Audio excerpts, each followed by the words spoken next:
watching the Battered Fans Network. Welcome, everybody, to the Battered MLS Fans Podcast. This is night number 2 of the MLS Preview Marathon. Yesterday, we went through 9 teams. On Monday, we had San Diego, so we're 10 teams through. We're going to go through 12 teams tonight. It's basically the middle of the table, every team that went from 9 to 20, and we're going to be doing all that. For those of you that are not watching live, afterwards, if you hit on the description, we are going to have the timestamps so that if you want to just listen to a specific team, you can go ahead and scroll to that team.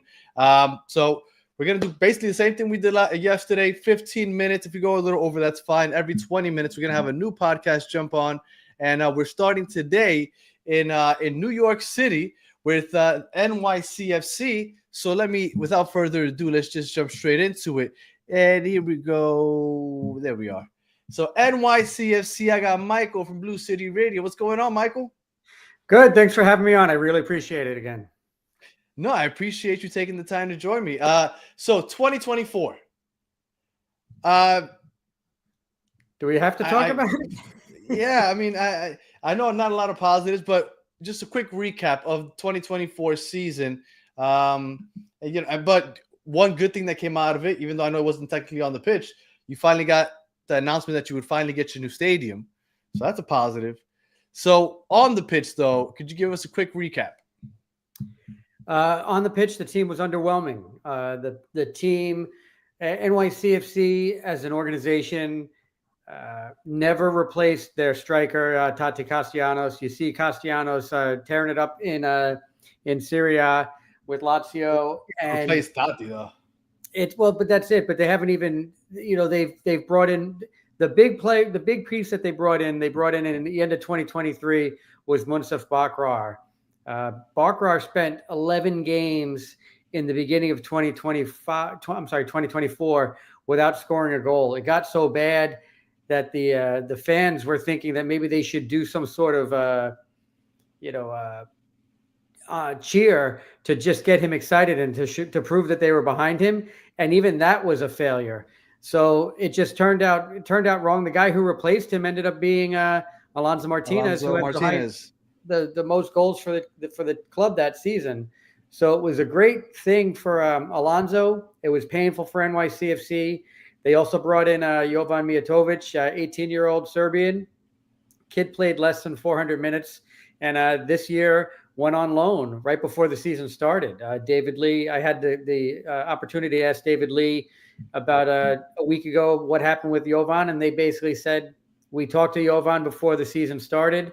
It didn't look like he was going to be getting good quality minutes this season, so they let him go on loan. And you guys made the playoffs, but you exited. Who was it that eliminated you? I'm sorry, the Red Bulls. Red Bull, yeah. Yes. So to add insult to injury, the Red Bulls sent you guys home, and I mean the offseason hasn't been very exciting either.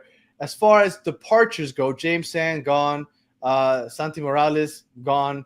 What was the biggest departure in your mind? Wait. Who? No, James Rodriguez. James Sands. Yeah, Santi's rumored to go. It's not official yet. Not official. Okay. Yeah, Botafogo, it's a Brazilian team. Now, again, the reporting coming out is that it's very strong that he's going to go. Santi has not featured in any of the preseason games that NYCFC has played yet so far, which is obviously adding fuel to the fire. For sure. That he's going to be gone. And that's a situation. You look at what they did with when Tati Castellanos left. They really did nothing to replace him or nothing of that same quality. And here you are with Santi, your next most talented player, and you lose him. This team goes from being a middle of the table team to bottom of the table pretty quick. So the biggest departure as of right now, James Sands? Yeah. And possibly Santi. And as far as arrivals go, absolutely, because I've heard crickets. What's biggest arrival? Maybe you've heard something, or maybe an undercover acquisition that maybe I haven't been privy to. It's not even Max Murray, who's a NCAA champion with Vermont. He was their number for first round draft pick. Again, he's not even signed yet. He's still technically a trialist with the club, but he's probably the guy who is going to. I don't even want to call him an impact player, but he's going to be the guy that they're going to say, okay, at least we added something. There's been some rumors, but nothing strong, nothing solid, and it's one of those situations. It's a very poor offseason. Now, David Lee did say a couple of weeks ago in his press conference, it's tough to bring in new players because they just brought in Pascal Janssen. So I guess you want me to talk about biggest arrival? It's Pascal Janssen. He's an exciting coach. He's a guy who, look, he doesn't have the pedigree. He's not a top tier name, but he's a guy who has experience developing young players. This is the youngest or one of the youngest rosters in MLS. So let's see what he can do with it. He's going to have a lot to work with because he's got a lot of young, undeveloped talent in the players that are still around. The only guy who's really veteran is Maxi Morales. Yeah. Now, doesn't it feel like NYCFC? I mean, is this the 10th year? I mean, it's been 10 years, but they've already played 10 seasons, correct? Yeah, they've played 10 seasons. So they've already played 10 seasons. Doesn't it feel like after the whole Dayuvija, Pirlo, Lampard experiment, they decided to ditch that route? Because I feel like they've gone young squad ever since, and it's worked out with Tati and stuff. But for the most part, that's the route they're going. I don't know how long they're going to. Do you think that's going to be the long term, or is that just until the stadium gets built and they can attract bigger names? I think it's the latter. I think it's about waiting until the stadium gets built. Everyone is basically saying that, and the timing of contracts is going to be interesting. That 2027 is that year they really want to have. They want to probably sign a marquee player in the summer of 26. Let that player, get acclimated to the team, but then be part of that roster for the announcement for that opening game in March of 27. But that means you've got a year and a half to wait until then. You have all this youth that's quality youth. I mean, Matt Freese is getting rumored to go to Europe. I mean, that would be another huge blow to NYCFC. Players like Tavon Gray getting regular minutes for Jamaica. So you have players that are being recognized and being identified as good quality players. The problem is, you lose James Sands, you could lose Santi, and your striker is basically a winger who's been converted. And Tati is a converted winger, but Tati left as a striker. And I think if Alonso Martinez went to go play someplace else, he'd go back to the wing. No, Tati put up a hat trick against Real Madrid. Tati's been balling. That's an MLS and NYCFC legend. And so Pascal Janssen, as far as formation and tactics, do you know what formation you guys are going to be playing in, and more or less what kind of style of play he likes to use? Is it possession based? Yeah, well, obviously NYCFC, CFG, they're always going to want to be possession based teams.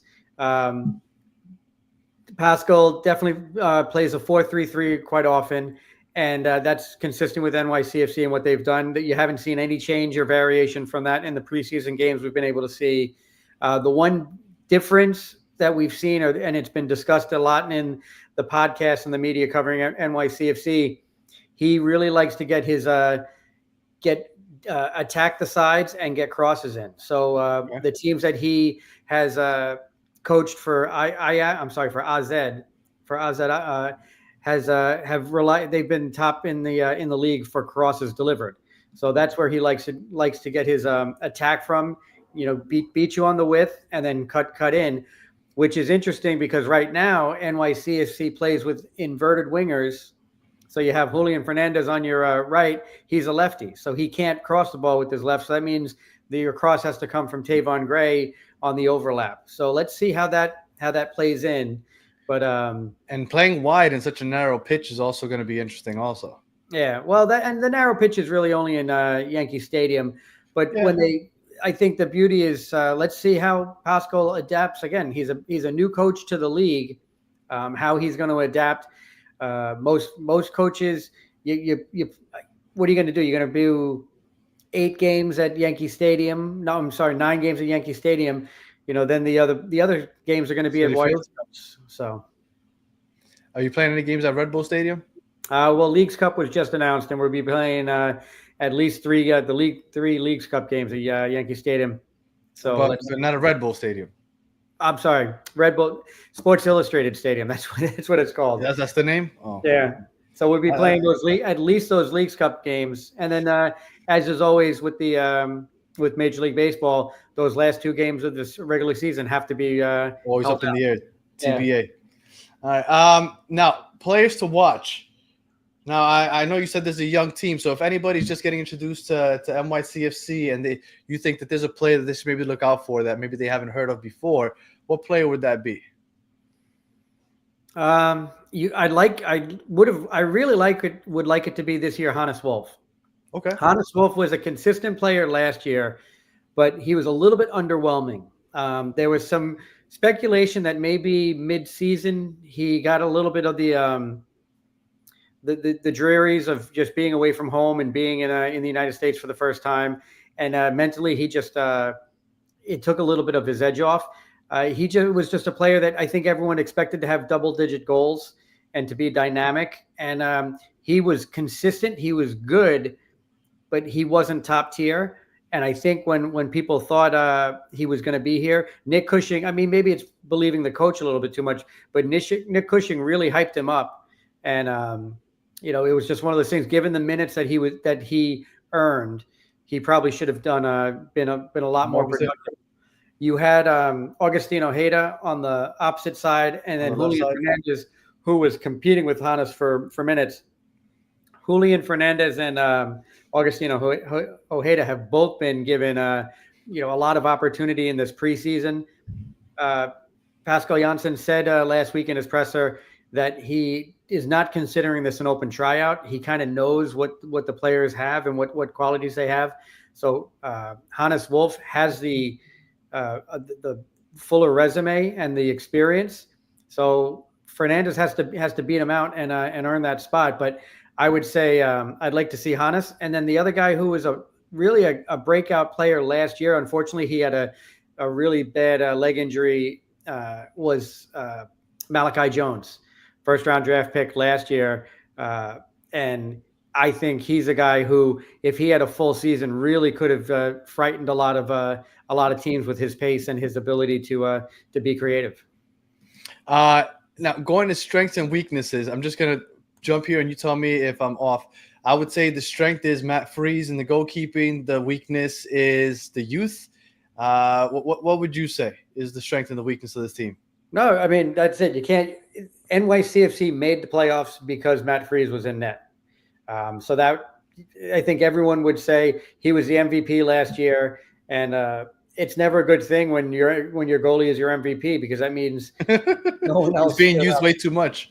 The weakness last year was not being able to score many goals. They did improve that, but I think that was a lot of that was on Nick Cushing. I think he was too reliant. He let a guy who was underperforming in Munsef Bakrar basically spend a third of the season trying to get on track. That is a lot of wasted minutes to try to give a guy an opportunity. And then even once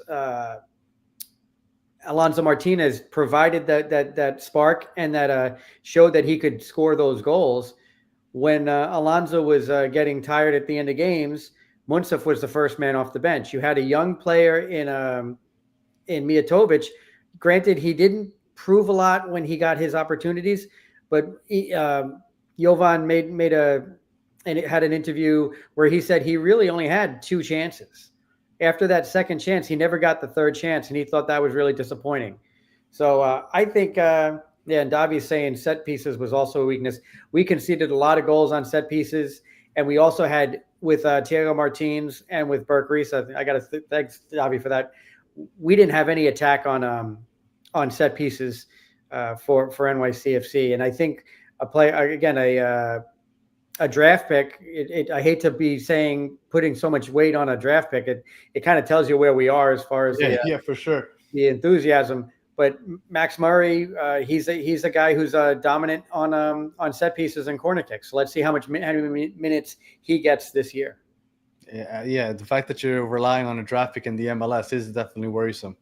And you guys, we're middle of the pack in defense as far as 49 goals allowed, which is pretty average. I think that would put you in the 10 to 12 range.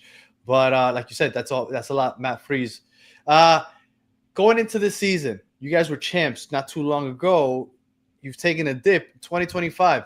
What's the fan expectation when you just get a feeling for the fan base? What's the expectation going into this year? I think it's going to be more of the same. I think they'll be happy. And this is just purely based on the signings that they've made. I think they'd be happy if they could get to that same level, because there hasn't been any new blood brought in.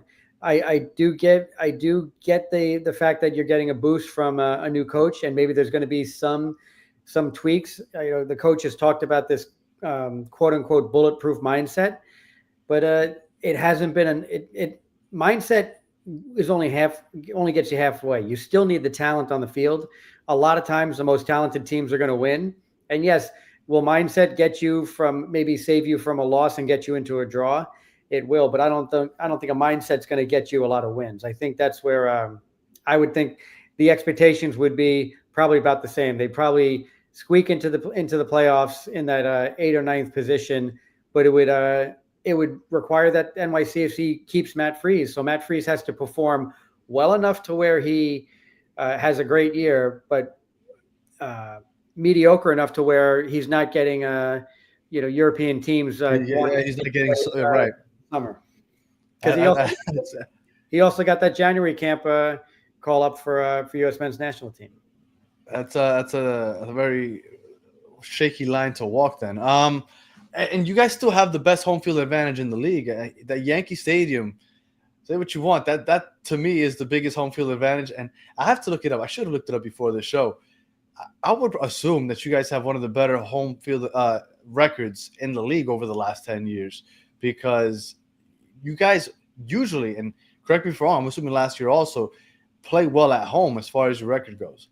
Yes, I would agree with that. And you're right. I should have that stat off the top of my head. I don't, but yes, historically, it used to be said that NYCFC was tough to beat in Yankee Stadium. Citi Field in the first year wasn't as solid, but we do have that ability. But then you pair that with one of the worst road teams under Nick Cushing. That'll be a question of what Pascal Janssen can do for the club. Can he get those road results? Because under Nick Cushing, I think in 2023 they had one road win. It just wasn't good enough. Right. All right, and then just your overall 2025 prediction, realistic prediction, fandom aside, what is your prediction for this season? Where do you think they'll end up? I think they'll squeak into that 8-9 game. Okay, that's realistic. As much as they haven't signed anybody, the one thing that they have as a strength is this core stayed together. You look, and I'll use an example like NCAA March Madness basketball. It's not about having the best talent sometimes for these tournaments. It's about having that camaraderie and having players that know each other and familiar with each other. And that's one of the things that NYCFC has. The core players, Burke Risa, Thiago Martins, actually that back four in defense and Matt Freese, they'll be there. They'll be consistent and they'll be solid. Losing James Sands is huge, but you still have the other people aren't talking about that enough. No, and that's James Sands was a player that allowed everyone else around him to be a little bit more risky and to be a little bit more absolutely free flowing, because he covered so much ground. So much is said in U.S. men's national team about Tyler Adams and the ground he covers. And I've often said that James Sands covers as much ground. He just doesn't get the credit for it, because they think he's not flashy when he does it. He just does it, and he quietly gets the job done. Yeah. And Davey said in the last 2 years, Nick only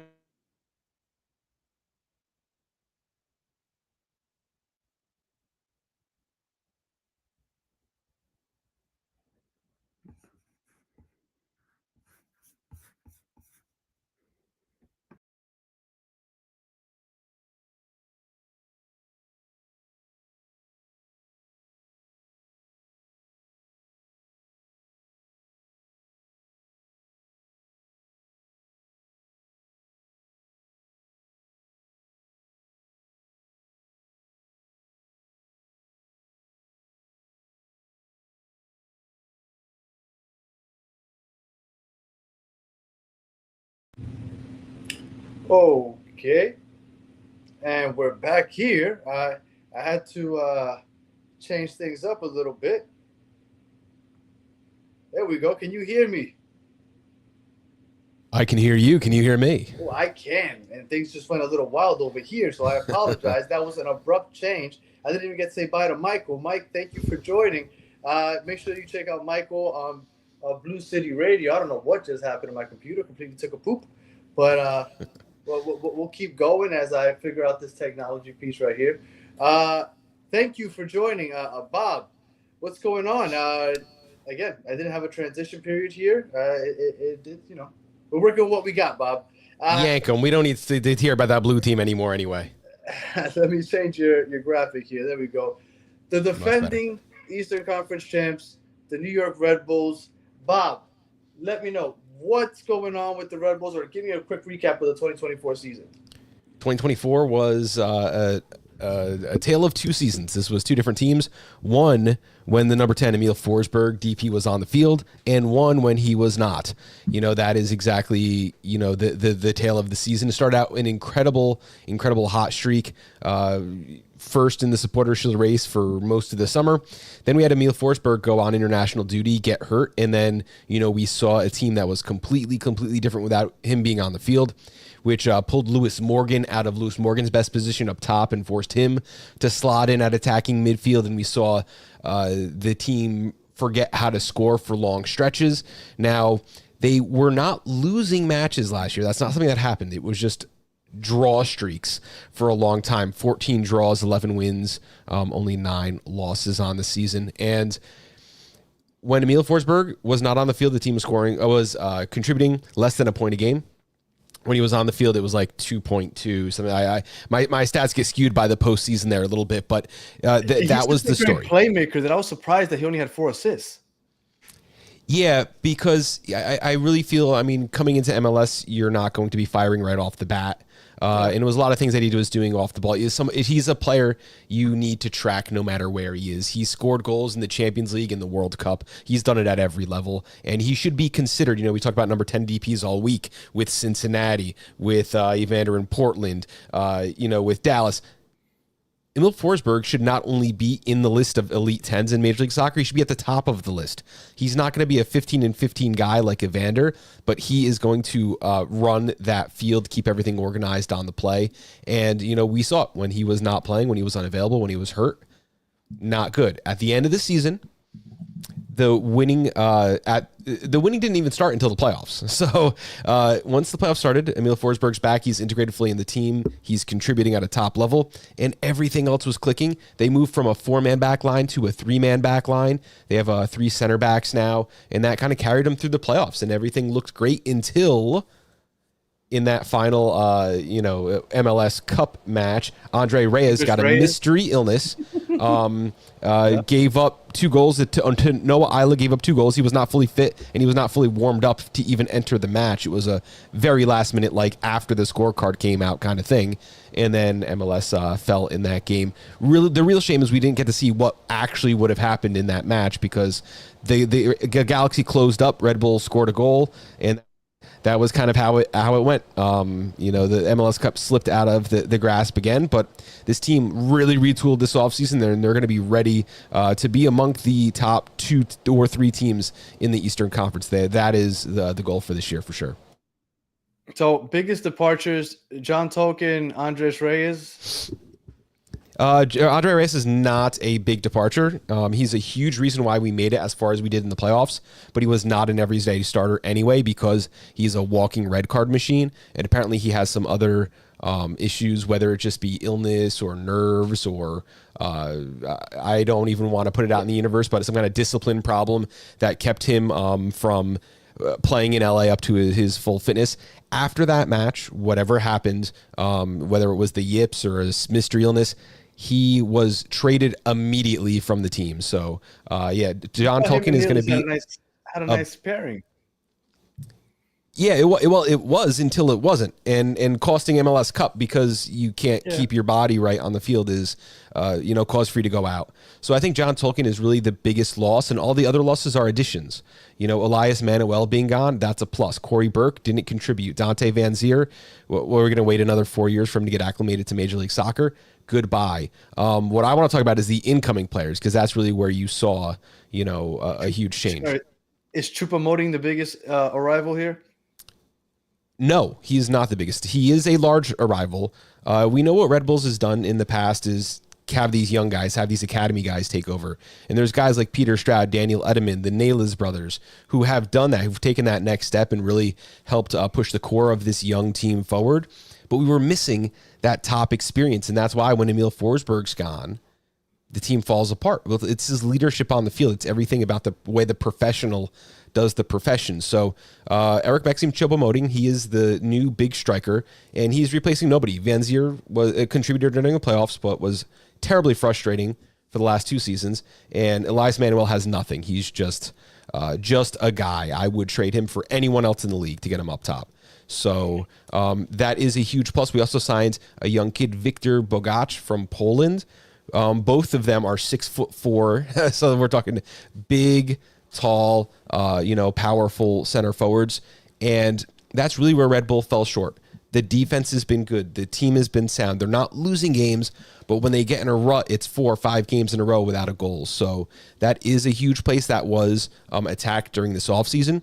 But then you also have to look at the wingback position. Getting rid of Tolkien and transferring to a 3-man back line gives you some options maybe you didn't have in the previous season. So, you have Harper, Nealis, Kyle Duncan outright, Omar Valencia on the depth chart for both wings. And then on the left side, Marcelo Morales, we brought in a youth DP in that position to kind of grow behind Tolkien. But hey, we needed some veteran depth. Raheem Edwards was available, so that was a huge get for this offseason too. Kind of all over the field. Felipe Carballo was a DP we brought in at the end of last year to play midfield. He's, a defensive midfielder, but had some amazing goals in the playoffs. I'm sure you remember him hitting them from nearly half court, just rockets into the net. So, the whole team got better just about everywhere. And, that was really nice to see. You don't see very often a signing like Choupo-Moting for the reason that he's older. He is going to a team that usually plays youth, that has guys, in the wings like 40, Julian Hall waiting to take the next step up. He's almost 40, isn't he? Yeah. He is older, but he hadn't played full seasons. He had been playing, 10 games a season for quite a while now.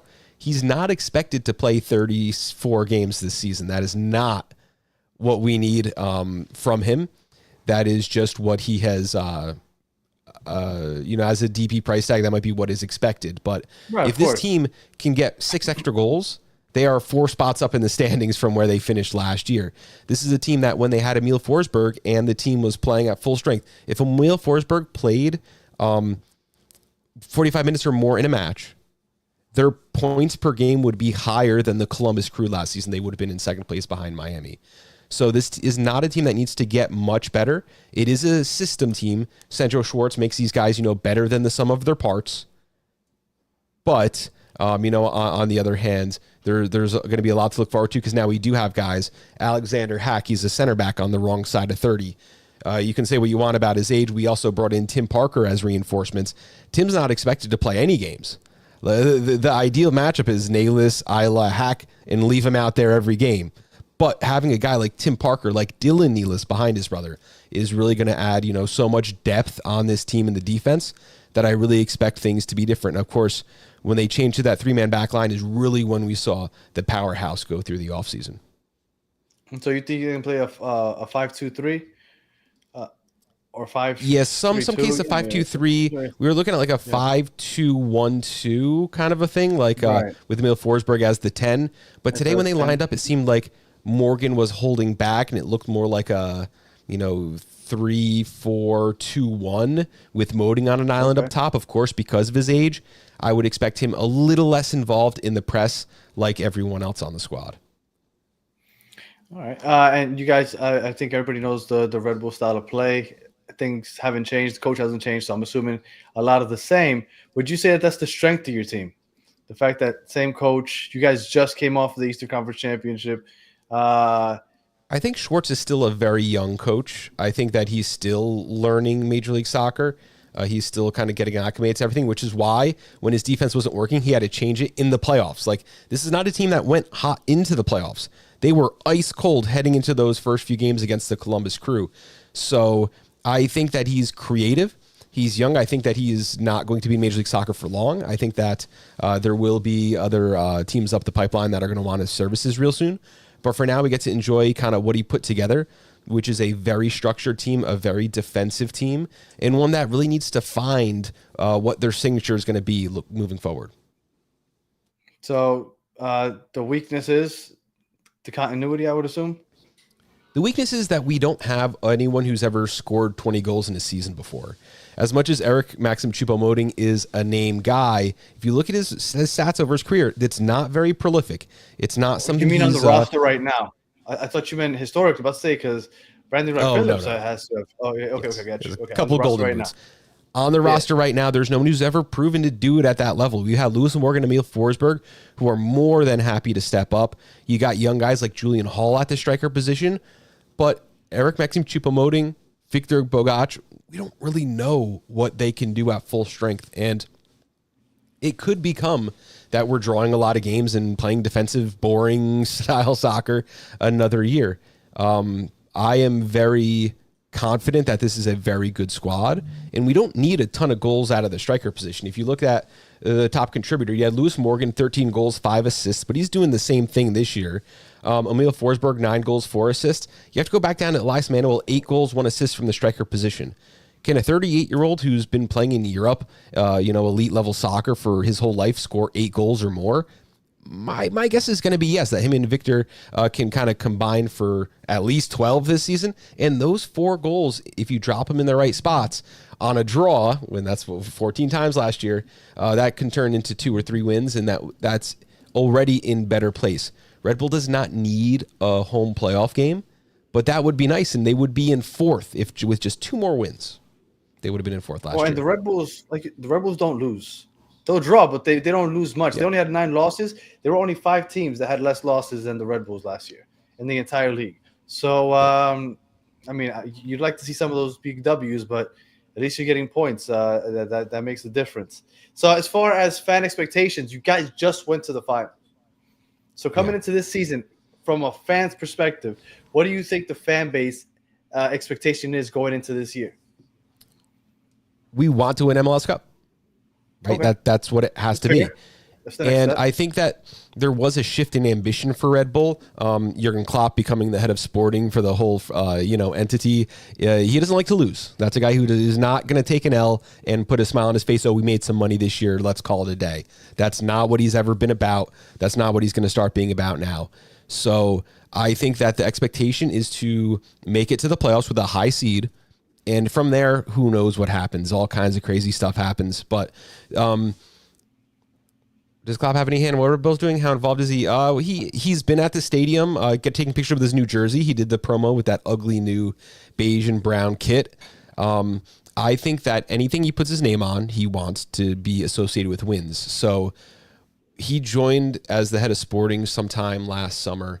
And when Red Bull was in the chase, in the hunt, in the middle of the playoffs, before MLS Cup, we get rumors about Choupo-Moting joining the team as a DP striker. When was the last time in Major League Soccer you saw a team in the middle of a hunt announcing? Now, they were not announced signings. They were strong links that we can't verify. But we knew that in the middle of that hunt, they were already making plans for the offseason. I think that, to me, sometimes you trust people what they say, but what they do is going to be something different altogether. And I think that that's a huge culture shift for Red Bull. And, another player we haven't even talked about is Alexander Hack, the center back. He's another guy, 6'3", 6'4", huge guy. And he scored 2 goals in preseason already. One from Raheem Edwards. I see someone in the chat trying to get smart with me. Do it again, buddy. And Emil Forsberg, I think assisted another one off set pieces. That's what this team is. It's counterattack ball. It's pressure. It's creating chances in your opponent's opposition when they have the ball. A lot of times you'll see Red Bull, they're pressing so hard, they're dictating where their opponent can pass the ball. It's not possession for them, but it's certainly not possession for their opponent in any meaningful way either. So I think that, it's going to be a very interesting season. Keep an eye on set pieces. The Red Bull wait forever, though. Yeah. I mean, you saw heading into MLS Cup, the goals were like Felipe Carballo from outside the box, and what's his name? I already purged his name from my memory. The defender, Andre Reyes, with a header. This team never had the luxury of just throwing some balls in the box and getting a big guy to take it down. But now we have Choupo-Moting, 6'4", Bagash, 6'4", Alexander Hack, 6'4". Alexander Hack already with 2 goals this season. You have Emil Forsberg and Lewis Morgan who are good at taking set pieces. You have John Tolkien on his way out, but we have lefties behind him. I think Marcelo Morales, Omar Valencia, those guys down on the left wing, they were the ones taking the free kicks. So, I am quite optimistic, and I think that the expectations are never to win MLS Cup. They're always just get in the playoffs, get in the dance, and once you're in the dance, anything can happen. We saw what happened last year in the Eastern Conference. The lowest seed made it through every single round, and a lot of stuff can happen. So let's, be optimistic. And last year I was the only one saying that this team could go anywhere. And it turned out I was completely wrong. But then, you get hot at the right time. You're in the playoffs. Something clicks, the formation change. And now, we're cooking with fire, defending a Eastern Conference championship. I will definitely give you that because I didn't believe in the Red Bulls going too far. I thought that they would be a good team, but when it got to the playoffs, you said they could. I didn't believe it, but they proved me wrong. As far as an actual prediction, right? Fandom aside, where do you think the Red Bulls end the season? If they weren't 3rd or 4th in the East, I would be disappointed. Okay. 3rd or 4th. I mean, they started off hot. They were riding the top of the table for a large part of the beginning of the season, and then things kind of just fell off with you went like 10 games without winning. It was wild. Teams got better, teams got worse, and I think that there are better teams. I think there might be 5 better teams or 6 better teams in the Eastern Conference, but Atlanta, they might take a little while to gel. We saw Charlotte. People are getting too excited about Atlanta way too quickly. I think that they're going to be fantastic come playoff time, but if you're asking me to talk about where they're going to be on it might take them 10 games to settle in. I don't know. I think that they're going to be an incredible squad. I think Charlotte's going to be an incredible squad. I think Miami, Crew in Cincinnati, we saw Crew just get decimated, and Cincinnati, they're trading out Acosta. I think Evander is the better player there, but because of the age. No, just because he's better at everything he does. Every phase of Evander's game is better than every phase of Acosta's game, and there's no questioning that in my mind. I know that's going to be, you got a lot of Argentinian fans who are going to be on my back for that one, but I said it and I meant it. That is an upgrade for FC Cincinnati, but in that squad, we don't know how he fits.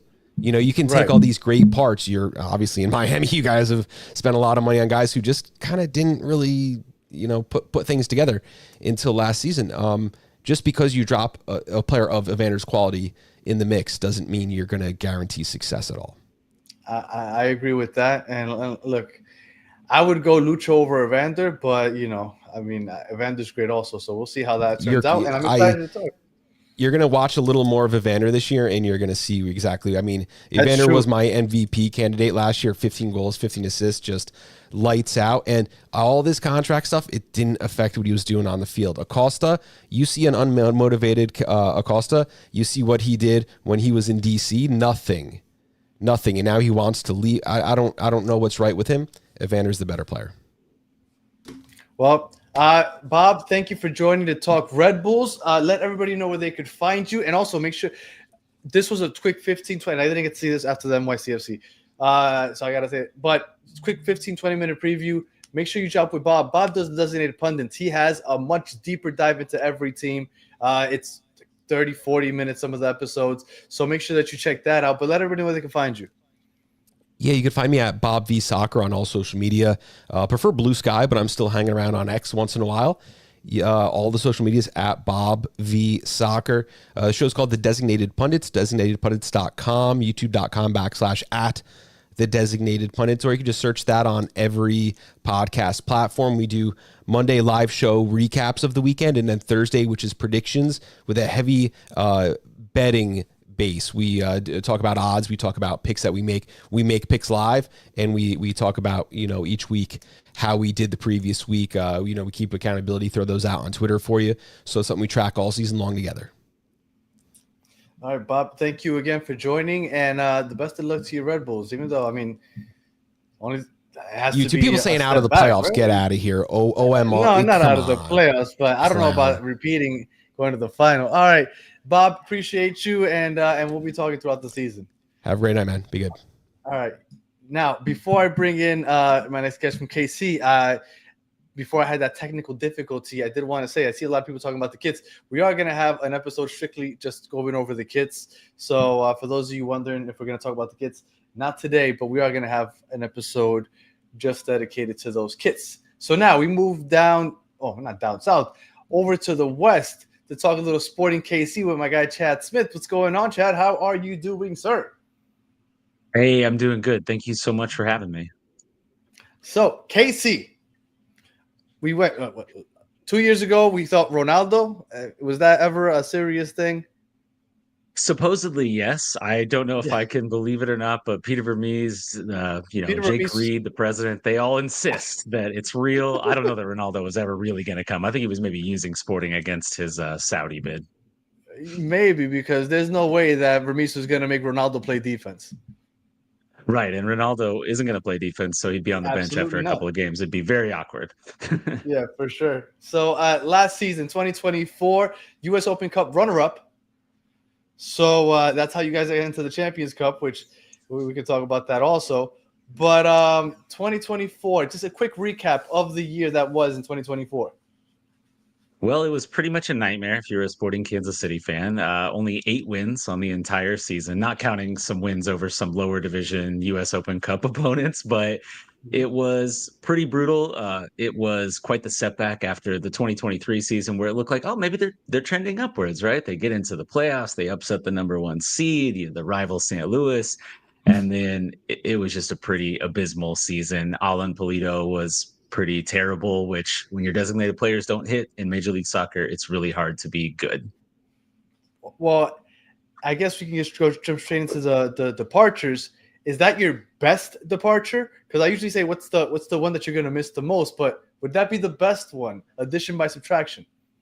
Yeah, I've been saying addition by subtraction all offseason. It is such a win for the new sporting director, Mike Burns, formerly of the New England Revolution, to get Pulido out of here, get a transfer fee somehow in return. Vermees just said today on the radio, or maybe yesterday on the radio, that they had 2 teams in Mexico bidding, but I thought it was just Chivas bidding against themselves for Pulido. And Right. Yeah, you clear up a designated player spot. He was making nearly $4 million last year, and he was just like a weight around the team's neck. So that was a surprise. Vermees keeps talking about how the offseason's been accelerated. The rebuild has been accelerated because of the moves that have happened. I don't think he's trying to throw Pulido under the bus. He never says his name, but we know that's who he's talking about because we expected to have him for 2 more seasons. And instead, we have quite the addition. Yeah, I agree. I think he just didn't work out. So as far as biggest arrival, well, I'm sorry. Let's keep going with the departures because you did have a couple club, did I say legends leave the team? Yeah, I would definitely say legends. Tim Melia and Johnny Russell are definitely going to be on the wall one day at Children's Mercy Park. Melia, think of all the great goalkeepers in Sporting Kansas City history. You got Tony Miola, you got Jimmy Nielsen, even Hartman, pretty good goalkeeper. But for those that are new to the MLS, by the way, Tony Miola, only goalkeeper MVP in MLS history. Yep, absolutely. That was quite the season. He was goalkeeper MVP. They won the Supporters Shield and they won MLS Cup that year. So There was a few less teams in Major League Soccer back then, but hey, I think whatever. It was a short they won season a bunch also, of stuff. wasn't it? Oh gosh, you're really pulling on my memory. I was okay. A young I'm sorry. man when that happened. All right, we'll move on. 2024. All right. So departures though, Melia, Russell. Any other big departures? Yeah, those are probably the biggest two names. Remy Voltaire was a regular starter, and he's out of town as well. You've lost Andreu Fontas, who really had his best days when he played for really Barcelona B, but a little bit of Barcelona when he was in La Liga. He was okay in Major League Soccer, but he's been on the wrong side of 30 for quite a few years. And yeah, I think, again, it might be addition by subtraction. It might be painful for the more casual fans in the short term. They're not going to recognize this team that takes the field this season, but I think they are suddenly bursting up the standings. They're not going to be next to last anymore, or maybe they will. We'll see how these DPs hit. The defense, I think, was the weakest part of the team. You allowed 66 goals. I want to that was bottom 5, I think, in the league. Biggest arrival on the team. It's hard to say right now. So obviously, I think the name that everybody will recognize is going to be Dejan Joveljic from the LA Galaxy MLS Cup winners. Yeah, he was a U22 for them. He aged out of that program, and now he's going to be the designated player. He's the first cash transfer. I'm not sure what we're calling those things. I've heard cash furs. I've heard RAM, real MLS actual history. money. Yeah, first one ever. So I think that's exciting. He seems to be, I think he's an upgrade over William Agata, who was projected to be the starting center forward. They have very similar underlying numbers, but he finishes his chances at such a high clip compared to Agata, who he had great expected goal numbers, but then the actual finishing of said goals was sometimes a challenge for him. So I don't know if they'll have them both. Agata put his first preseason minutes in today, actually. He's missed all of preseason. So I kept thinking maybe he's not really hurt and they're just trying to sell him, but suddenly he was on the field today.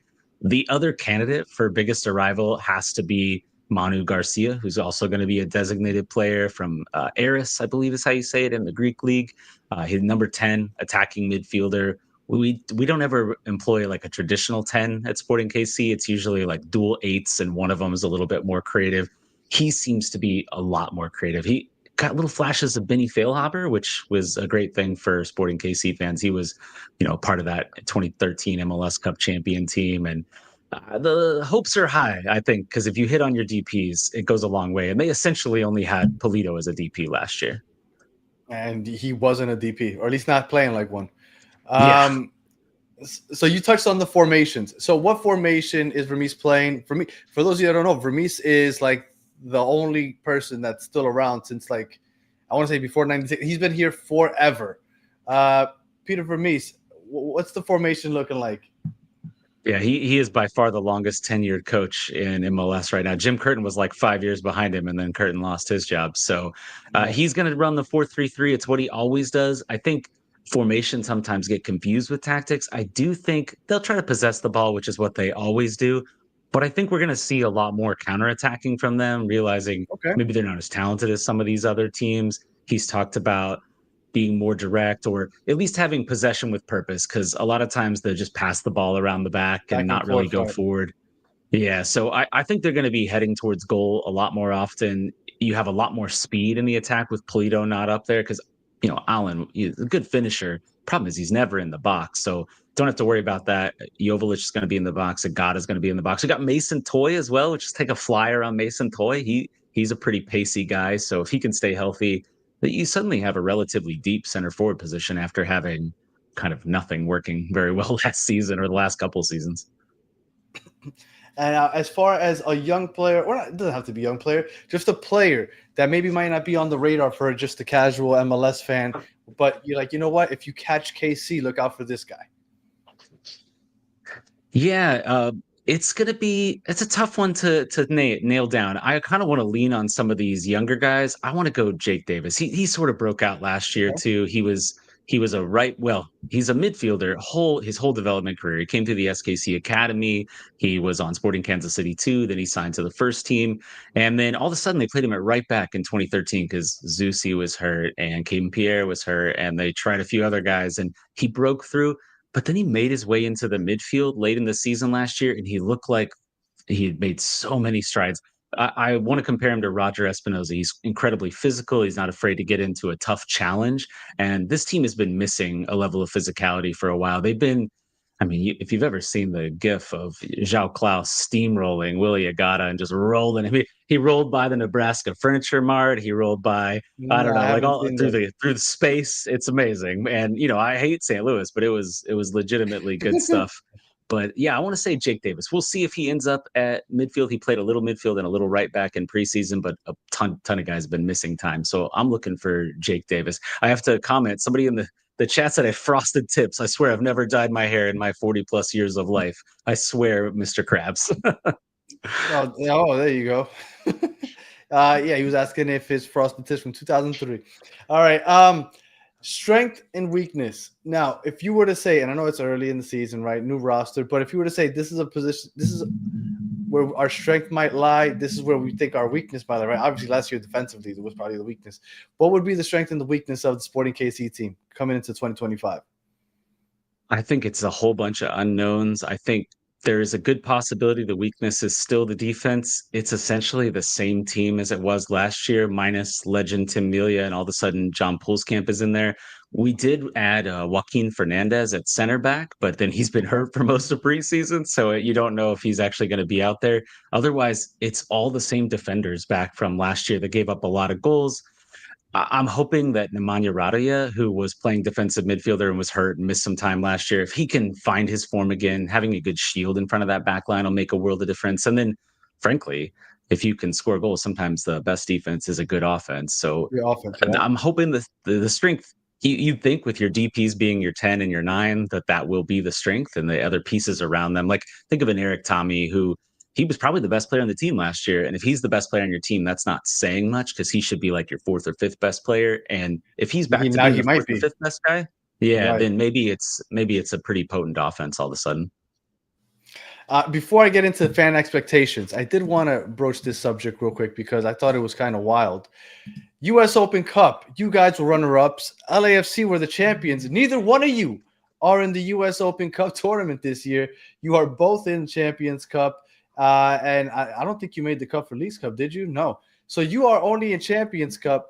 How is the KC fans, before we talk about expectations, how are you guys feeling about the fact that they didn't put you in Leagues Cup and you don't get to defend? Well, I mean, not defend, but you don't get to participate in the Open Cup, even though you made it all the way to the final.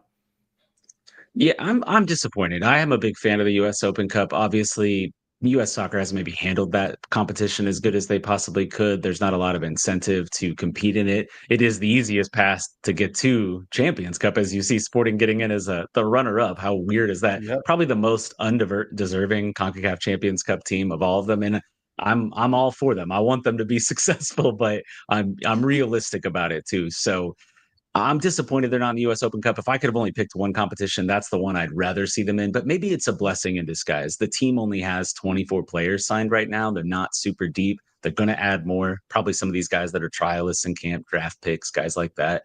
And if they get knocked out by Miami, which is a very, very high likelihood in the first round of the Champions Cup, then they can just focus entirely on MLS play, and maybe they won't be running to the ground, fatigued, tired, and they can catch some of these other teams that are playing in all these competitions off guard and pick up some wins that maybe people aren't expecting. I see a lot of wooden spoon chatter in the chat over there.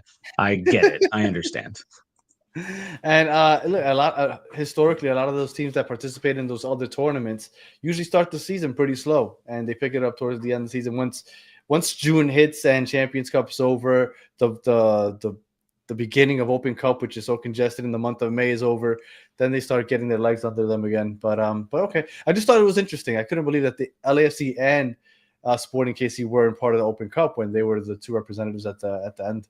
All right, so fan expectation going into 2025, Open Cup final, not the best of regular season. Where is the fan expectation going into 2025? I think, to go back to your chat, actually, wooden spoon is probably what some people are thinking. I don't think so, though, because the team, I don't know if you heard this, but they didn't have a budget since 2020. Every time Peter Vermees wanted to sign a player, he had to one by one go to ownership and ask to sign a player. How do you run a team that way? How do you manage who you're going to have next season? And because of things like that, they were holding on to guys way too long because they're like, well, I already have this guy. I don't have to pay a fee to get him. He's on the team. And they got old. They're rebuilding their core. I don't think it's realistic to expect. So is what still a thing? Oh, the budget. No, they have a budget now. Yeah. They have a budget. So they spent $9 million in like the last week on transfer fees. So they do have money now. And Vermees has always proven that he can get a lot out of a little.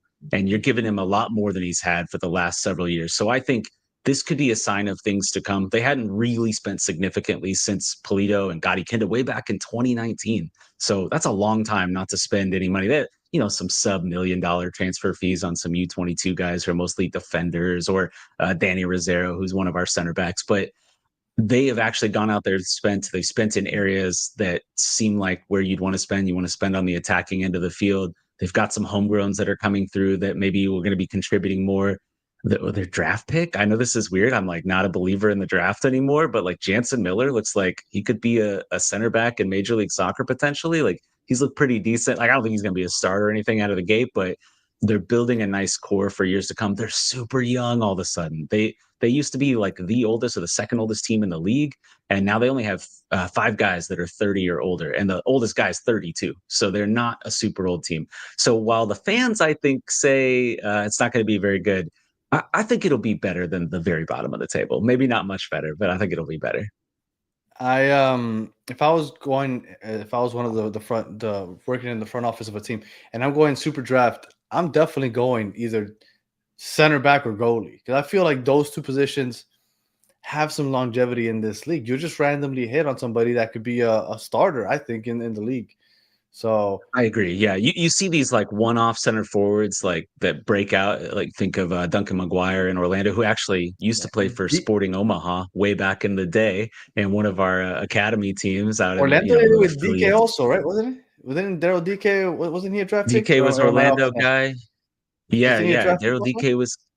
Yeah, he was a draft pick. You got, oh gosh, I'm trying to think. Kyle Laren, also Orlando. Orlando weirdly good at getting center forwards in the draft. But yeah, other than that, yeah, look at the Celentano and Patrick Schulte for Columbus and Cincinnati. Like the goalkeepers and center backs, it's not the worst place to pick up some talent. So they dropped back. They got some GAM. They got a player they wanted. I don't hate it. And he looks good in preseason. I think it's preseason, right? We don't put too much weight on it, but it's not like they've all looked good in preseason. They got stomped 6-0 by Minnesota the other day. So those were the backups, though. Yeah. Those are the backups for the record. Yeah, but that was still a rough start, though. Like it's still a rough start. And then they played today or yesterday and lose to Las Vegas, was it? So they tied Las Vegas. Let's not be throwing shade at Sporting KC. A sweet 0-0 tie. They put scored an official Las Vegas. Yeah, exactly. 2 goals in all of preseason over 6 games, and they were both in the same game against Charlotte. So, not great, but that was before any of the DPs twice arrived. On Charlotte, though, not bad. Yeah. Mason Toy got his goal, and then our homegrown Jacob Bartlett, defensive midfielder, who could be maybe he's the replacement for Radoja. We'll see how he plays. He's 19-year-old, just came from Notre Dame, spent a year over there before they signed him to a homegrown deal. Yeah, they did lose to FAU, as Mitch is pointing out in the chat. That is true. 1-0. The backups gave up that goal. It's the starters. I don't think have given up any goals in preseason. It's just been the backups. So all right. So that's a positive line right there. Prediction 2025 prediction. Realistic fandom aside, where do you think this team ends up? I think it's not unrealistic to be fighting for that last playoff spot. I know it's stupid that 9 teams per conference get in the playoffs. Don't get me wrong. So I guess we're talking play-in game. Yeah, I mean, you don't want them to be out of it. They were out of it with games to go last year, which almost nobody is out of it with multiple games to go. It was so bad. But I think it's going to be better. I think they're going to trend upward, and I think they could surprise some people, and you never know. They could get hot. Peter Vermees, he's done a lot with a little for a long time. You give him a couple DPs in key spots and a few other guys step up and do what they're supposed to. He just told us today that more signings are coming, which, I mean, obviously you only have 24 players on your roster, but we asked big signings. He goes, yeah, I would say big signings. So I don't know if that means DP, U22, what he's meaning by that, but we have media day on Friday, so we'll get to hear a lot more from him. And then do you guys have any hope in the Champions Cup? Absolutely not. Okay. Yeah, I mean, could Miami roll in on a snowy Tuesday? It's supposed to snow next week and get surprised. It's not. Really? It's supposed to. Yeah, it snowed today. It's supposed to snow again next Tuesday. So let's hope. Let's see how the Miami does with an orange ball on the field. I've never seen an orange ball at Children's Mercy Park, so it might not happen. They have really good heated fields, so it's probably not going to be a thing, but it's going to be cold as heck for all of us fans out there. Oh wow, that's going to be interesting. We might have to have you on the Battered Herons to talk KC Miami next week. But Chad, I appreciate you taking the time to join us for this quick preview. Again, 15, 20-minute preview. If you want a deeper dive, make sure you join Chad in KC Soccer. Let everybody know where they can find you. Yeah, so we run a website, kcsoccerjournal.com. That's going to link out to pretty much everything. I co-host a podcast for the Glory KC with my wife, who brings a casual perspective and has some hot takes on hair. Again, promise these tips are not frosted, it's just lighting. And then you can follow me on Twitter at Play490 or at Blue Sky at Chad C. Smith. Thanks again, Daniel, for having me, man. No, man, Chad, I appreciate you joining us, and we'll be talking. Hopefully, I can get you back on here, or maybe talk some KC into Miami soon. Thanks again, man. Take care. All right, Chad. Have a good one. All right, so we are done with Sporting KC, and now we move back over east to Atlanta. The Darlings, everybody says that they don't want 9 playoff spots, but if they were in 9 playoff spots, we would have missed one of the most important moments of the 2024 season. And to talk Atlanta, we have Tommy Two-Time. What's going on, Tommy? How are you doing, sir? I didn't get to wear my faux hawk to this. I'm disappointed. You should have tipped your curls or whatever they were saying in the chat. I used to frost my tips. I know we got to stay focused. 15 minutes. Yeah, right. But we got 15 minutes. We beat Miami. All right, next question. Next question. You guys started off pretty bad. Everybody thought that with the summer transfer window, you guys lost Yakigaki Yakamakis. Everybody thought that the season was pretty much over, and you guys managed to creep into the playoffs. And obviously, just 2024 from the fans' perspective, what did you feel about 2024? It was terrible. I mean, we asked quite a few questions to start the season. Would Gonzalo Pineda finish the season? No. So you get rid of the coach, your general manager. When you have Carlos Bocanegra, gone. Third question, though, was would Brad Guzan keep his job the entire season? He did, right? Josh Cohen came in, the younger guy coming in trying to steal the spot, and Brad Guzan held on to it and obviously just kept going throughout the year and then had – look, Miami should have won that series, but Brad Guzan came in and absolutely stole it from them, right? I mean, you could say, there were some great goals in that series, which there were, but it was really Brad Guzan. It was on his back for sure. Absolutely. He played out of his mind that series. So as far as biggest departures, what was the biggest departure in the offseason for Atlanta? So there wasn't a lot. I mean, you talked about what left in the middle of the season, right? I mean, you lost Almada and you lost Yakamakis, but Dex McCarty was a big one that left for us, and because really there wasn't a lot, but obviously a huge MLS veteran, right? Locker room guy, keep the team together and played some real important minutes, especially down the line when you gutted the team in the summer transfer window. These comments are great. I know we got 15 minutes, but geez, they're absolutely amazing. Mitch, we're still looking, Mitch. We're still looking. We're still looking, Mitch. All right. Biggest rival, would it be Almiron or is it Latela? What, in your opinion, is the biggest rival here in the offseason? Right. Like you would say in normal circumstances that it'd be Miguel Almiron, club legend coming back, right? And so far, he has looked absolutely amazing from people that have gone to the preseason. He's moving all over the pitch. He's playing the midfield. He's playing the wing from there. But it has to be Latte Lath, right? Record transfer coming in. A lot of high expectations. I mean, a lot of people are saying he's been overpaid, right? It was an overpay to bring him here. But when you look at a guy that you're bringing in his prime, which is what Garth Lagerwey wants to do, you have to look at him and say he's the expectation, right? He needs to be putting up around 20 goals to live up to that dollar that they paid for him here. So that's my biggest arrival, 100%. And as far as the formation goes, I know you guys are going to be a lot more exciting. What's the formation that you guys are going to run out? Do you know what formation you're going to run out? And I mean, I know it's going to be very attack-minded, very direct passing. What have you heard from as far as the preseason goes? Well, I will say Ronnie has said we pass backwards too much, right? And I think a lot of fans absolutely despise that in there. My best friend, like, he just screams at the TV whenever they pass backwards. Everybody loved to pass to Brad Guzan. Like, Brad Guzan probably received the most passes in 2024. He doesn't want to see that. He wants to see attack here. He wants it to be a top 5 offense. And when you look at the team that what we have, I know we'll go over, the lineup here, but that's absolutely what it is. It's going to be attack. I mean, you have Click that you brought over from DC, right? DC? I think it's DC. Yes. And then you also which was have, a DP, and he's not a DP with you. Not even a TAM player, my understanding either. And we had DC on yesterday, and they said they lost their DP player. They lost their DP slot for some reason. I'm not sure what Chris Henderson did there, but DC lost the slot, the player, and you guys got him without the designation. So definitely a big pickup also.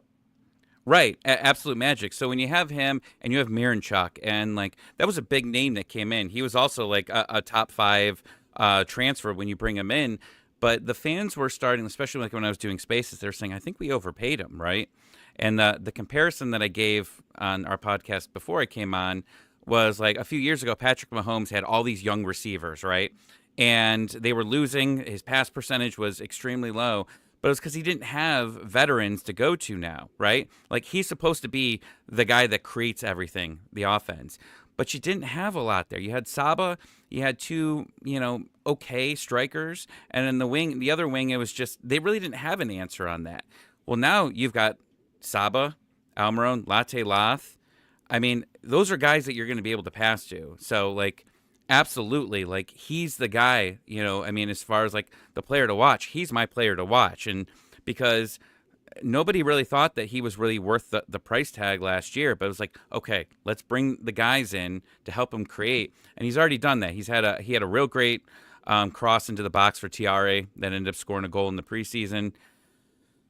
But once he starts clicking with Almiron and Saba and Lath, I mean, this should be a top 5 offense. Latte Lath. If he gives you Giacomakis production, are you happy? Yeah, I don't remember how many goals he scored his first year. You could type in quick there. I'm sure you got the computer there. Yeah. But also, Giacomakis missed time with injury in both seasons that he was here. I mean, he probably would have won the Golden Boot if he was healthy in that first season, and he just couldn't stay healthy, unfortunately. As far as the strengths go, when I look up Giacomakis, what would the strength of this team be? He's going to be the attack, I would assume. You would say so, absolutely. But you look at the defense this time around, I mean, they couldn't keep the ball, right? I mean, this offense was not dynamic last year. So they were constantly getting attacked, right? But when you have Stian Gregerson, Derek Williams, who's an MLS veteran, your left and right backs, it's Amador had a fantastic series against Miami. I mean, I think he assisted in like almost every goal. At least he had one assist in like almost every game throughout the playoffs there. And Brooks Lennon will be back eventually. He got hurt during that series, had the shoulder surgery.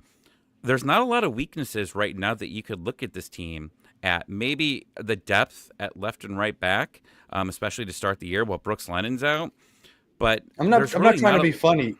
Would Brad Guzan be a weakness? Because I understand that after that series, everybody I'm sure is hyped about him. But a year older, his job was in jeopardy before the start of last year. Could that possibly be like just a random falling off the cliff moment out of one moment to the next? 100%. Like, you just don't know, right? In any sport, whether it's the NFL, baseball, like especially in baseball, like you got a guy that hit a ton of home runs and then the next year he's just gone, right? He lost it. And the question is can he? Because the 2 seasons before that, and that's why I asked the question to all the fans of Atlanta, was can he keep the job throughout the year? Is because he had 2 major injuries in 2022 and in 2023. So coming in here, it's like, okay, he's getting older. Your bones just don't work as well. Your muscles don't work as well. Can he stay healthy? And he did. He was able to stay there. And obviously, that late into the season, when you're getting into November, playoffs, he was looking like he was a younger Brad Guzan. Looked like he was it Benjamin Button, right? Going backwards. Yep. That's. Have you seen Benjamin Button? Every time I send you any like pop culture or anything out there, you're like, I've never seen it. So I'm not I've sure how that seen. works. Well, no, you know what? I'm not gonna lie to you. I haven't seen it, but I know Me what neither. movie it is. It's with Brad Pitt. No. Yeah. Yeah. I've seen the commercials. Yeah, so like he went back in time, but yeah, can he keep it, or is it Josh Cohen, or is it someone else? And the crazy thing about Atlanta is that they have an insane amount of room in the summer to be able to make moves. They still got some salary cap that they're going to be able to take advantage of. You still have your 2 buyouts. You've got a couple people that could very well be easily bought out. Sean De Silva's one. I know he scored the game winner in Game 2 against Miami, but he was hurt all last year. So Was that the biggest moment last year? Like a single moment?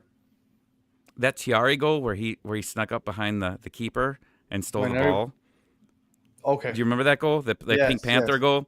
That might have been the moment. But yeah, I mean, 70,000 people in that stadium to see, wild. them win Miami and then, take them to Game 3. Yeah, I mean, those two are definitely the biggest moments. But playoffs, absolutely.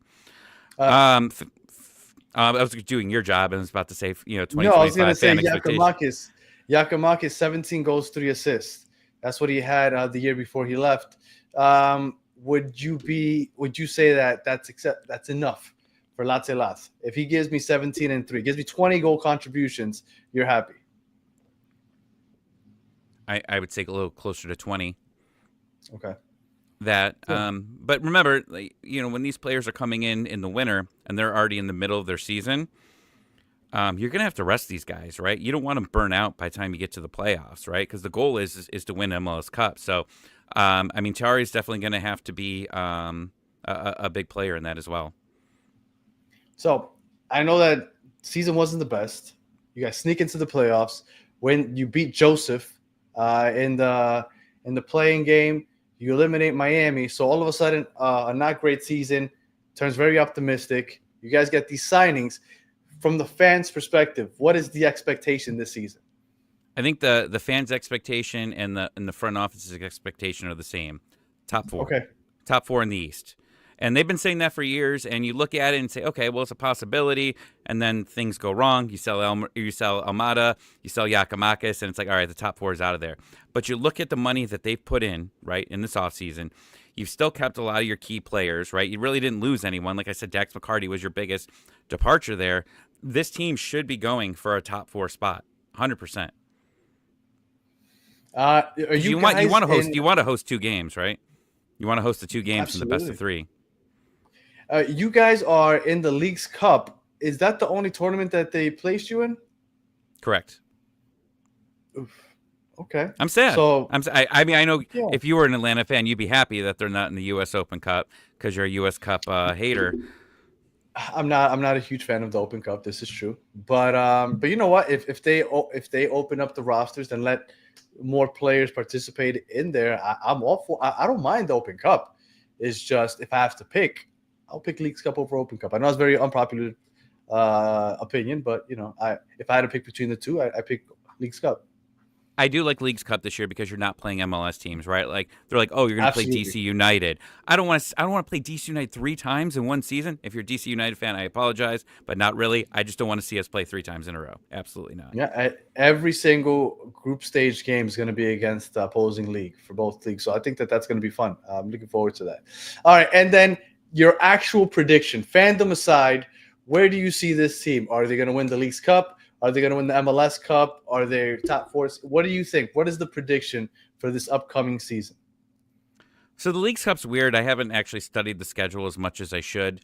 But Atlanta's got a lot of international players, right, that are coming in and out around that time. So I think these summer tournaments, I never really dig deep into them. But as far as MLS, like I said, top 4 to get in there. But I think anything but an Eastern Conference final is a disappointment for this team. And I know people like you went from 9th to all of a sudden, Eastern Conference final there, but look at the roster and tell me that I'm wrong. Like if this works out, right? And you still got the new manager coming in. So you obviously are going to take some time, right? It's going to take some time for everything to gel together here.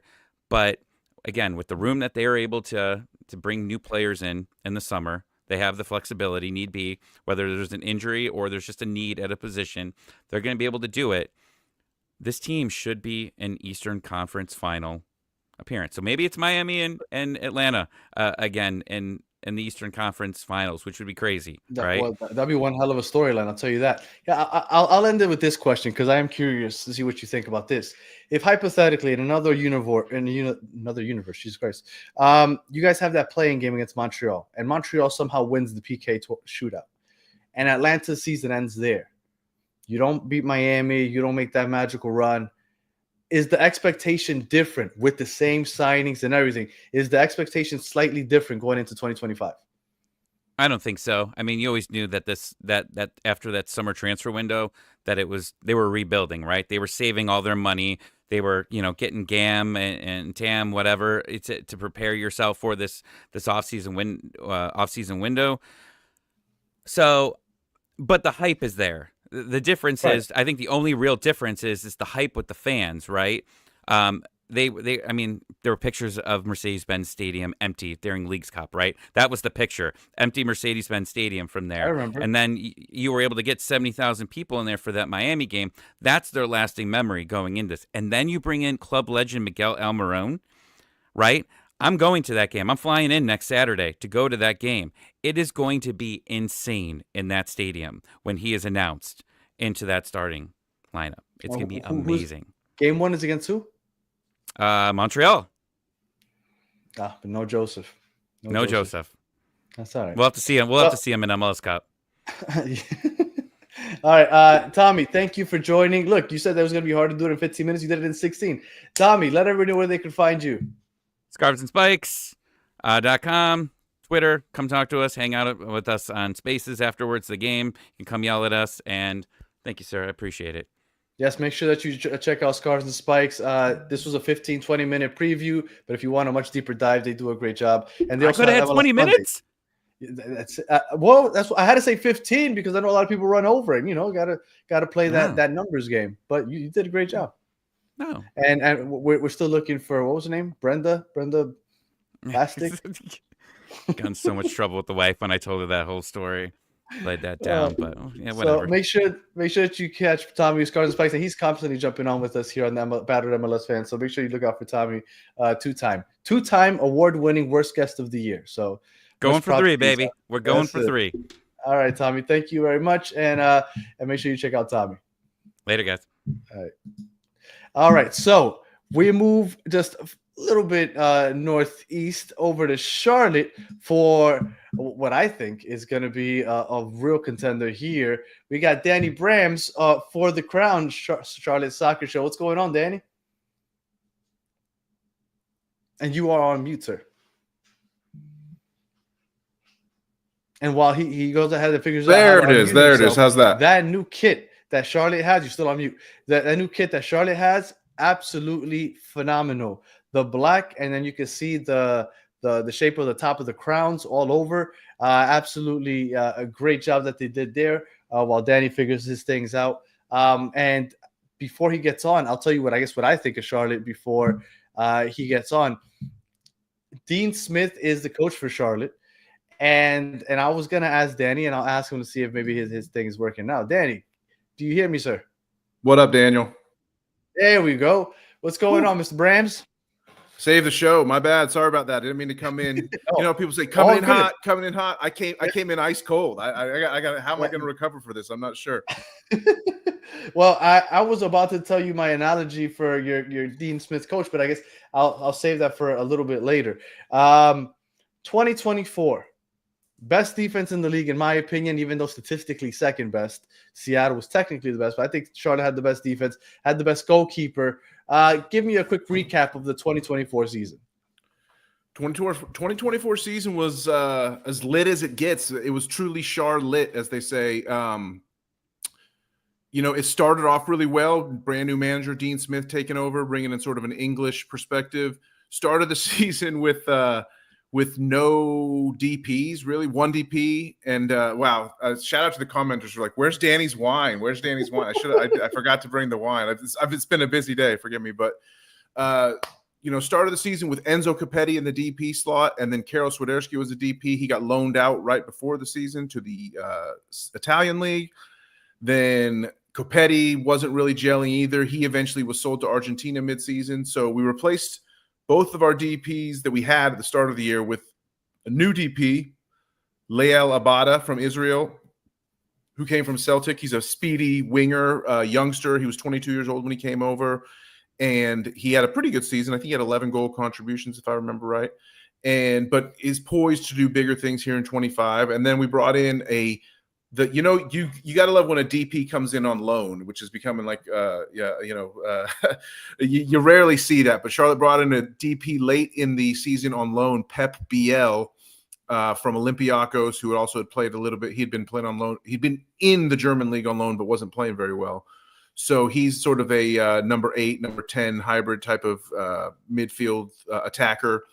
And that was our DP situation. And like you said, the team's character was really built on defense. Best goalkeeper in the league, Christian Kalina, won goalkeeper of the year.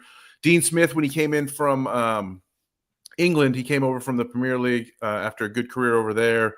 And he had this thing he said in the start of the year where he was going to reward every clean sheet. He was going to buy the entire back line a bottle of wine.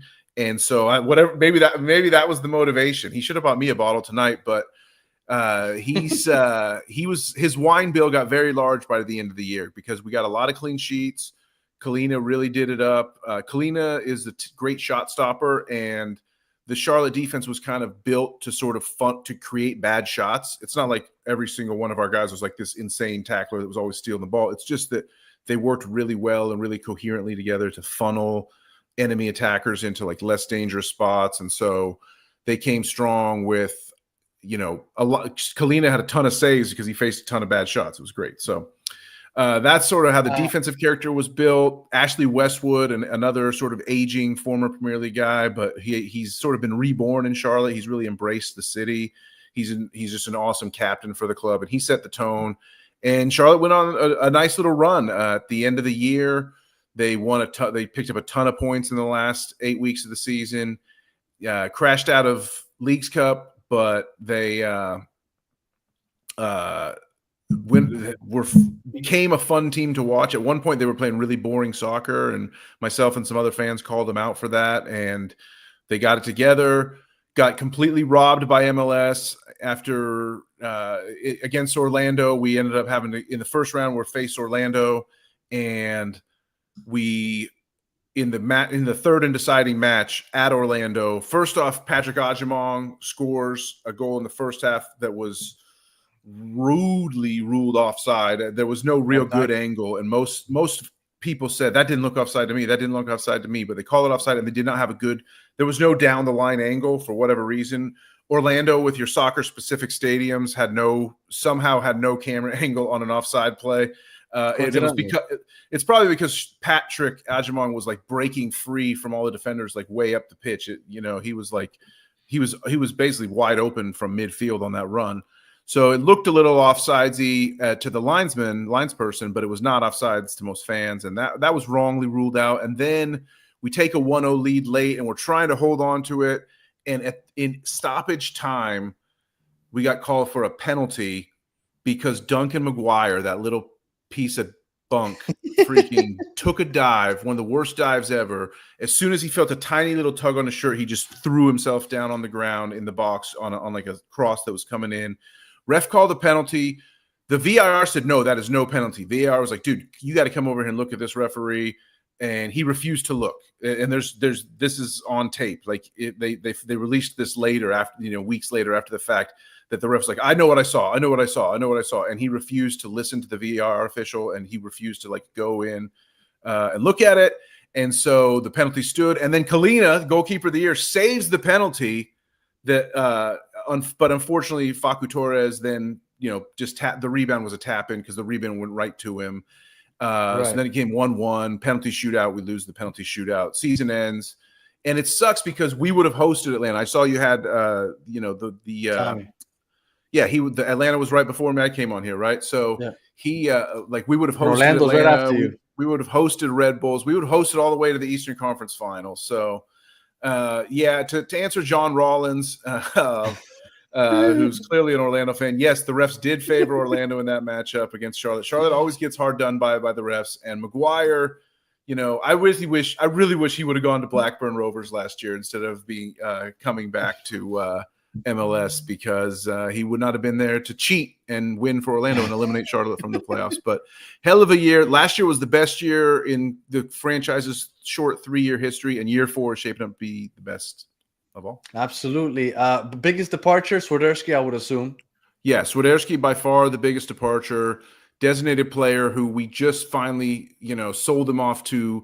He came from the Greek League and he went back to the Greek League. Now, he did go to a better club in the Greek League. He's now at Panathinaikos. And more power, God bless the guy. He was a guy that sort of became polarizing. At first, he was like everyone's favorite player because he was our first designated player. He was like one of the first players signed. He was the first time we had like a big intro at the stadium for him to come in, and dozens of people were there to welcome him. And he scored a ton of goals. At one point, he was my favorite player on the club, but at other times he started to piss me off. And his constant desire to want to leave all the time, and always he just never connected with the fans on an attitude level. He did deliver results, but eventually he started to see. You saw, I mentioned that Orlando playoff series in the game 3, when it came down to all right, what are you going to do? It's either win or go home. You have to win or you're done. He was started from the bench. So he was a designated player that was benched for the most important game of the season because Patrick Ajimong was just doing better by the end of the year. And we've seen Ajimong is a beast. Yeah, Ajimong is bigger, stronger, faster than Swiderski. And also, I think maybe not as technically gifted on the ball in possession, but really good making runs. And Patrick's very good at passing. He's very good at kicking the ball to himself in areas where they can then use his body to shield the defender from it and things like that. So Patrick's got some footwork as well for a big man. Swiderski's footwork was better, but Patrick's just a better pure goal scorer. And the word on the street was, you talk to people around the club that the reason Swiderski really wanted to leave so badly is because he knew that he was going to be sitting behind Ajimong. He was going to be on the bench as a strike. That would have screwed his chances to play in the 2026 World Cup. So Circus Fun says size doesn't matter. Yeah, size doesn't matter, but size helps. And Ajimong, he's so good. His size actually hurts him in some ways because referees tend to think that, he's too big. He's not getting fouled because he's so big. But guys are hacking him all over the place. Defenders treat Ajimong like a tackling dummy sometimes. And so it's pretty rough, but he's figuring out how to do better with that. And, he scored 2 goals for the U.S. men's national team in the recent friendlies. He's starting to get on everybody's radar. So this is a guy that we've known for a while. And we'll talk more about him as we get in player to watch maybe. But just as far as biggest departures, Swiderski had to leave because he was going to be sitting the bench behind Ajimong. So and then biggest arrival, I would assume Zaha. I mean, that was biggest arrival is the 2025 MLS MVP Wilfried Zaha. Can't wait for his MVP campaign to get rolling here in a couple of weeks. Hail Zaha, dude! I mean, it's all about the Z's, baby. Zorn and Zaha. We love him, Wilfried. I cannot wait for this guy. And he's gone and gotten his visa. And this is one of the first times that we have a big signing that's in camp to start the year, in preseason camp. Charlotte has been the kings and queens of Queen City in recent years of waiting till the last day of every window to bring someone in, and then those guys take a few more weeks to get their visas and get up to match fitness and get practice. So Zaha has his visa. He's in training camp out in Southern California in Coachella. It's Wilf baby, Wilf baby. He's going to do huge things coming in on the left. He's already created a pretty good chemistry with Ajimong. The club has tweeted out some videos of Zaha and Ajimong combining on goals in some behind closed doors friendlies and whatnot. So I can't stress enough how happy we are to have Zaha. I'm also going to say that we're getting a brand new Liel Abada. Last year, he came in midseason, wasn't acclimated to the country, wasn't acclimated to the club, wasn't acclimated to the league, brought his fiance. He's got war going on in his home country. He's just, figuring it all out. And now he's fiance as his wife. Now he's been here all year. Now he has better reason to think about some of the global situation potentially, and he's like can be fully focused on his football. And I think if you look me up, you can double check me on this. I think he had 7 goals, 4 assists last year, and I could almost expect the goal contributions. I don't know if it'll be which ones will be goals, which ones will be assists, but I think Abada is good for 20 goal contributions this year when he had about 10, 11 or a dozen last year. So I consider him almost an arrival, kind of. Shout out to Soccer Daddy FC in the comments who says, yeah, Zava. If you're a Ted Lasso fan, you know how hyped they were that they brought in Zava, and because he was so great that he was kind of a Zlatan Ibrahimovic avatar in that show. But Wilfred Zaha, not Zava, is going to be a much better team player. Zaha has had some attitude problems in the past. I was just going to say 7 goals, 2 assists. 2 assists. So I thought it's 4. So only 9, but I think he'll easily have 18 this year. So, but yeah, Zaha's going to be better. Zaha will have a bigger impact on Charlotte FC than Zava had on AFC Richmond for sure in the fictional Ted Lasso show. And then the other thing is Pep Biel, who made some really nice. We brought him in late season as a lone DP, right? So they did not pick up the option to convert him to a full DP contract, but then they loaned him again just on TAM. So he's back on a smaller contract number, and Coach Dean Smith is very excited about that. I talked to him I talked to Dino just the other day. He couldn't say enough good things about Pep Biel, and he feels like call him Dino? Really good business, bringing him in on less money. So he's almost an arrival. There's a draft. We build through the super draft. Right? We build through the super draft here in Charlotte. We drafted Patrick Ajmong in the second round of the 2023 MLS Super Draft, I think. So we got a young left back named Micah Thomas from UConn who is potentially cracking the starting lineup because our starting left back, Jere Urinen, is one of the departures from last year. He started the season at left back last year. He had to go back to Scandinavia for just the personal reasons and want to play out over there. He's got his eye on the 2026 World Cup as well. And he found himself benched at the end of the season as well because we went to sort of a makeshift a back line where Tim Ream, who's really a center back by trade, was playing left back. He would play left back in defense, and then he would rotate over to more of a center back, a 3-man back line when we had the ball, and he would just ping like diagonal balls over the defense, and Burn, our right back, would sort of move up higher up the pitch as almost like a winger role. So expect us to start formationally. We'll start that same way, but Dean Smith did say he wants to bring in a starting left back. He wants to bring in another striker to challenge Patrick, because right now Patrick is the only real striker. We got a guy named Idan Toklamati. Idan Toklamati is a name to watch. We brought him in last year on a MLS Next Pro contract, and now he's with the first team club. He's the backup striker to start the season, so he's going to get minutes behind Patrick because Patrick's not really Patrick's more of like a 75, 80-minute guy.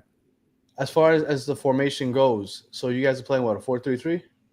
No, it'll be a 4-2-3-1. Okay. With the double pivot midfield with Ashley Westwood and a defensive partner who has been Jabril Diani, a young French player that we brought in last year. One of our bigger rivals also is Eric Williamson. If you're an MLS fan, you probably know Eric Williamson from Portland Timbers, guy who has had a ton of potential in his career. He's kind of in the middle of his career now, and he's done both ACLs. He tore one ACL 3 years ago. He tore the other ACL last year. So he's coming back from injury. But before he started having injury problems, he was a U.S. men's national midfield contending for starting spots there. And I think he's out of that picture for now, but he could end up as our double pivot partner with Ashley Westwood. And then it's going to be Pep Biel in sort of the 10 role, but moving back and forth, and Zaha on the left, Liel Abad on the right, Patrick Ajmong up top. And you guys are still playing defensive-minded ball with Dean Smith. I think they'll open it up a little more. I think Dean was focused on defense his first year. I think they'll open it up a little more.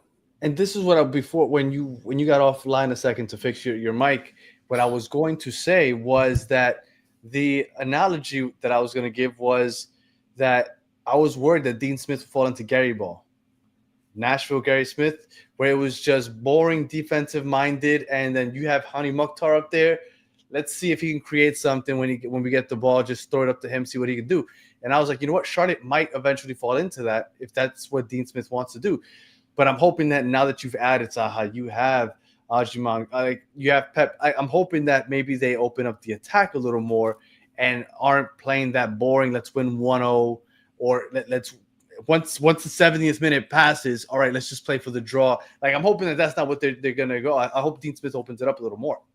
I think he will. I think he trusts the team. I think he trusts the talent. He famously last year, when he was asked about Swiderski and Kopetti, he was like, yeah, they're DPs, but they're not my DPs. That was in literally about 1 year ago. He said that. Yeah. Now he's got his DPs in and he can play the way he wants. We still have a DP slot. So that striker who we bring in could be a DP striker. There's talk about maybe trying to get Matt Targett from Newcastle, who played with Dean at Aston Villa.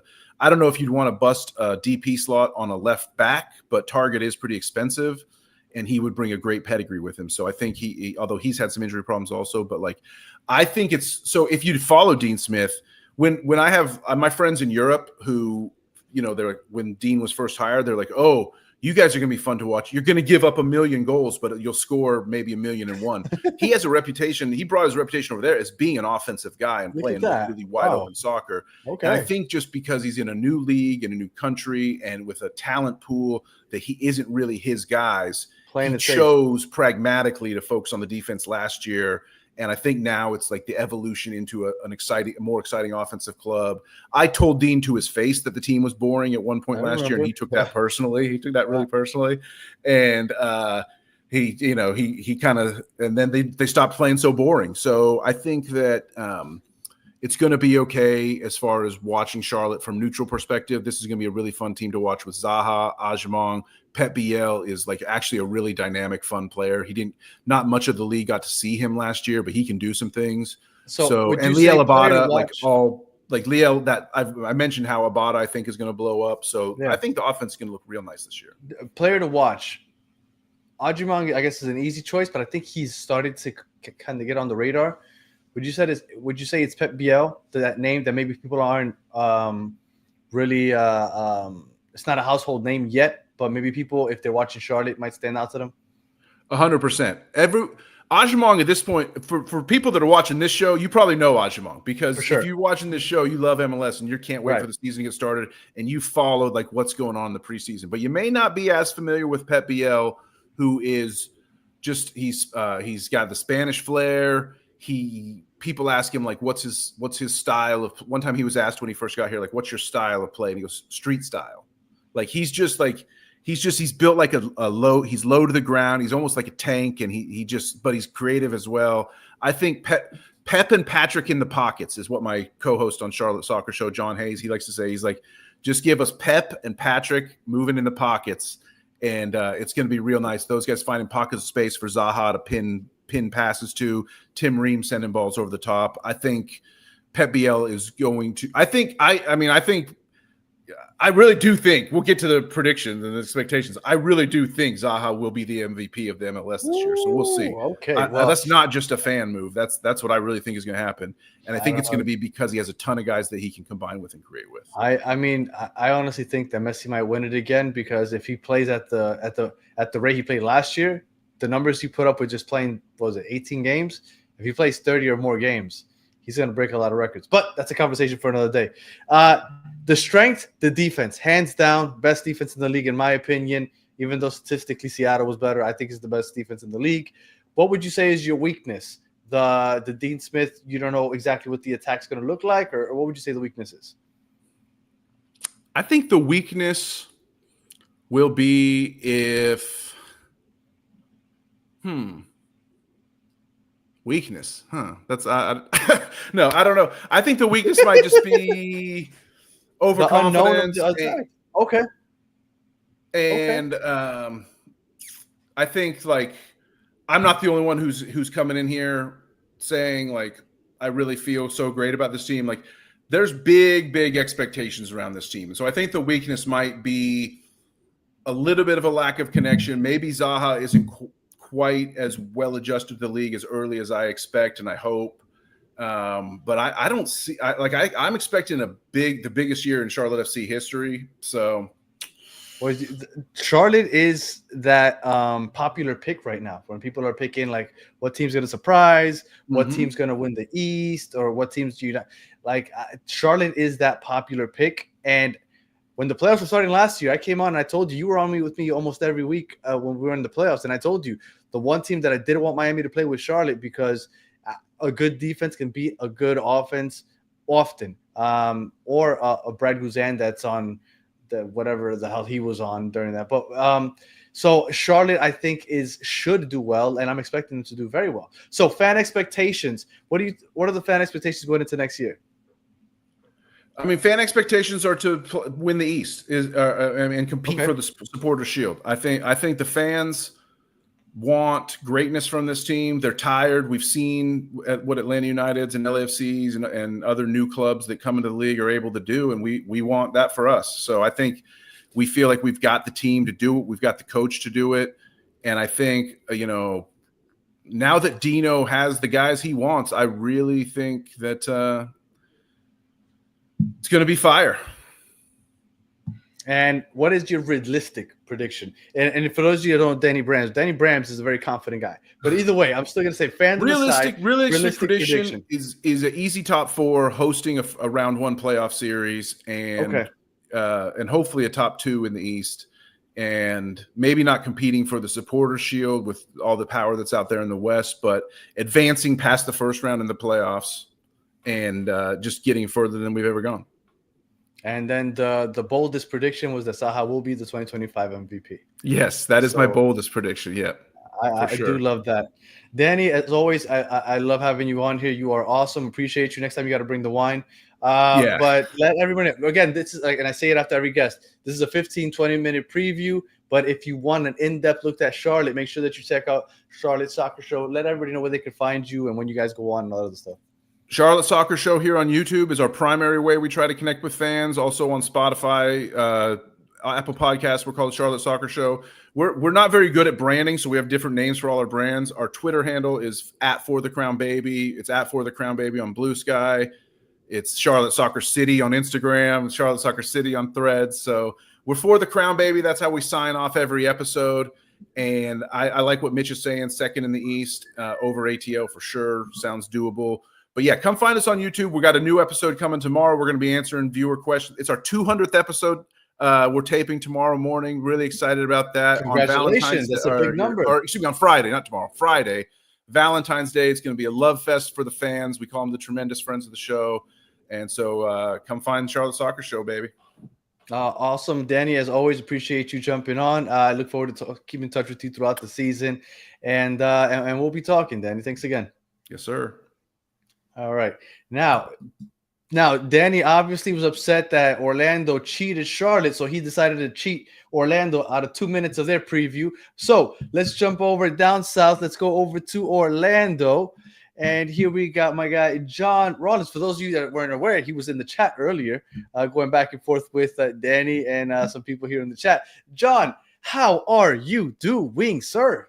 I'm wonderful. Thanks, Danny. Great to see you again. And I want to commend you on this awesome thing you're doing here. You know, it's great to hear all these perspectives from different people around the league. So I commend you. Appreciate that. Yeah, just a quick one. And then I'm hoping to direct people to the actual podcasters that actually dedicate their time to the actual teams. Because, I mean, obviously, you guys have a more depth analysis and just trying to grow the MLS community. So, 2024 recap. You guys, before the season started, kind of like we just had Charlotte on, and we had that conversation of Charlotte is everybody's favorite pick. Last year, before the season started, Orlando was that sexy pick. We had Tom Bogart on our show, and he predicted Orlando will win the Supporters' Shield. Like, so Orlando was that pick last year, and they got off to a really rough start. Eventually, got back on track. Could you give me a quick recap of the 2024? I mean, or you just add to whatever I just said. Yeah, man. I mean, it started off pretty badly after all that hype, right, that you talked about. The season was pretty awful at the beginning, and I'm sure that 5-0 loss, you guys will be celebrating that forever. But that kind of said to us how the beginning of the season started. It was not good for Orlando, so much hype, and it was just really, really bad for about the first up until around June. Then it really started to turn and get together. And then the second half of the season, we were really one of the best teams in the league and had one of the better records in the league. And that's how we managed to sneak our way all the way up into fourth again. I think we're a team that like quietly, go about our business. No one really likes us. No one pays attention to us, but we've been sneakily a little bit good the last few years. And, obviously we couldn't get over the line, a massively disappointed game against the Red Bulls after we beat Charlotte, who Danny is clearly still not over, which I love. So it was a disappointing season for us. Furthest we've ever got, of course. We've never got close to MLS Cup like that before, so that was good. But definitely, a season that we feel like we could have done more if we just had started better and not been so hot and cold. Well, and like you said, you guys quietly. People don't really like, maybe it'd be preseason. People talk about Orlando, but then they kind of just quietly end up in the top 4 or 5 seeds over the last couple of years. So just consistently there, just haven't been able to get over that hump. But let's get into departures. Now, Facundo has now left the team. And surprisingly, a lot of people in the MLS like stratosphere, they're not talking about it very much. You hear a lot of talk about other players leaving their teams. Facundo, I thought, was an integral part of your attack. Was that the biggest departure? And do you think it's going to hurt as much as I'm predicting it to hurt? Is 100% the biggest departure for sure. I mean, the guy was our leading goal scorer. A lot of those goals did come from penalties. Like it was, he never actually reached double figures for us in terms of non-penalty goals. He was the Wagner of the East. Yeah, right. So he was a massive part of our team. And of course, those goals have to be replaced. But, it wasn't like he was the only guy in our attack. We have a lot of pieces and we have retained a lot of those pieces. I would say most of our team is still there and you're going to see a similar Orlando City. But yeah, no Facu means that the whole thing looks very different for us in terms of who is that star, who is that one guy that we're like, okay, this is the man that we want to lean on. Probably going to be Martin Ojeda going forward. Okay. Now, as far as arrivals go, Nico Rodriguez, Colombian, is he going to be who's supposed to replace the Facundo hole that's being left behind? No, Nico Rodriguez is just like a fill-in piece, that squad player. We picked him up from a Colombian team. He is a 20-year-old. We got him for about 1.4 million. So a guy that we're expecting to have some upside in the future, a young prospect out of South America. We'll see what he can do, but definitely not the man to replace Facu. The man to replace Facu is Marko Pasalic, who we just signed last week. Okay. He is a Croatian international who has spent time with the Borussia Dortmund 2 team, as well as just the Croatian team that we signed him from. He's been in and around the German scene for a while, and one of those guys that's kind of fallen through the gaps, but is still viewed upon as potentially a big player in Europe. The guy is 24 years old, so we're replacing a DP who was 24 with another DP who was 24. So really like for like in that sense. Let's see. So that's your biggest arrival. Yeah, he's our biggest arrival. Technically, he's the DP. He's going to play the right wing role. He's the left footer who's going to do exactly what Facu did for us. How well he will do that, that remains to be seen. I'm sure, like we saw were a clip last of him. Year. Huh? Yeah, he's I got saw some a clip nice of him, skills. and I thought that the clip I was watching was on fast forward. Like as quickly as he was moving, I was surprised, and then I had to double check, and he's quick. Yeah, I mean, for what he is, he's a very technical winger, and he looks like he's got some real skills. His numbers throughout his career aren't like amazing. We didn't sign a 20 goal a year kind of player, but let's see what he can do in MLS. Let's see where he lands. It's so interesting to me whenever these new guys comes in, like Danny, we don't know whether they're going to be like Danny from Charlotte talking about Zaha being the MVP. Like that's really punching it. And that might be the case, but it also might be that Zaha comes in and struggles, right? So we don't know. We're hopeful that Marko Pasalic is going to come in and hit the level, but we'll see. We'll see. All right. So as far as formations, is it still Poppy out before I even get into formations? Well, I mean, that depends who you ask, right? I think some of our fan base is just so tired of watching like our ball underneath Oscar Pereira, that they just want a change regardless, even though we did turn it around last year. And if things start badly, I'm sure most of the fan base will immediately want to remove Oscar Pereira. How long has he been there already? He's been here for about 4 years now. Yeah. I think that people get frustrated because we haven't been able to go that extra step. But before he came along, we were, really not good at all. So he's put us on the map. But I think a lot of people feel like he is not the guy to be able to take us all the way. So that remains to be seen. He is in his last year of his contract, as well as our GM and our executive. So we're going to see there, maybe this could be the last era of this version of Orlando City. If things go bad, it might be an all change next year. We'll see. Interesting. All right. So is Oscar Pereira still playing the same formation coming up this year? Anything that you've heard differently? So what is the formation for those people watching? I don't think anything is really going to change. We might have a little bit of change in the midfield, but we'll talk about that in a second. But it's going to be 4-2-3-1. We're going to be defensively, compact, and we're going to be difficult to beat, and we're going to try and hit you on the counter. It's going to be a lot of that. Like, you've seen us enough, Danny. You know how we play now.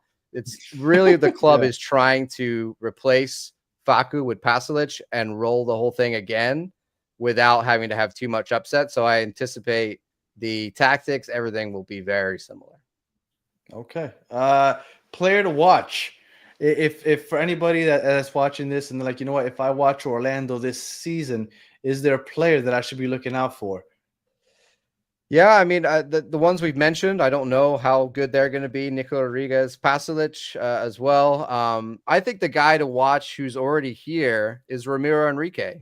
He was one that he's been competing with Duncan McGuire for that starting striker spot for a couple of years. Last season, he kind of claimed that spot at the end of the season, and he goes on these runs where he scores, back-to-back games for about 5 or 6 games. Really a guy that's like over the last few years, we brought him in as a U22, has developed and got better. A South American talent that I think is going to take it to that next step this year. And let's see if he can maintain that number 9 spot and keep Duncan away when he comes back from injury. Is Duncan McGuire a disappointment in your eyes? Not at all. I think Duncan McGuire is just one of these guys that and I didn't mean that shade. I'm just like a serious question. No, he was very hyped when he first came in. Then everything that happened with him this time last year, where he almost went to Blackburn and then didn't go to Blackburn.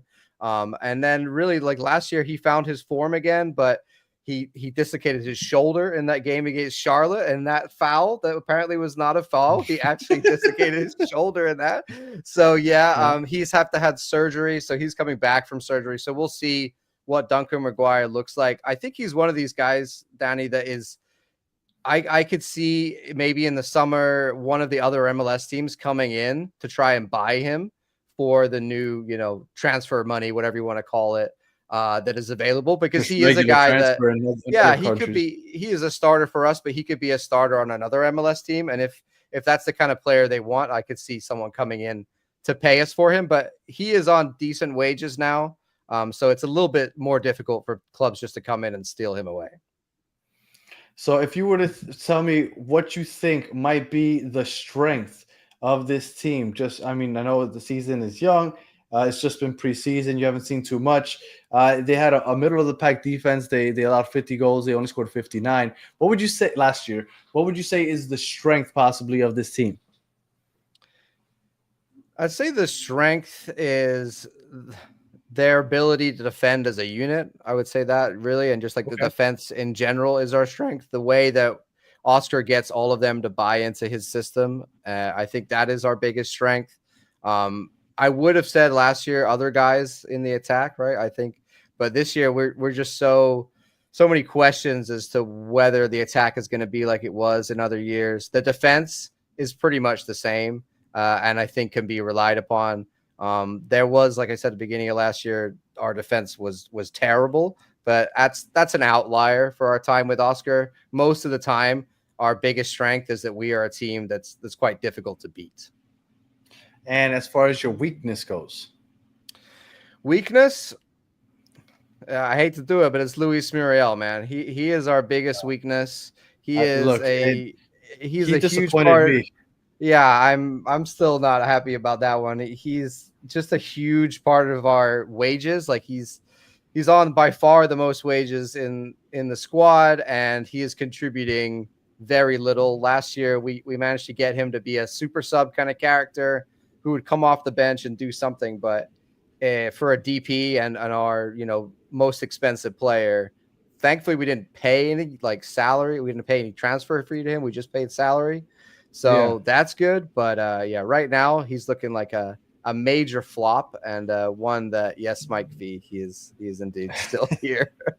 We could get rid. It's like Shaqiri, I think we're just gonna have to ride that one out. As much as I would love how long the was his club to contract? pay him off, another 2 years, this year and then end of 2026. So we are hopeful that Muriel finally, with a preseason under his belt, can show some fitness, but he got injured in the first game against Minero, and we haven't seen him since. So not looking good. Now, before we get into fan expectations, you guys are in 2 tournaments. You guys are in the Leagues Cup and you are in the Open Cup. Now, is there either one of those that the team is more excited about than the other, or I guess the fans?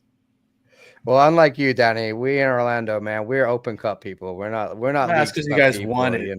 Yeah. Well, you won it. You just like the tournament we won, right? Open Cup, man. You were talking about not being able to defend your Open Cup. Like we weren't able to defend our Open Cup. So like it can happen too. Like it's for me, that was really upsetting for us last year, not being in that competition. I think a lot of the fan base were upset by it. I understand the issues with it. I know it's not perfect, but coming from England and having a deep appreciation of like FA Cup soccer and what that looks like, I love it when we play. I know you don't care if you play Miami FC or whatever, but I want to play the Rowdies. I want to play the Naples team or whatever, because I think that's for me really fun. I don't care if there's 4,000 people in the stadium. I'm not making the money, right? It's not my money. Can have this conversation. Obviously, it's a preview, so we're gonna keep it quick. But sorry, no, it was me. But in England, I feel like because it's so small, I feel it's neighborhood versus neighborhood. Here, it's more spread out. I get the whole Rowdies in Naples, but eventually you're playing against Sacramento, you're playing against Alabama, Birmingham, and it just doesn't have that same feel as you do in the FA Cup. Because I get why the FA Cup's really cool. Because of the proximity of all the neighborhoods. Okay, so Open Cup is what you guys want. 100%. We have a good chance of winning it too. I think for real. I really think the teams in it, we are one of the upper teams left in that competition, in my opinion. Watch out for IMCF too. All right, fan expectations going into this season. What is just fandom? What have you heard? What's the feeling around the fans as far as what they're hoping? Like they're happy if we do this or get there. I think the fans just don't want to go backwards. I think that's the biggest thing for them, is that we've had slow progression over years. Obviously, we won the Open Cup in 22, and we've been making the top 4. And then last year we got to the Eastern Conference Final. The fans just don't want us to take a massive step back. So I think if we are, a top 6 team, I think the fans would be very happy with that. I think they would take that. Ideal scenario, we come top 4 again. But I'm very aware that the East is becoming more and more challenging. And I think there's lots of players coming into the league. Obviously, we've made our additions, but where are we going to stack up in this new 2025 East with the likes of, like Charlotte and Rebels and Atlanta and you guys? I can name 6 teams before I even get to us that will probably be above us, Danny. So it's going to be hard, but falling off. Yeah, I mean, but I'm realistic. I'm not going to sit here and be like, "Oh, Orlando's going to be a number 1 team," right? I don't think that's where we're at. I think if we have a good transition year and kind of change things a little bit, but manage to keep the core together, 5th or 6th is very good, and I would be pleased with that. So that's the fan expectation. But now, fandom aside, looking at this just unbiased, what do you think the prediction is? Like, where do you think you guys end up by the end of the year? Do you see yourselves holding up the MLS Cup? Because I know if you guys win the Open Cup, I think, and make the playoffs, I think that you would consider this a successful season. trophy and a playoff Oh. appearance. Yes, For sure. I mean, I think there's parts of the fan base that are just so focused on MLS Cup or anything because we've been in the league for 10 years and we haven't won it. So there's some people that would only say that's the only thing they want. Whether we could win MLS Cup this year, I mean, I was very positive about us last year, and we managed to go all the way, even with the additions that didn't really help us. This year, we've got additions that hopefully make us better, but we'll see. And if they do make us better, then yes, we could go very far. But like I said, I'm very aware that the East has gotten stronger all around. So I'm waiting to see where we lie in the land. And I would go probably sixth. I'll stick with that. I think fan expectations and predictions is about fifth or sixth would be right. Okay, so that's the expectation. And just a random question here. And I know it's probably not a big deal, but I just need to ask. Last year, there was a big deal made about the name of the stadium. Did that just completely die out and the fans just don't care anymore? Yeah, man. I mean, it came out and everyone was like, they're like, we're naming our stadium after Miami and it's Inter and Co. And what is this about? And it's so embarrassing. And like, I get it, right? It's not the name I would choose. It's not the name anyone would choose, but we got a really big deal from a Brazilian company that just so happened to be called Inter and Co. They run this like super app. They gave us the best stadium rights naming deal we've ever had, and they put a bunch of money into improving the stadium and adding a bunch of things. So who cares what it's called, bro? You know what I mean? Like, do you care? Like, I like Drive Pink Stadium, whatever they call it. Like, I prefer Drive Pink over Chase, but yeah, ultimately at the end of the day, it's not that big a deal. I mean, for me, I still call it Orlando City Stadium, right? And that's what it was called originally. So we're just like, we're going to the stadium. So it doesn't bother us, but yeah, it was. And you guys, of course, the Miami fans, you love to troll. Yeah, of course. Well, I mean, you got to take your shots when you can. It's banter. You got to take it, man. You got to take this. But I will easy tell shots you, like Mike V taking on Mickey Mouse here. So appreciate you, Mike V. I will tell you that when I have gone to Orlando Stadium, or I haven't been to Inter and Co yet, but I've gone to Orlando Stadium. I think it's really cool that street that leads from Amway all the way down to the Orlando Stadium.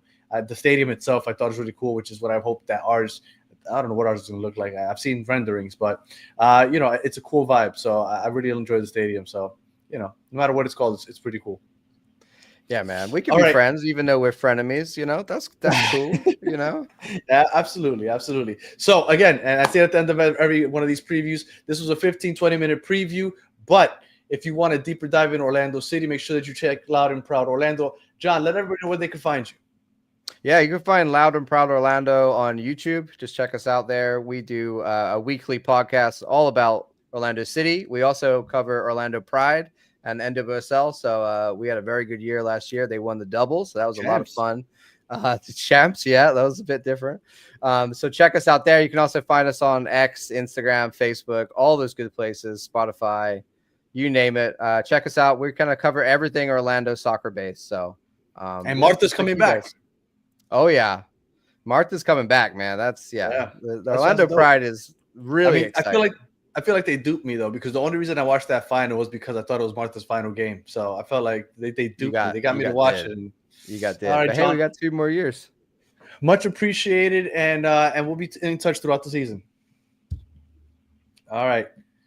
So here we go. We are now heading over to the West Coast, and I've been looking forward to this one because, well, Dallas was what we were calling them the Goodwill. No, it was a Big Lots, I think was what Joe called them last time. That's Joe, right. What's going on, my man? How are you doing, sir? Man, I'm doing great as of 24 hours ago. That is for sure. Before 24 hours ago, I was, a little iffy, but we are entering the Mucho era. Musa plus Lucho equals the Mucho era. Yes. Did you just make that up? Because I did. That is beautiful. That is a Joe Shaw original. That's beautiful. I love that. All right. Yeah. So Joe, we're here to talk. It's FC Dallas. We were talking about the offseason a couple weeks ago. You were on just for an offseason update, and we had a couple good laughs because it felt like Dallas was just selling everything. We had no idea what they were doing, and all of a sudden, we thought Musa might be going. Yes. All of a sudden, you might have the most lethal duo in the league. But before we get into that, 2024 recap. Could you quickly just recap the 2024 season?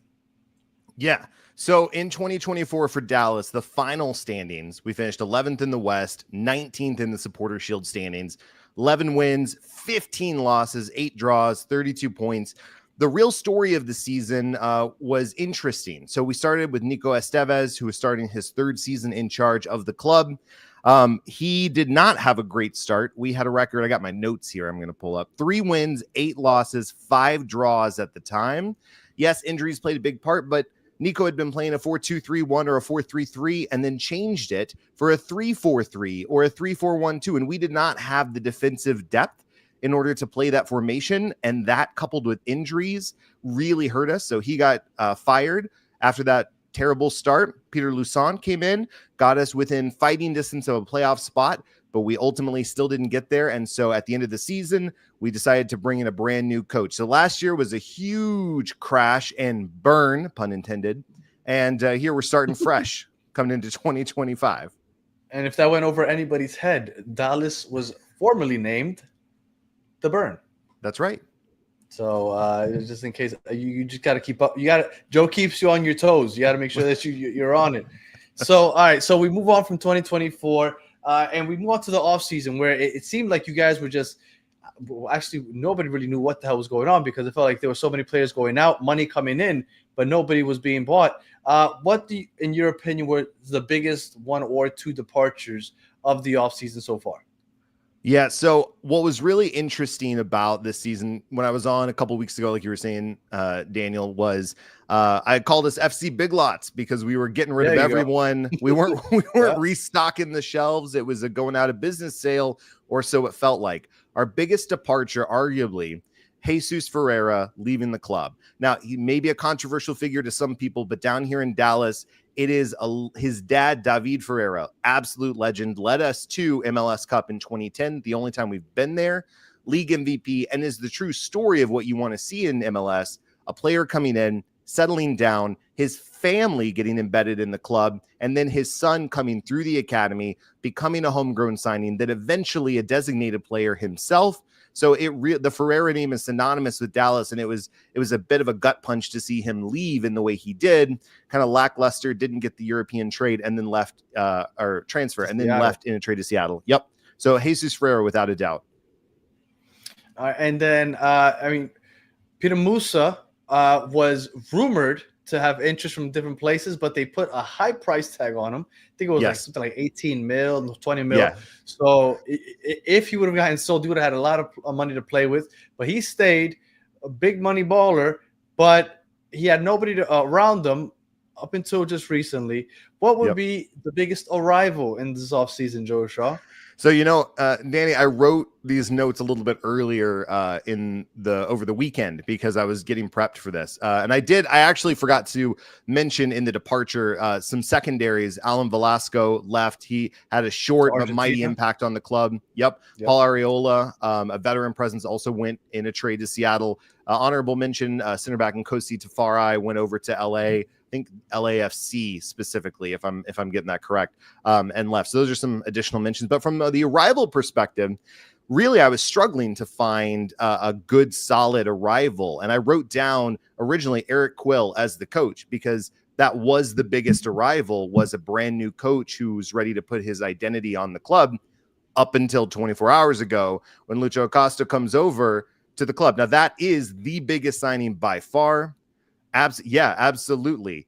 It was actually for $5 million, right? Actually, Sergeant might be referencing some additional add-ons, right? So the amount that I saw was $5 million plus some sell-ons and additional add-ons. So 6 might be the total, but definitely a steal of a price in this new direct cash mechanism that we were talking about a couple weeks ago on the show.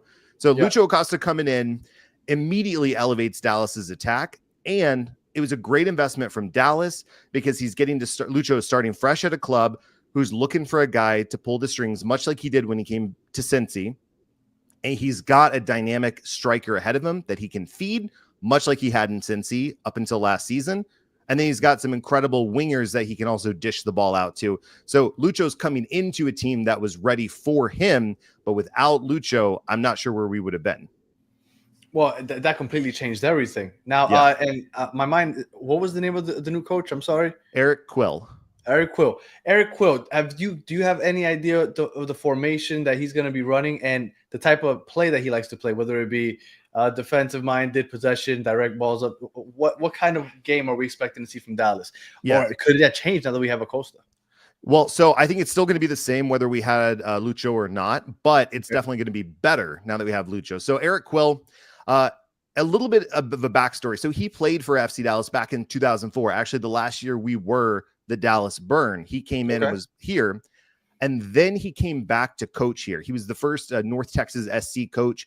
He helped develop Tanner Tessman and Ricardo Pepi. He found Bernard Kamungo way back when. He wanted to be FC Dallas's coach before they hired Nico Estevez, but they decided to go with Nico. So Eric went to Columbus Crew and learned at the foot of Wilfred Nance. He left Columbus, took the head coaching gig for New Mexico United, took them to first in the West in the USL Championship. Now he's here in Dallas. Everywhere he goes, he touches a championship. North Texas, they won the USL League One. Columbus, they won MLS Cup. New Mexico United, they got first in the West and then barely missed out on the championship there. He knows what he wants and he knows what he likes. He likes to play a 4-2-3-1, fast, free-flowing attack, likes to get crosses in and allows the number 10 to roam. So I saw a press conference today where Eric Quill was talking about Lucho and the conversations they had with Lucho where he was excited to come to Dallas, really liked what the vision was that was laid out. And I would suspect it's because Eric said, here are the keys. You get to play. This is your team now. And this is how I want you to be set up for success. That's music to the ears of a player like Lucho, right? Playmaker, absolutely. Yeah. So Dallas is going to be the team that you're going to be excited to watch. I don't know how many games we're going to win, but I can tell you it will not be dull. Player to watch. Now, I when I pose this question, I usually say, people that aren't familiar with the MLS, if they're going to randomly tune into Dallas, who should they look out for? Now, I'm tempted to say Peter Musa just because although he is a baller, for some reason, it's not a name that really is a household name yet. Would you say Peter Musa, or is there another name that maybe is a little more undercover that you would say, you know what, look out for this kid? So I got some obvious names. I got a little bit not so obvious, and I got a couple breakouts for Love you. it. So the obvious names, Lucho, we've been talking about him a lot. Absolutely got to watch him. And then Peter Musa, right? So that's the 1-2 combo. That's the mucho combo that you're going to want to watch here in Dallas. I'm writing that down. I'll give you royalties, but that's got to be on a shirt. Yeah. Mucho grande right there, right? There you go. So here's the thing. That's what you're going to be excited to watch and to see. Yes. Now, Martin Paz, our goalkeeper, all-star, started for the Indonesian national team. He got the dual national and has been a hero and a legend over there. He's someone that's not as obvious that you're going to want to watch. He's going to make the big save, but he's currently marching Indonesia towards their first ever World Cup berth for 2026 in the AFC qualifying. He's someone to watch, but the absolute names you're going to gloss over and not pay attention to that you do need to pay attention to is Pedrinho and Logan Farrington. Those are the direct backups to Lucho is Pedrinho and Farrington to Musa. So when those two guys get sold or move on, those are their direct replacements. Eric's already been developing these two. Now, Logan got drafted last year. Pedrinho was on North Texas, made the step up after he led them to MLS Next Cup or MLS Next Pro Cup. But those two guys are young, they're hungry, they're fired up, and they're learning from absolute legends in Lucho.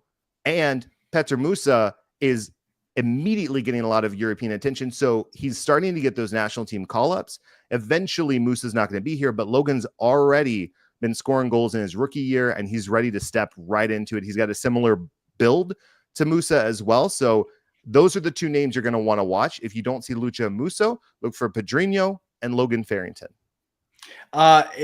Is it fair to say, because I've always thought of Dallas as kind of like a Philadelphia Union where they build from within with the academy, would you say that that's fair to say that FC Dallas, once they bring kids through that academy, you could expect them to eventually mature and possibly get first team minutes?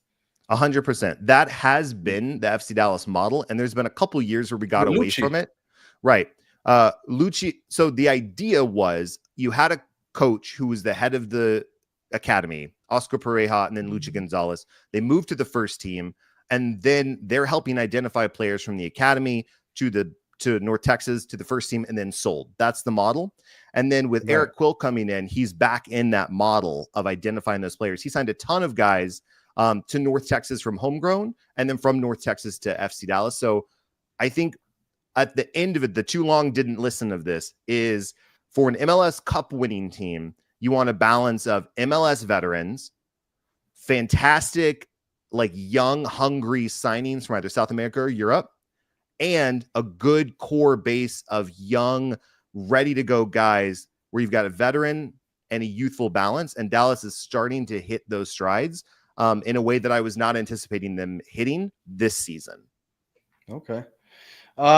If you were to say that there's a strength on this team, what would you say the strength is? And I would assume you're going to say the attack, but it is the attack. We're a little top heavy right now.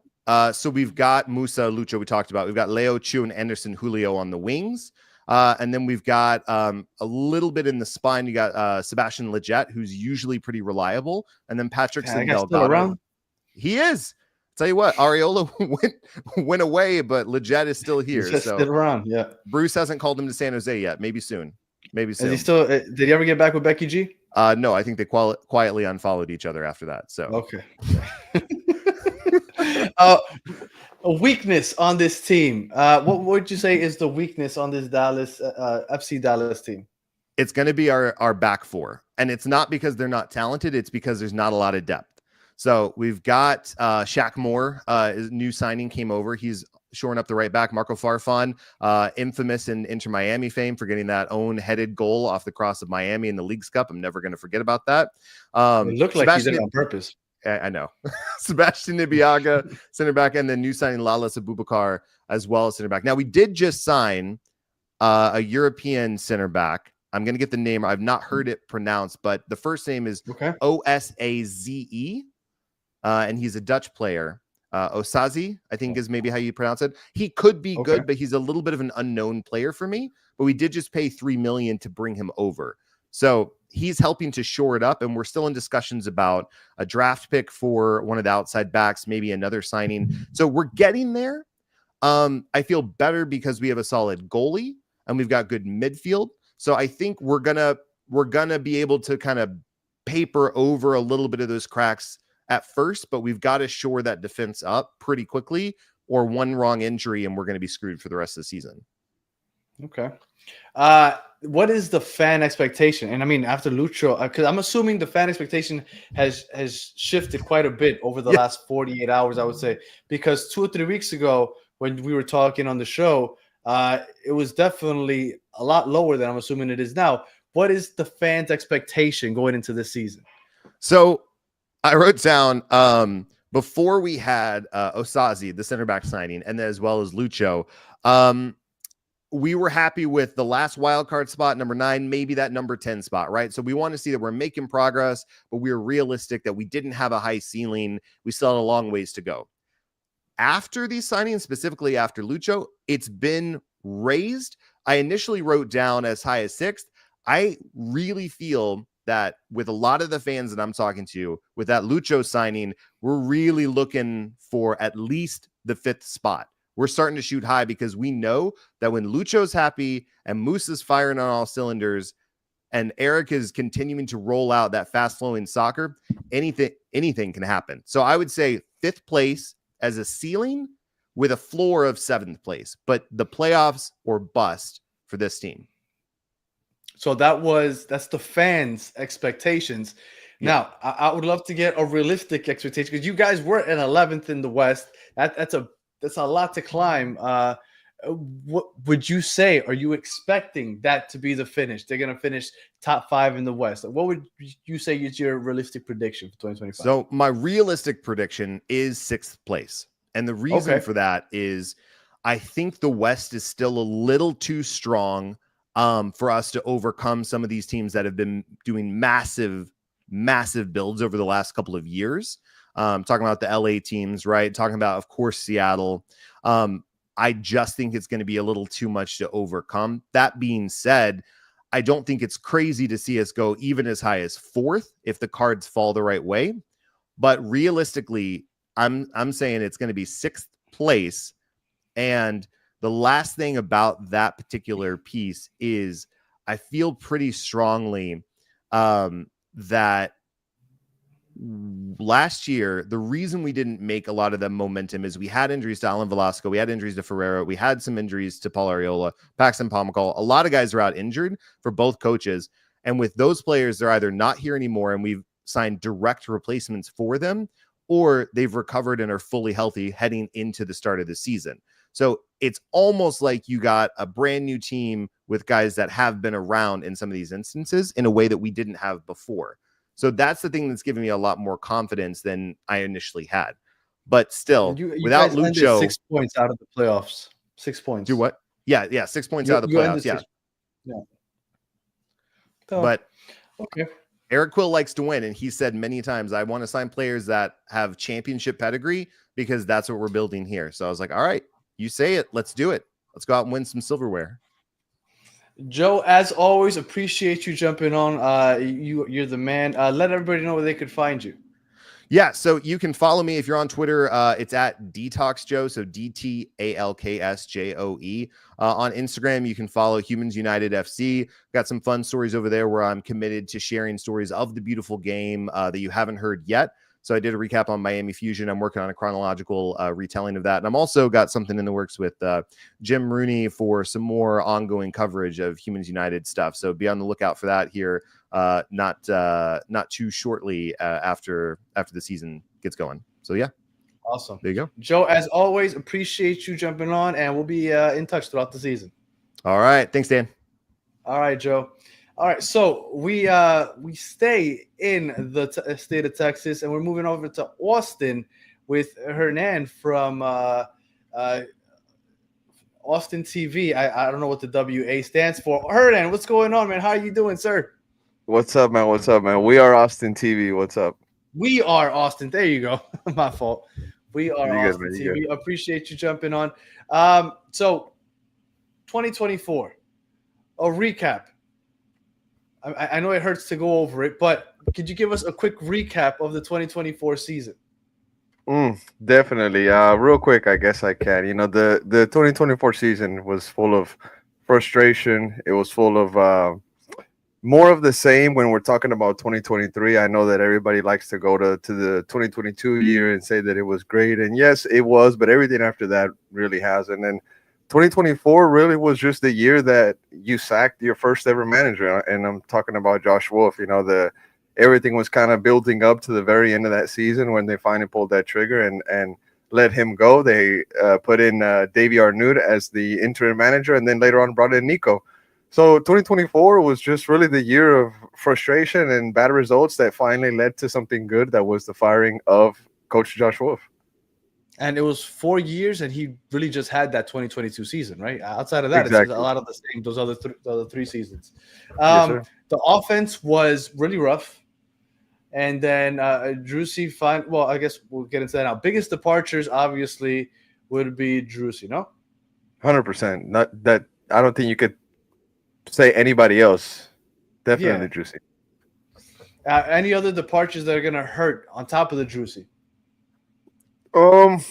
Honestly, yeah, I could mention the Alex Ring departure. There was Alex a lot Ring, of people that one of my wanted him favorite to MLS stay. players of all time. Yeah, there were so many people here in Austin that wanted him to stay, that were confused about him leaving. But you know, there was a lot of things that happened in the year 23 and 24 that kind of were building up towards Alex Ring wanting to go home. You know, everything was just weighing down on a lot of these players, and some of them were like, you know what, I've had it and I'm ready to go home. And Alex Ring was one of those guys, and we see that he got picked up by HJK Helsinki along with Timo Pukki, former Minnesota guy. So those guys back home ready to ball out with HJK. But that one hurt for sure.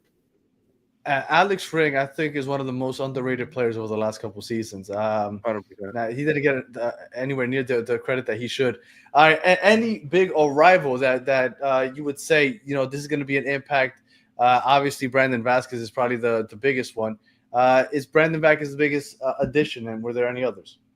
Man, I think Brendan Vasquez is the biggest addition when you're talking about names, because he's a guy that everybody in this league knows because of his time with ATL, but also Cincinnati. Obviously, that was where he was, balling out. But there's a guy that he's yet to join the club, although he is signed. It is official 100%. It's Mirto Usuni, and that's an Albanian striker that they got from the second division of Spain from Granada. And Austin FC broke the bank. I mean, they dropped the check. It was a club record transfer fee of $12 million. They triggered his release clause, and we haven't really seen what he can do in MLS at all yet. He hasn't arrived to the club, to the city, to the country yet. But when he gets here, he's going to have a massive impact on this team, on this league, and along with Brendan Vasquez, Austin FC, they spent a lot of money to bring some really great players into the attack mainly. So you got Brendan Vasquez, Usuni, and then last season, mid-season, you bring Osman Bukari, which at that point, he was the club record fee at $7 million. We got him from Red Star Belgrade. So Austin FC has spent a total of around just shy of $30 million building their front three. So that's going to be a huge talking point in this 2025 season. So when you ask me what are the additions for this team, I mean, it's hard to put my finger on it, because you even have guys that really were a no money move like Ilya Sanchez that are going to be a huge impact That was on that, this that, team. that was huge. I couldn't believe that he left LA. Exactly. So Ilya coming to Austin, I mean, that's something that it's gonna go over the head of a lot of folks. But if you follow this league, if you know who he is and what he can do, Ilya is no strange guy. He led because we in Miami we were keeping track of Yannick Bright for most interceptions per 90 minutes, and Sanchez was always right above him, and Bright was always second. So he is a baller. So Nico Estevez, do you know what formation he's going to run out there, and what type of game does he like to play? Is it possession based? Is he looking for the counter? What kind of game is he looking to play?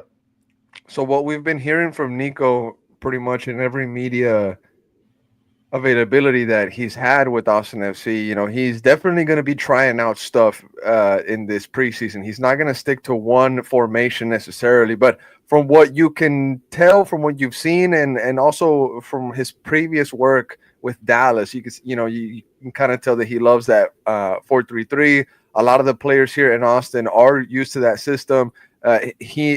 His school and Josh Wolf's school are pretty much similar. They come from the Columbus, Greg Berhalter era kind of school, right? So they have a lot of the similar ideas when it comes to structure. And what I'm predicting is that, that 4-3-3 with maybe two number 8s going forward, only one holding midfielder that's going to be that Ilya Sanchez. But there's so many guys in that midfield that can really occupy that role. But as of right now, it's hard to say what Nico is going to do, because he's been trying so many things, so many players in this preseason, and rightfully so. He's the new coach. This is a brand new team, and he still needs to figure out who his best 11 is. But I wouldn't be surprised if it's a 4-3-3.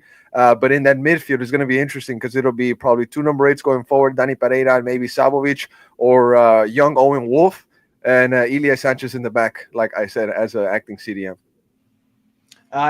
When somebody tunes into Austin next year, and maybe they don't watch him often, you're like, you know what, this is the guy that you probably want to look out for. Might not be a household name, but look out for this guy. Who would that player be in your opinion? To look out for this guy, I would probably say Usuni, like how I mentioned earlier, just because of the big name, the kind of superstar kind of aura that he's going to bring to the city. Brandon Vasquez, but that's like a no-brainer. Everybody knows that guy. Right. Those kind of sleeper cell ones, Usuni for sure. But even keep an eye on these two youngsters, Dani Pereira and Owen Wolf. I know that they're not flashy names or whatnot, but Dani Pereira, the number 1 overall draft pick back in 2021, out of Virginia Tech. He's definitely been growing up here with Austin FC, and he's turning into I'd say a serious player with Austin FC. He's already getting call-ups to the national team. And also Owen Wolf, he is the ex-coach's son. He has to prove himself. Was he playing because of who because of who was in charge, or was he playing because of his talent? And the kid has talent. The kid is actually a really good player. So it's going to be a very interesting story with those two guys, those two youngsters, Danny Pereira and Owen Wolf. That's going to be a great storyline moving forward. If you were to say Austin has a strength going into next season, what would you say is the strength of the Austin FC team? The strength is going to be in the midfield because of the depth that they now have, that they now possess. It's something that they didn't have before. You know, when it was the Drusy era, right? He's not here no more. It was, hey, if you can shut down Drusy, you shut down this Austin team. And that's what the game plan for a lot of the opposing teams was, right? You would come to Q2, shut down Drusy, and it was a wrap. So now in the midfield, I had mentioned those two youngsters, Ani Pereira and Owen Wolf. We mentioned Elias Sanchez, but there's guys like Sabovic that are European players that decided to come to MLS that we have not yet seen. There's guys like Dubersarski who were being pursued by River Plate, U22 signing that Austin FC just wrapped up in this offseason. So it's going to be very interesting to see how that midfield plays out. But I say that the strength is going to be in the midfield, in the numbers, in the quality that they have, and of course the distribution to the attack. As long as they can get balls forward to Brandon Vasquez, as long as they can isolate Osman Bukhari in those 1v1s for him to be able to cut back and either take shots or lay it back to whoever is crashing into the box, it's going to be a party for Austin FC in the front three. But it all depends on that midfield, in that core, in that brain. And of course, it's all going to be orchestrated by none other than Elias Sanchez. Austin traditionally just was just a crossing clinic. No, it was just crossing Shala. And yeah. And it's going to be nice getting away from that, I'm assuming. As far as the weaknesses go, is there a weakness? Because I know before it was, like you said, take out Drusy and then just play the cross. What would be the weakness going into this year for Austin FC? I think our weakness is still defending. I think the weakness is still in the defense. Austin FC has also invested in their back four. You know, you have a veteran like Brendan Hines, like who is a cheap player when you're talking about salary cap or whatnot, and he's putting up big time performances last year, and also sometime before that he was nominated for Defensive Player of the Year. Didn't get it, but the fact that he's in there, that's also massive for a player of, I mean, he's not that old, but a player of his age, you can call him a MLS vet.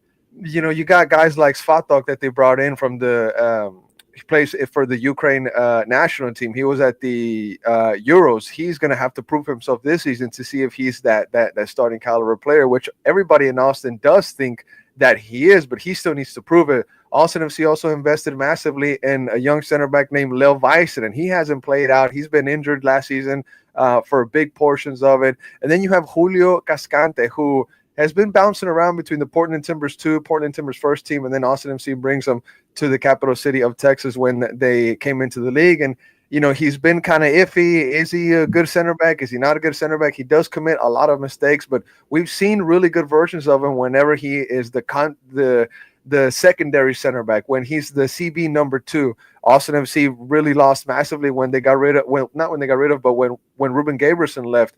That was a big blow to the club.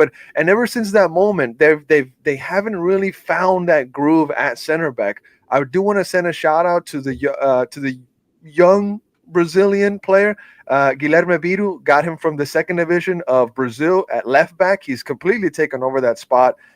He goes good. You know, he's pretty good moving forward defensively. He's a dog. And if you remember, he's the guy that in the second half of the season when Austin played the Galaxy, he did the nasty challenge on Butch that made headlines everywhere. And he was the one that cocked back. He was the one that cocked back, and he was going to punch Greg Vanny.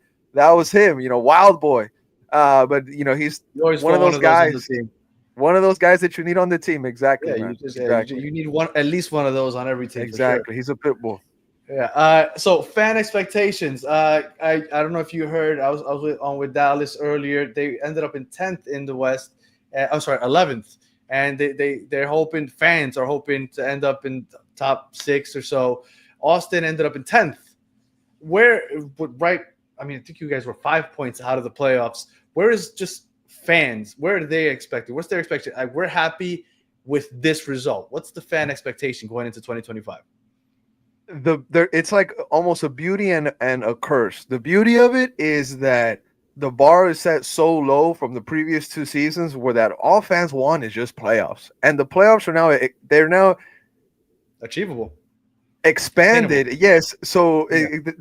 that too. So then it's kind of silly if you don't make it in, right? And then you also have the fact that you spent $30 million, just shy of $30 million. So what does that bring? That brings expectations. You know, if you spend $12 million on a guy, he can't be on the bench. He has to be scoring or providing assists in some way, shape, or form. So expectations are going to be there in individuals more than anything, but also Nico. You know, Nico's coming in from the rival team from FC Dallas. You know, it's not going to be sweet if you lose the first opening 2 games. If you lose the first opening 3 games, I mean, everything is kind of chill right now. The fans embrace Nico, but I'm telling you, if the results do not come in the first 5 to 10 weeks, expect things to go south, because the fan base here, I mean, I don't know if you've seen how the fan base moves, but there's been planes that have flown over Q2 that says that they want the coach out. There's been buses. I mean, there's been trucks with digital boards that have said Wolf out. I mean,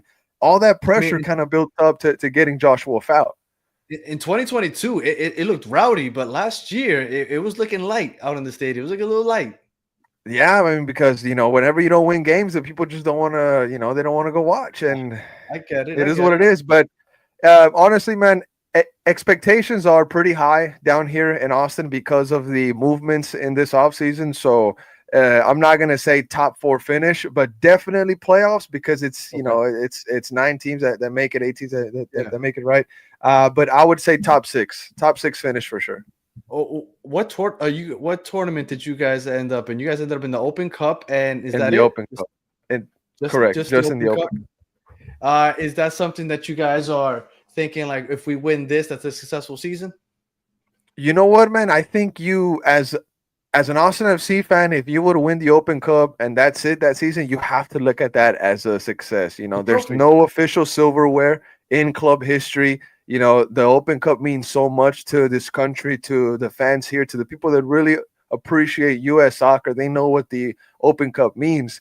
And we've actually got to speak with one of the Austin FC players, and they were pretty much saying how they see the Open Cup as something that they can grab this season, because it's only just, was it 5 or 6 games, right?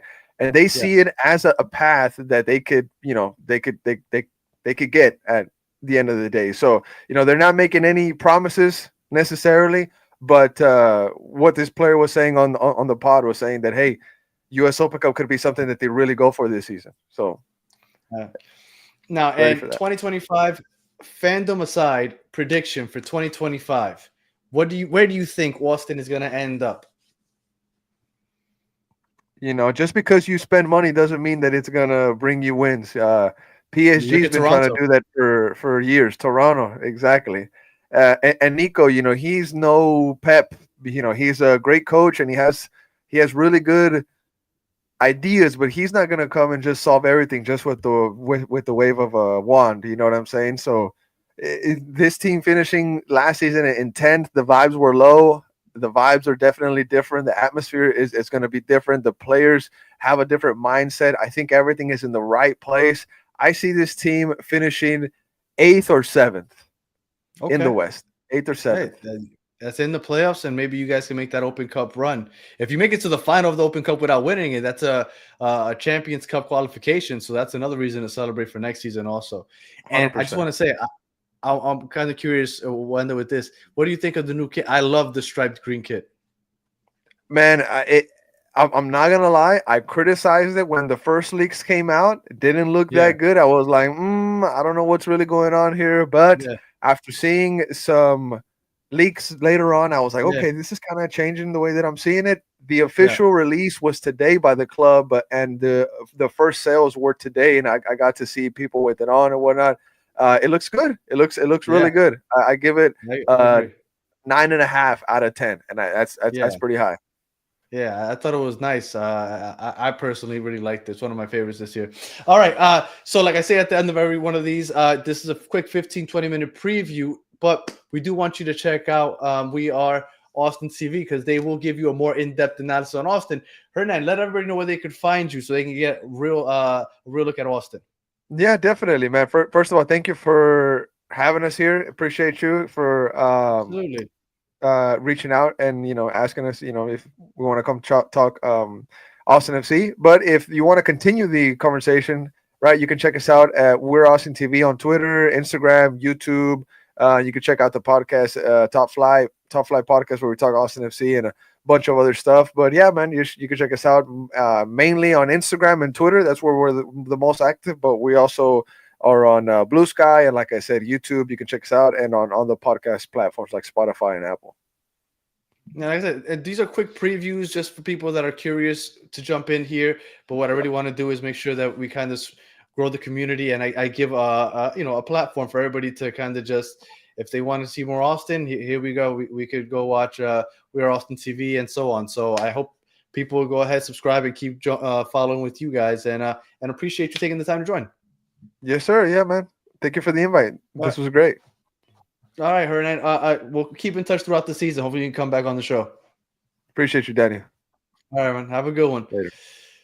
All right. So we are done with Texas for now. Now let's move up to a colder state over there in Minnesota. Let's talk some Loons football. What's going on, Connor?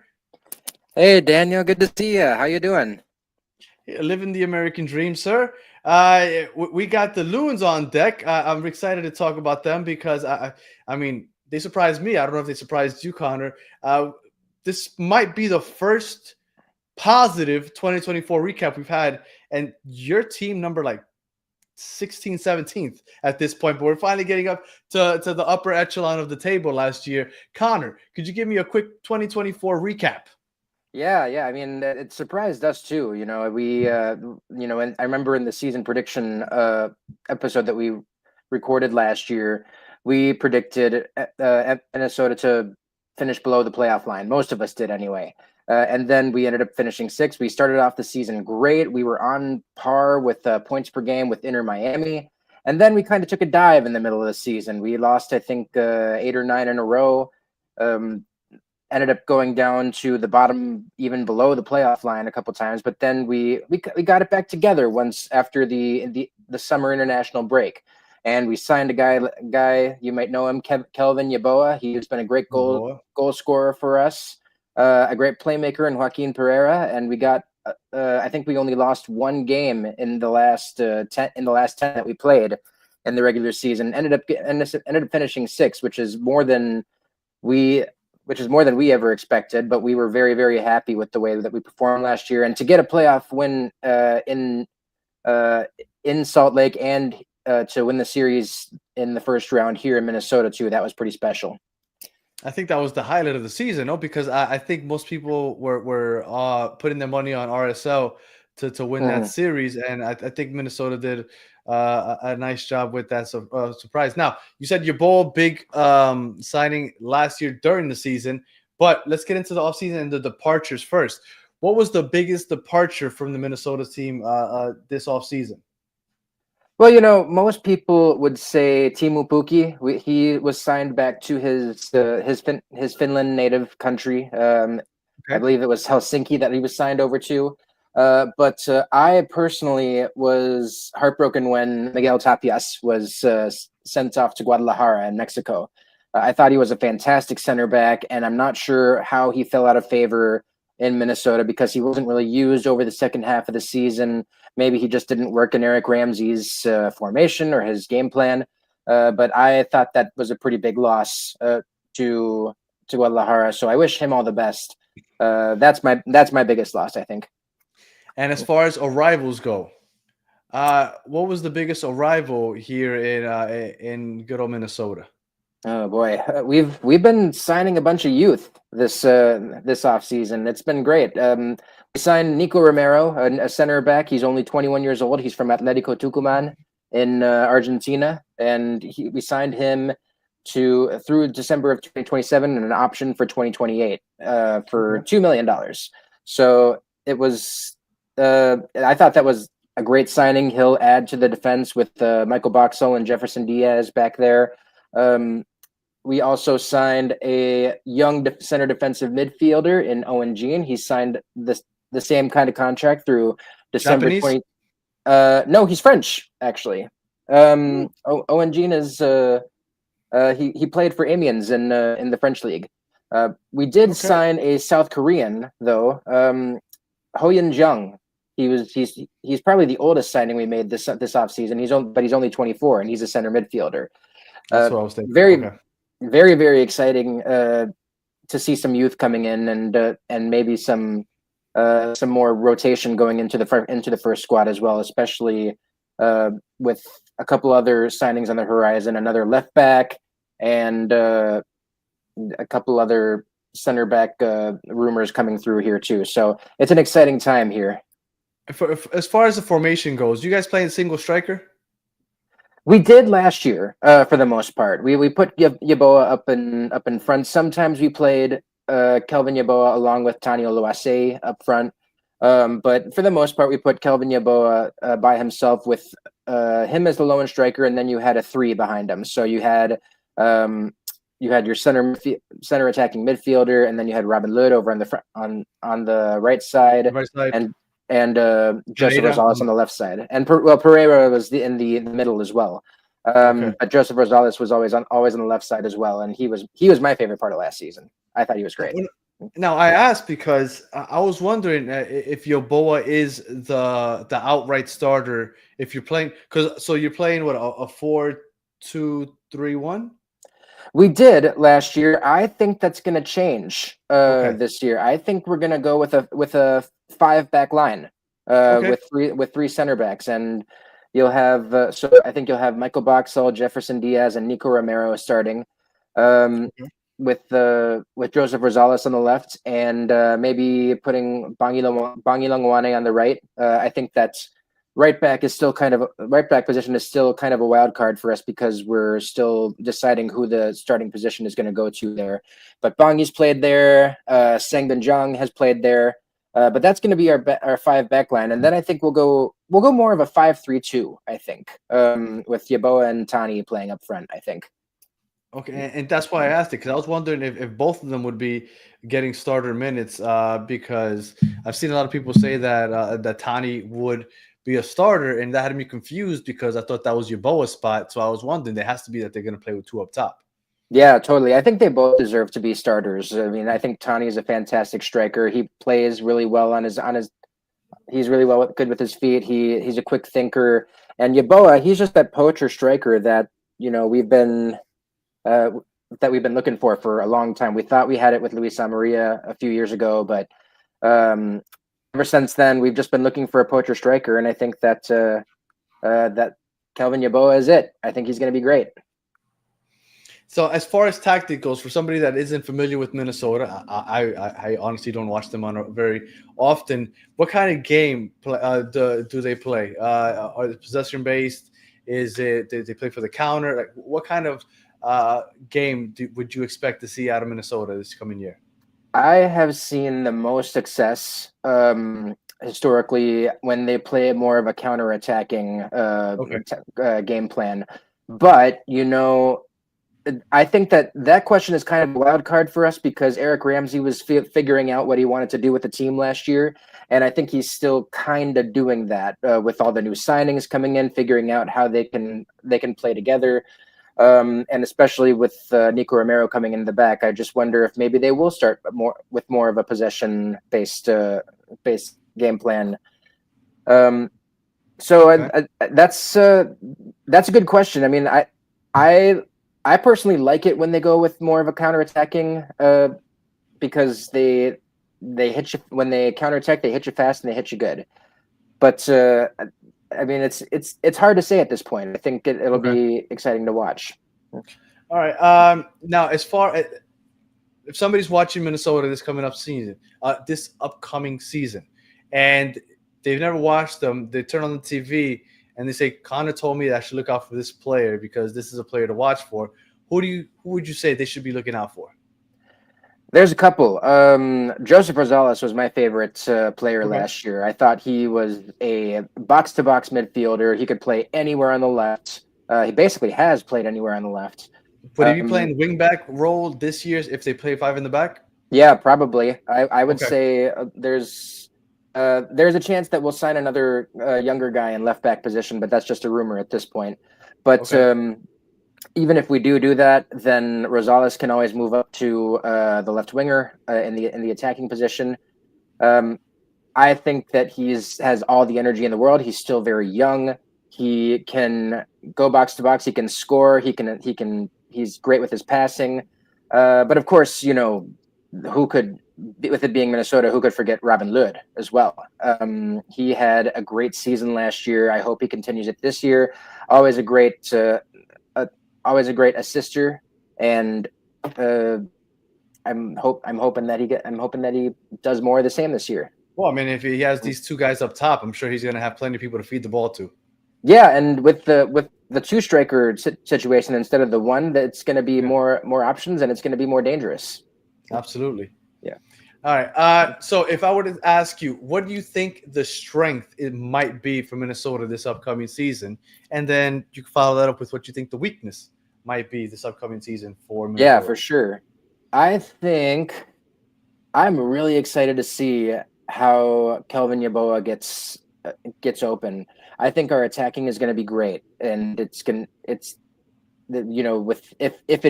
we do play in the formation that I think we're going to play in, a 5-3-2, then you have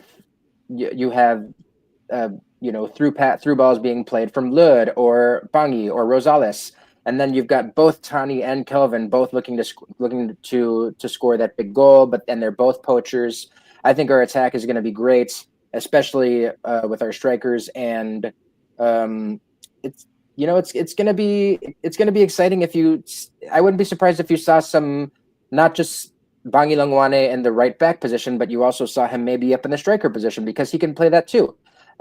He can play all down the right side, but he can also play in attack. So lots of options in attack. I think that's going to be great. And as for the weakness, last year our weakness was defense, for sure. It was not great with our back four. I think our back four is aging, especially with Michael Boxall.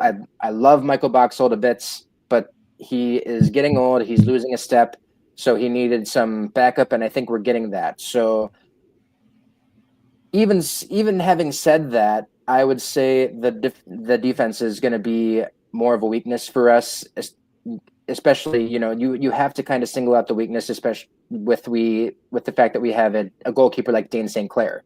I think Dane St. Clair is a fantastic goalkeeper, but it's just still with the defense is kind of a wild card right now. If I had to highlight a weakness, I think it'd be that. And a strength, I think, could be St. Clair also, because I thought, especially in the playoffs last year, I thought that he did a phenomenal job. Yes, he's a big reason why we won those penalty shootouts. He saved a few himself, and he's always been great at penalties. I think he's, fun fact about Minnesota, whenever they've gone into penalty shootouts, they never lost one. In MLS history, ever since they joined the MLS, they've never lost a penalty shootout. So it's Connor, you just threw the jinx on him. Dude, maybe I did. You just threw the jinx. I'm gonna play this back, Connor. See, my table is made of wood, so I'm just gonna knock it here. Okay. All right. Now going into this season, obviously, look, you surprised me. You said that you guys didn't expect it really either. So you guys, I guess, overachieved last year. Possibly, maybe some people expected it. But going into this season, just fans' perspective, the feeling from the fans, what is the expectation? Like, if we get here or we accomplish this, it's a successful season. What is the fan expectation going into 2025 for the Minnesota Loons? I'm sorry, just real quick. I always refer to you guys as the Loons, but that's not an official name, is it? Oh yeah, it is. We're the Minnesota. That's our team name. We're the Loons. That's what this is actually right here on the crest. That's a loon. Yeah. Okay. So as for the fan expectations, I think at the bare minimum, we got to make the playoffs. Especially with all the new signings, and with the coach having the year that he did last year, I think that that you're expected to build upon what you did last year. Me personally, I think that not just playoffs, but you gotta finish in the top half. I think that's definitely something that's a goal that you should have. Get a home playoff game in the first round, maybe even the second round. You never know. There's just too many variables about this team right now to really kind of make a educated guess. But I think I think they have to go up into the top four. That's what I would like to see them do. Expectation. Okay. Yeah. As far as the tournaments, in-season tournaments, you guys are in the Leagues Cup and in the Open Cup. Mhm. Are you guys saying, well, you know what, if we can't win MLS Cup, we really hope that we could get one of these two? Totally. Yeah. Okay. We would love to win the Open Cup. We were in the final about what was it, 6 years ago now? And we lost the final, unfortunately, but that was the first final we ever made, and we have always wanted to get back there and have another chance at that trophy. So we would love to win the Open Cup. The Leagues Cup, the fans up here in Minnesota are more partial toward the Open Cup than the Leagues Cup. I don't think they care as much about the Leagues Cup. So, of course, I would love to see them win the Leagues Cup, but I would be definitely more emotionally drawn to an Open Cup win for sure. And then, fandom aside, prediction for 2025. Where do you think this team ends up when 2025 is all said and done? Ooh, I mean, that's a loaded question, dude. I think I'm going to make a bold prediction. I'm going to say top four. I think that I'm going to say fourth place. I think that they'll end up in fourth place. I think that LA Galaxy is still as strong as ever. LAFC. So they have a rough start. They might have a rough start, but it's you still got LAFC, who just signed Johnny Russell today. Then Seattle's always a giant in the West. It's going to be tough. There's always tough competition, and I'm really excited to see what San Diego does in their first year too. But I think that we finish fourth. I think that we're better than the majority of the teams in Western. I absolutely love the confidence there. Connor, like I said at the end of every one. Before, I heard that there's a song that plays in Minnesota after every win or after every game? After every win, yes. So what song is that again? It is Wonderwall by Oasis. So it's a tradition going back to the NASL days where I think it was 2012 when Minnesota United were playing in the NASL. Back then they were known as the Minnesota Stars, but they won the NASL championship that year. And there's a famous video on YouTube. You can go on and it's there. One of the assistant coaches, Carl Craig, was in the locker room after the game, and he was singing that song along with the players. And it just became a tradition after every win for everybody to hold up their scarves after the win and stay for the next couple minutes and just sing the first verse and the chorus. And some people stay for the whole song, but it's an immaculate atmosphere there. If you ever get the chance to come up to Minnesota, I would highly suggest you. Miami's here in May. I know. So I'm saying I would love to. Yeah. It's a tough go though, because it's pretty far. But I would absolutely go. I don't know if Messi's gonna go because he doesn't seem to want to travel very far. But I would love to go. Yeah. So again, like I was gonna say, at the end of every these, I like to just finish off by saying it's a quick 15-20 minute preview.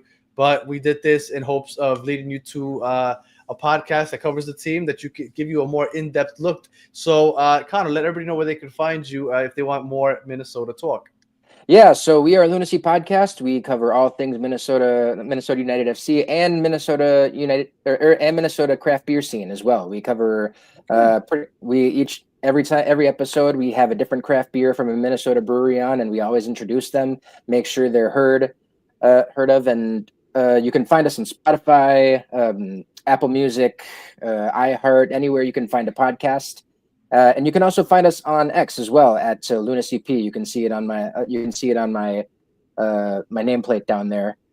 At LunaCP, we post an episode about every week or so, and especially when the season comes. So check us out. We've recorded almost 250 episodes at this point, so we're coming up to it. Yeah. There you go. Well, Connor, again, appreciate you joining and having the quick preview. And if you want more Minnesota talk, make sure you jump on with the Lunacy guys at Lunacy Podcast. Connor, thank you again, and we'll keep in touch throughout the season.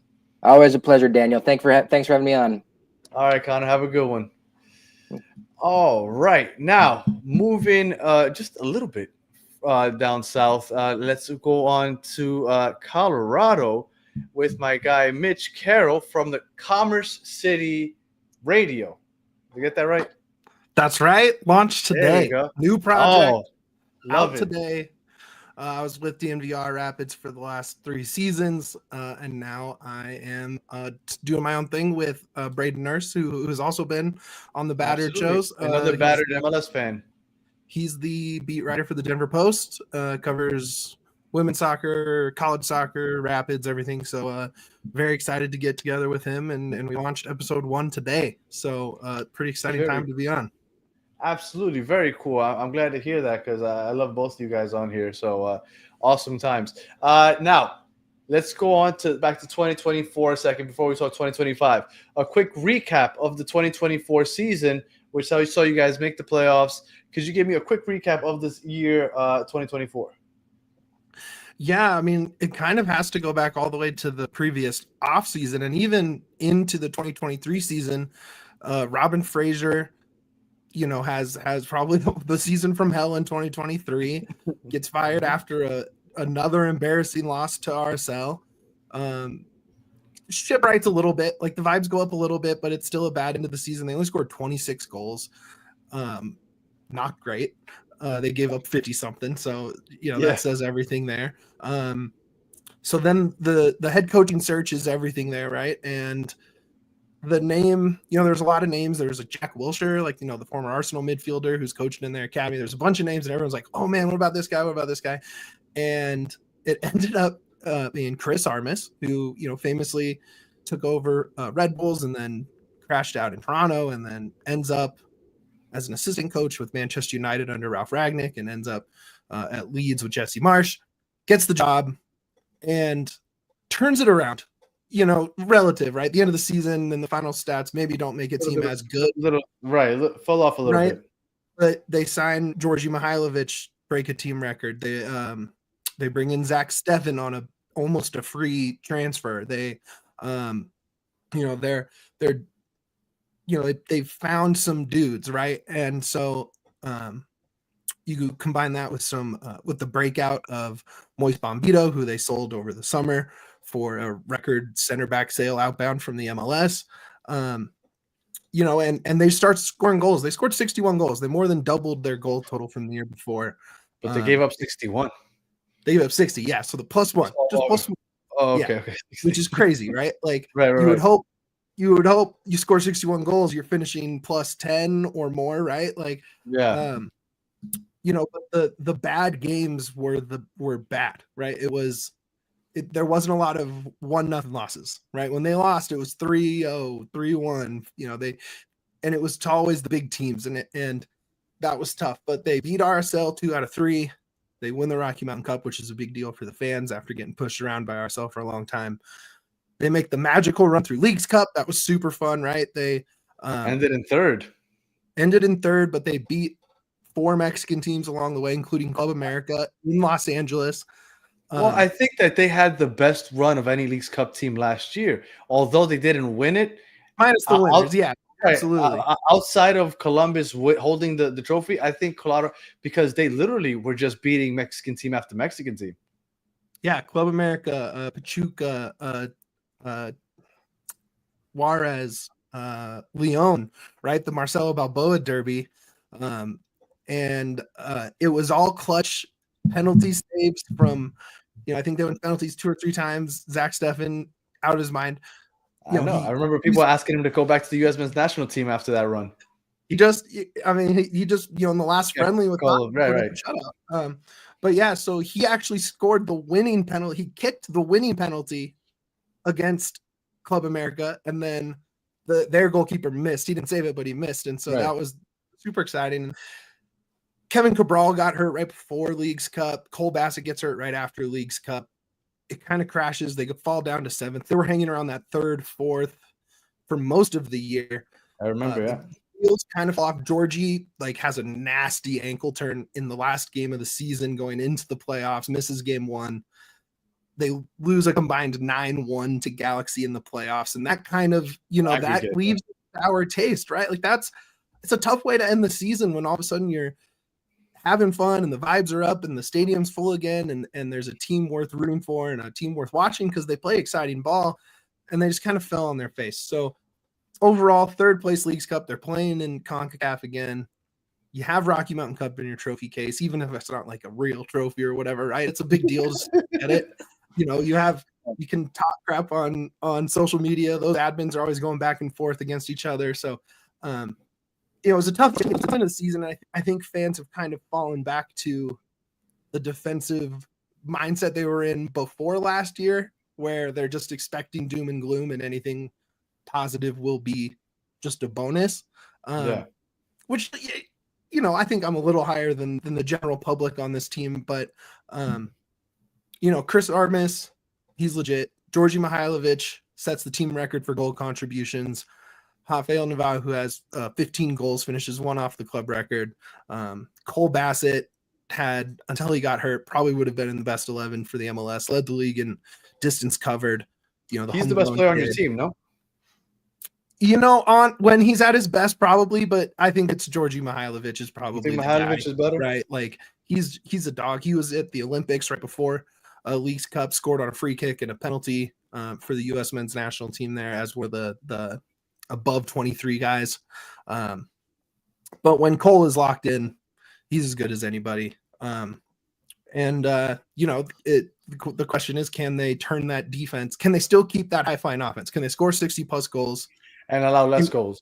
And allow 52 goals. And if they allow 52 goals, they're probably a 5th seed, right? Right. Instead of 7th, facing the buzzsaw of Galaxy.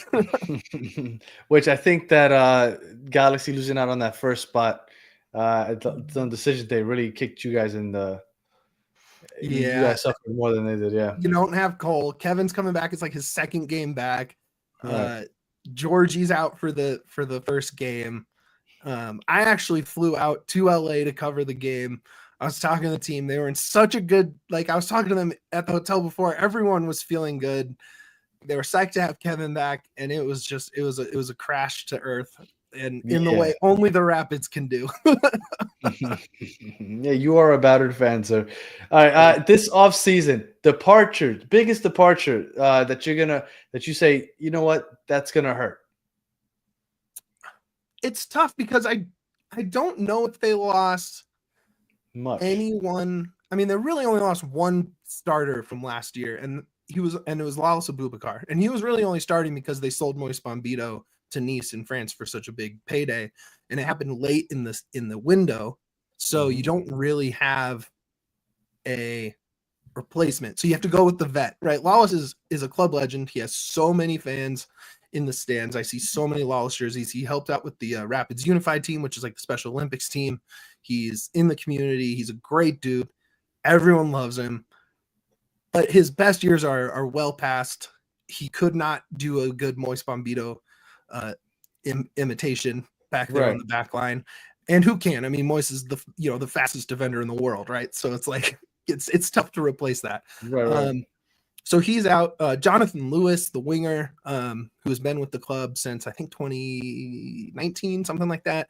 He had his best year in 2021 when they won the West. That was the NYCFC product. NYCFC kid. He was on the 2018 Gold Cup team, and he just never really had another good season after 2021. Even last year with the injuries on the wing and the inconsistent wing depth, he had like 2 good weeks where it was like, oh dang, another good game from Lewis, and then it just kind of fell off. And so he was just out of contract. I guess he's probably going to end up in Toronto with Robin Fraser again. If I had to guess, there's still no real word on where he's going to go. And then outside of that, they lost a lot of just kind of the 15 to 18 on the game day. Seb Anderson is a homegrown outside back. He's gone. Big Michael Edwards, he kind of bounced around USL last year, got a couple spot minutes after Moise was gone. He's gone. But outside of that, Yeah, but nobody that you feel like, you know what, this is going to be the difference between our success last year, or what should have been success last year, and this year. I don't think so. No, I mean, it's basically the same 11 except Lawless's spot. And then Bambito, but he left last year during the season, Yeah, so he that left in wouldn't August, count. yeah. Right. Yeah. All right. So, any big arrivals that you think might impact this team? Yeah, so they didn't have any big splash signings once like free agency opened or anything like that, but they did make a trade right before Thanksgiving. They sent like $1 million in GAM, and little other things over to Cincinnati. They get Chidozie Awaziem, who is he only played like 7 games, right? Is he the Ivy League Messi that Kevin's talking about No, here? no. So Ivy League Messi, that's Alex Harris. They drafted him in the first round. Oh, okay. Which we can get into that too. That's a whole nother. The draft is a whole nother thing for the Rapids. Yeah, okay. But no, so Chidozie Awaziem, the center back, Cincinnati brought him in on a pretty big number in terms of dollars spent. After they had all those injuries to their back line. Athletic kid, he's featured for the Nigerian national team kid. He's like 27. He's in his prime, right? But he didn't play a ton last year, only played about 7 games, came in the summer. But he is going to slot in as definitely an upgrade on Lawless. If he can match Moist, they're going to sell him for, way more than they bought him for, right? So I think he's going to fit in really well. He plays the ball well out of the back on those long passes, which is great when you have speedy wings and Georgie up the middle to kind of create some offense from the back. And then Ian Murphy was also in that trade. He was kind of Cincinnati's 4th or 5th center back. He was a draft product, but he has over 100 MLS starts. So you're putting him in as your like rotational 3rd center back, which is a lot better than the guys they had last year who had 0 MLS minutes going into the season, right? So besides Lawless, it was like, who do you turn to in an injury? And now you have someone like Ian Murphy with some experience, who I think is a big deal. And they also added, in September of all times, they added Reggie Cannon, the U.S. National team outside back, who's kind of often on the national team roster, played at Queen's Park in the championship, Queen's Park Rangers. They had a contract buyout, so he just signed as a free agent in September. But he won't be starting, will he?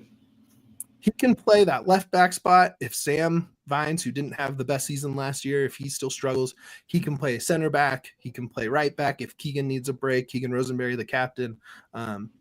So that I would count that as an arrival because it was so late last year in the season. He didn't play a ton, but he's a dog. He can play across the back. Great culture guy. He's so funny. He's first everywhere. I showed up at the team hotel when I went out to LA, and I'm checking in. They have like a team walk in 30-something minutes, 40-something minutes, and he's sitting in the chair closest to the front door, ready to go. He's first out on the practice field before anyone else gets there. I love that. He's just one of those guys that I think everyone's really going to like once he really gets some minutes, if he can find those minutes. Teddy Ku Di Pietro, who is the DC winger. They just used the new cash trade, real money, whatever you want to call the new thing. Yeah. Cashfer or whatever. So Cash they bought him. Regular transfer in the rest of the world, but yeah.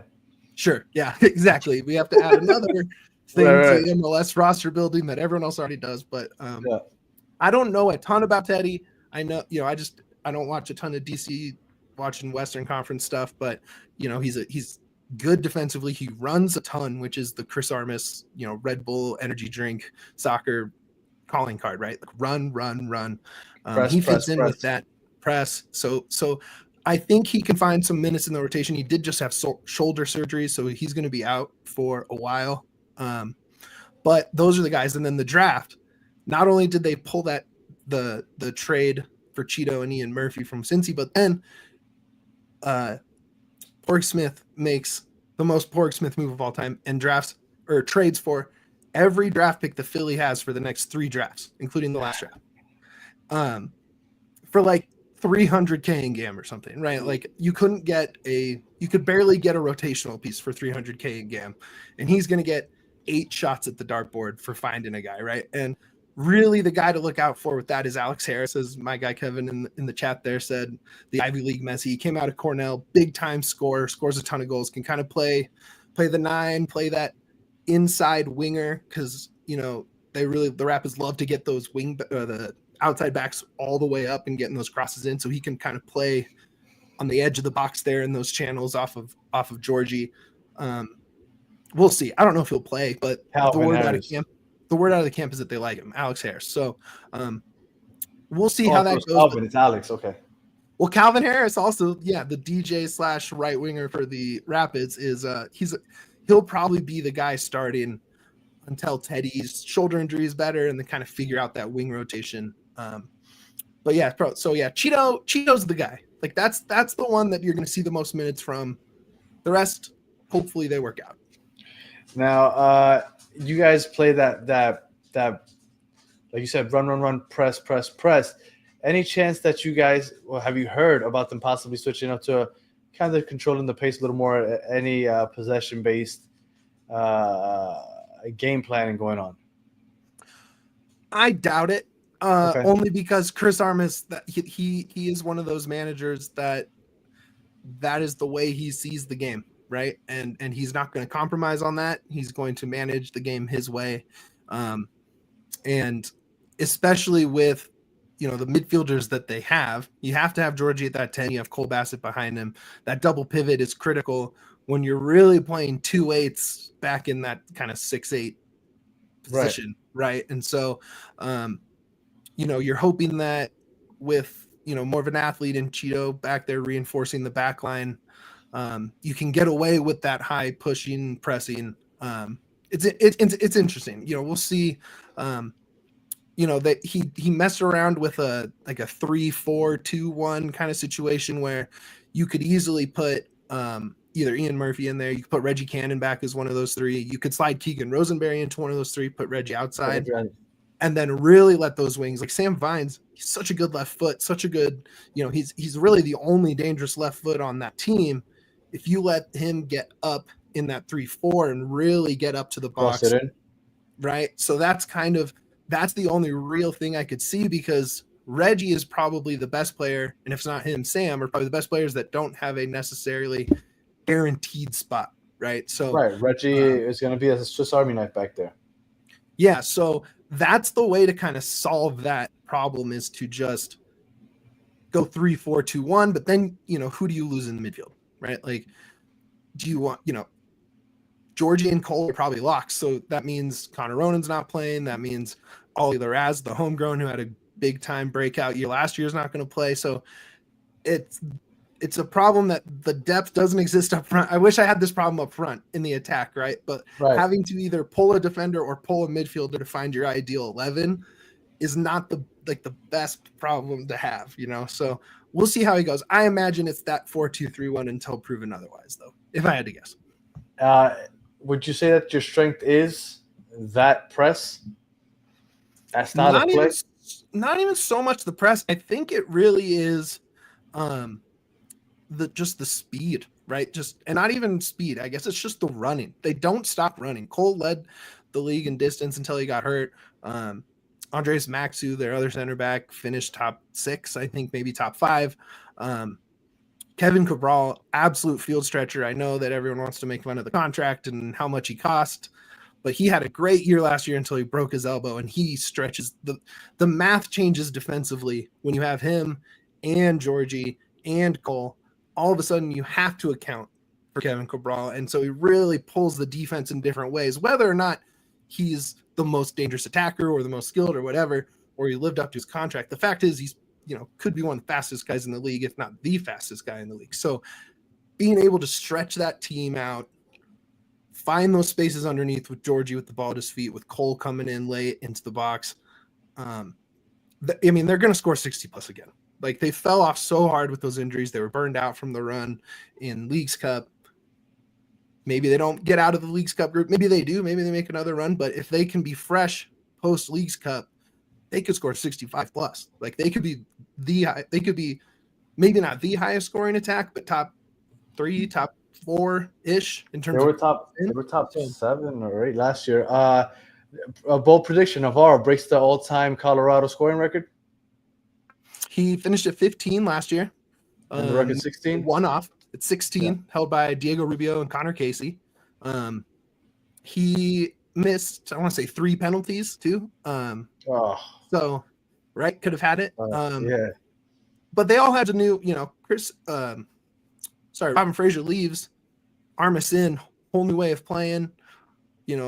Robin Fraser played the classic 4-3-3 American style boring soccer, right? There was not. You hope for moments of brilliance because there's not much created from the system itself. So learning a new way to play took a while. Georgie didn't even get on the score sheet for, I think, the first 5 games. And then he has 2 goals and an assist in a win over LAFC to kind of arrive and help fans stop worrying, right?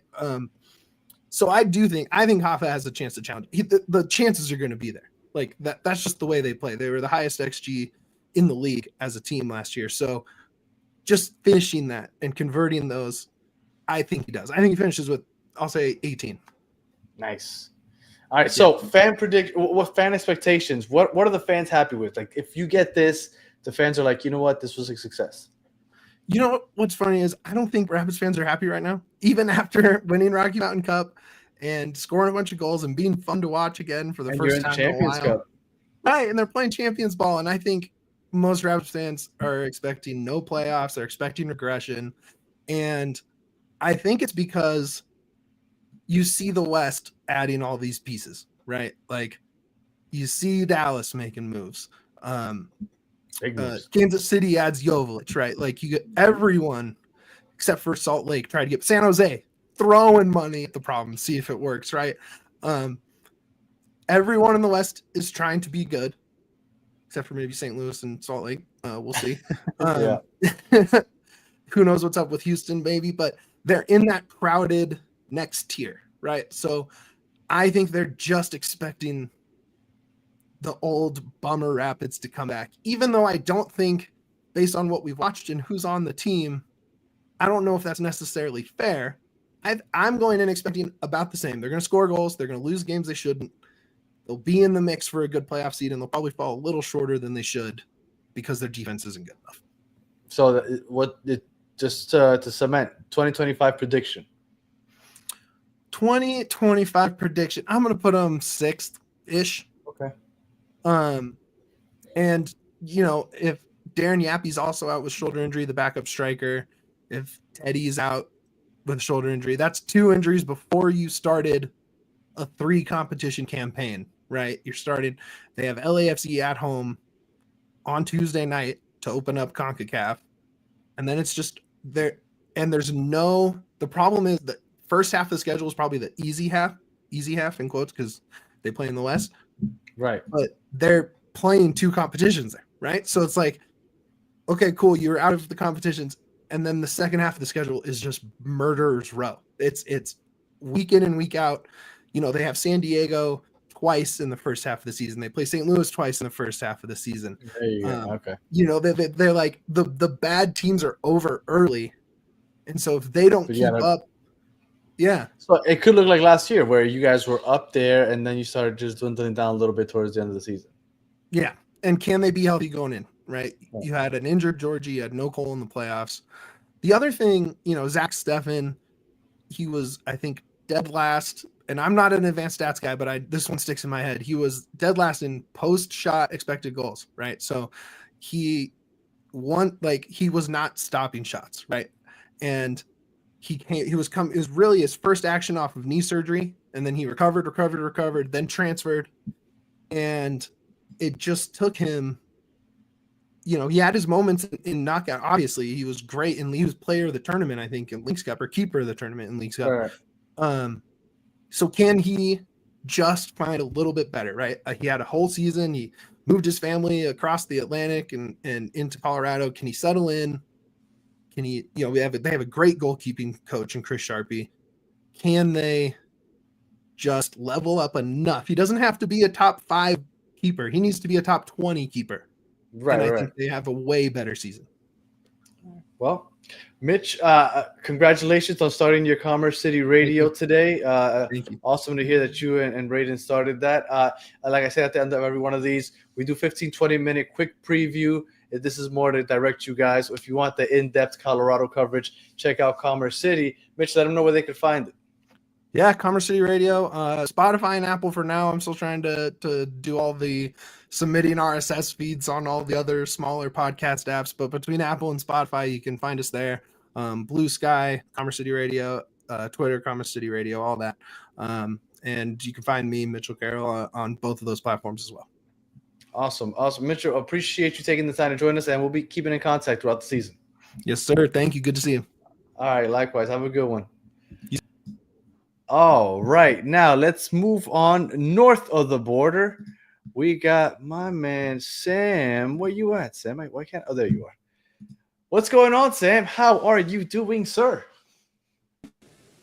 Good. I'm doing really well. You're going on a bit of a marathon tonight, eh? This is a long stream.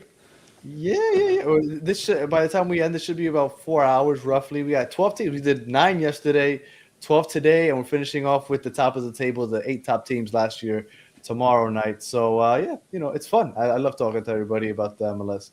So Sam, Vancouver 2024 recap. In a nutshell, I mean, I know you guys have a new coach. You guys made it to the playing game, didn't get to host it. Just a 2024 recap overall. Well, so I'm listening to the back end of the Rapids recap, right? Kind of talking about last year, and a lot of similar themes where the Whitecaps were sitting up 4th, 5th in the West, threatening that top 3 most of the season, and then with about 10 matches to go, they have this big long home stretch, a bunch of Cascadian rivals. You're kind of, if you're a Whitecaps fan, you're just, wringing your hands together. You're like, oh, here we go. And then injuries, inconsistent play. They go on a big losing streak, fall all the way down to 8th, as you mentioned. Then there's a scheduling conflict. They have to play the play-in game in Portland, but turns out to be a stroke of luck. They absolutely blow out the Timbers in the play-in. One of the more memorable, playoff-ish, because I don't know how to categorize the play-in game. I don't know either. Wins in franchise history, and then play LAFC really tough over a 3-game series. Yeah. Impressive win at home, but ultimately not able to find a breakthrough down at Banc of California, and the season goes out with a bit of a whimper at the end of the day. I made the trip down for that one, and it's just like the Whitecaps never really had a great opportunity to in that third and deciding game. So, as you mentioned, I think the Whitecaps are banking on most of the same rosters returning, at least key players, but you've made a change at coach, and I think so you're betting on some changes in tactics, a bit of a fresh voice. You're also banking on, I think, some of your younger players taking that step this year. So not just, a lot of teams in the West have kind of taken a big swing on players from within MLS.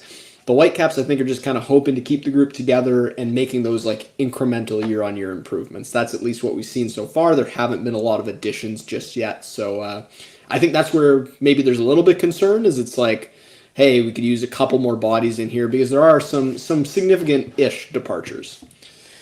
Now, I've had a few guests over the last 2 days say that if the team were to win the Open Cup, for example, it's a success because it's a trophy. Now, you guys won the Canadian Championship, which is the Open Cup for the Canadian team, for Canada.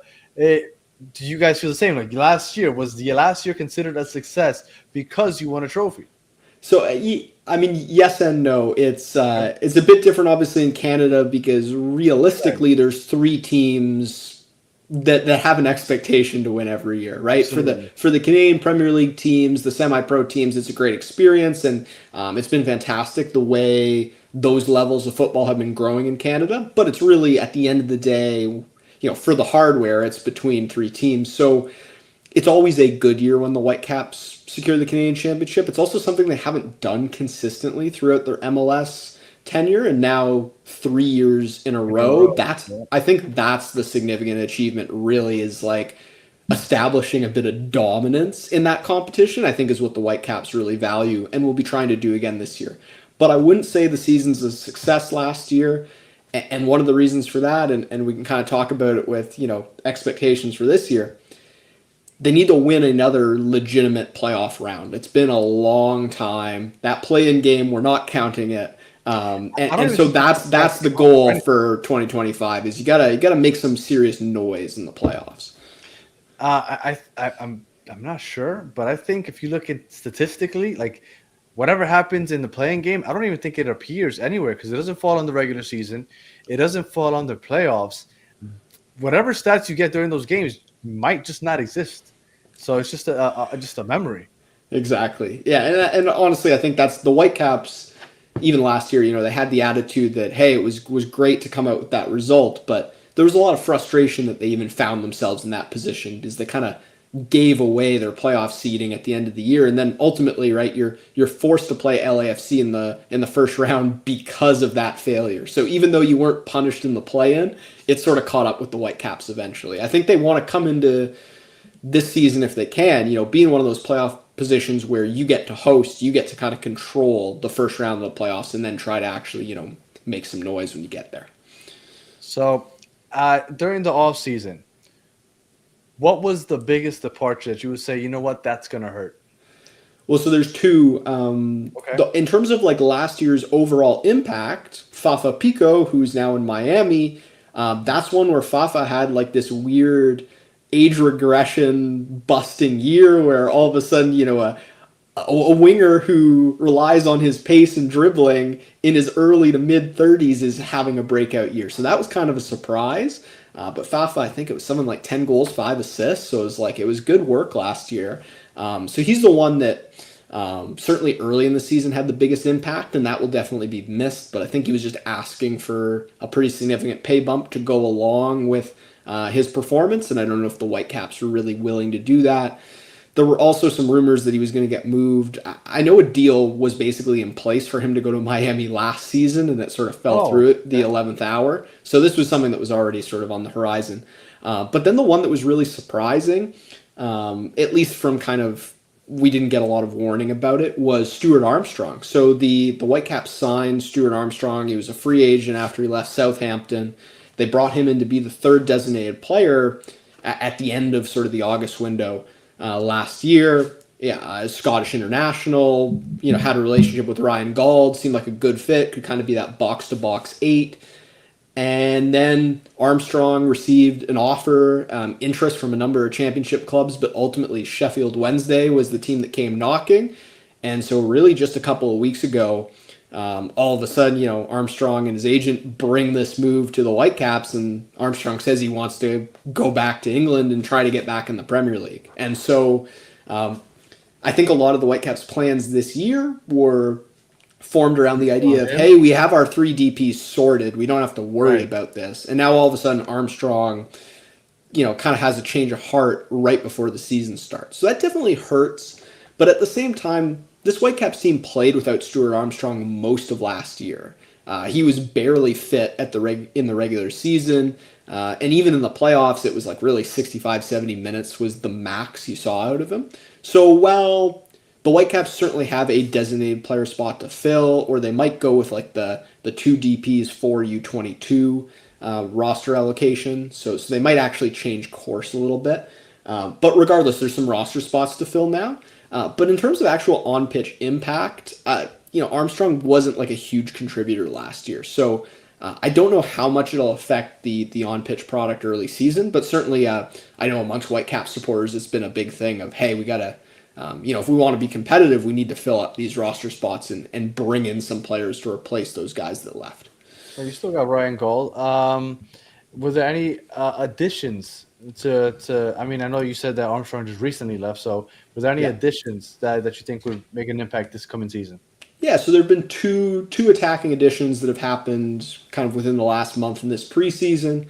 So Jane Nelson, who's at least played a little bit for Canada, he came up in the TFC Academy and had a couple decent seasons for TFC right when they were kind of like at their worst, like pre-Italians, or right as the Italians came in, when that organization was a bit of a mess. But he found a way to be good despite that. And so he's kind of like a winger 10 type, can play a variety of attacking positions, but that's kind of the profile, likes to get on the ball, good passing vision, good dribbling.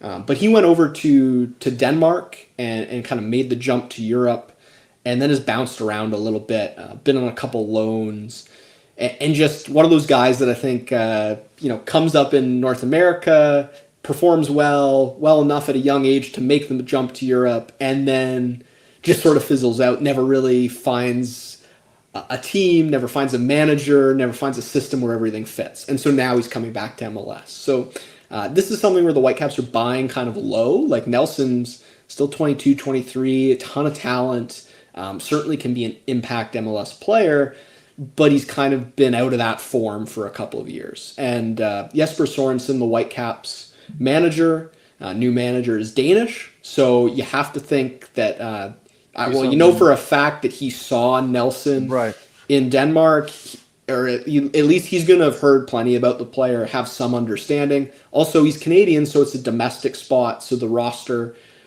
purchase cost is like pretty low. Whenever you can get Canadians to come in that are like value contributors, that's basically found money. So that's one potential acquisition. I wouldn't pencil Nelson in as a starter, but I would say my that next question. I don't think he'll start because the front three is going to be a bit crowded. White, Golden. Well, so I think it looks like from preseason, Ali Ahmed might actually be that third forward. Now he's someone who's played in the midfield, played kind of out wide. Depends on what formation they play, but it could be Ahmed, White, and Gold up front. Obviously, White and Gold are the two that you can just, as long as they're fit, they're gonna be playing. But then there's the other new addition is someone else who might figure into that front three. So any U.S. men's national team fans probably know something about Emmanuel Sabi, who just signed. Yeah. I mean, it's been something that's been like officially unofficial for a week and a half, but they finally sort of made it official recently. And so, yeah, Sabi's a really interesting profile because so one of our writers who does kind of scouting, I think, characterized it really well, where it's like, this is a guy that's been pretty mediocre most of the time, but then for one season he turned into like prime Aubameyang and was just scoring goals left and right. And then there was hype for the U.S. national team, and he's got all the physical traits. His work rate defensively so he can kind of play striker or he can play out wide. All of that stuff is like you're gonna get, I think, solid performances. It's just the goal scoring form that's been like very hit and miss. Now he was playing for Le Havre in Ligue 1, and that team was terrible. Like, it's probably the worst team in Ligue 1. He's getting no service. So, when you're a striker and you were in form, and then you go to a team in a really, really good league where you're constantly chasing the ball and your opportunities are limited, that's kind of what can happen. So again, I think similar to Nelson, this is one of these relative buy low, bet on the talent, bet on the manager being able to get the most out of the talent. So and again, there's the Danish connection there where Sabi played in Denmark. And so again, Jesper Sorensen, I think in chatting with the sporting directors, the scouting staff, there were probably some conversations about what they could potentially do with the player. So interesting in those two additions. They might not start right away. You don't really know what kind of impact they're going to have, but I think the case for like a high ceiling for both those guys is pretty tantalizing. It's just a question of, are they actually going to get that? And then also, I mean, there's only so many spots in attack. So how are those players going to be deployed? Exactly. So, even Ryan Gauld, someone that could drop back and play deeper in the midfield. You probably don't get the most out of him if you do that, but there's definitely possibilities there. Jesper Sorensen, formations. Do you have any idea what this is going to look like and what kind of game do you want to play? Yeah, so I guess I'll start by talking about what we saw previously under Vanni Sartini, which was he was definitely a football purist when it came to his principles. So it was true three at the back, usually 3-5-2 or kind of Christmas tree formation basically, but like where they would play that way some of the time and kind of shift in and out of 3 and 4, but ultimately it was always like defending in a 3 and usually that 3-5-2. Jesper Sorensen's not going to do that. This is like if he feels like he has the players for it, it's like traditional 4-3-3. And something that Sorensen's talked a lot about in his tenure is to control games, we have to have the ball, and he wants to control games. So I think you're going to see a more patient, pragmatic on the ball, kind of style, whereas that's the complete opposite of what the Whitecaps played under Vanni Sartini. With Vanni, it was like vertical, counter-attacking, willing to sit in those deep lines at times. But then, Brian White and Ryan Gauld could absolutely get out on the break and really expose teams. You saw this under Sartini, where when they kind of had the measure of a team tactically, it would turn into 3 or 4-0 very quickly because Gauld and White would just kill you. But at the same time, if it didn't work, the Whitecaps looked kind of out of ideas. So they hit in tons of crosses, and their shot distance from goal was like, I think Miami was the other team where it was like one of the lowest in MLS. So they're taking a lot of they're taking only high quality shots. Right. When it came to Miami took a lot of high quality shots. The Whitecaps took very few high quality shots, but they just didn't take any low quality shots. Right, that's something else I would expect to change under Sorensen.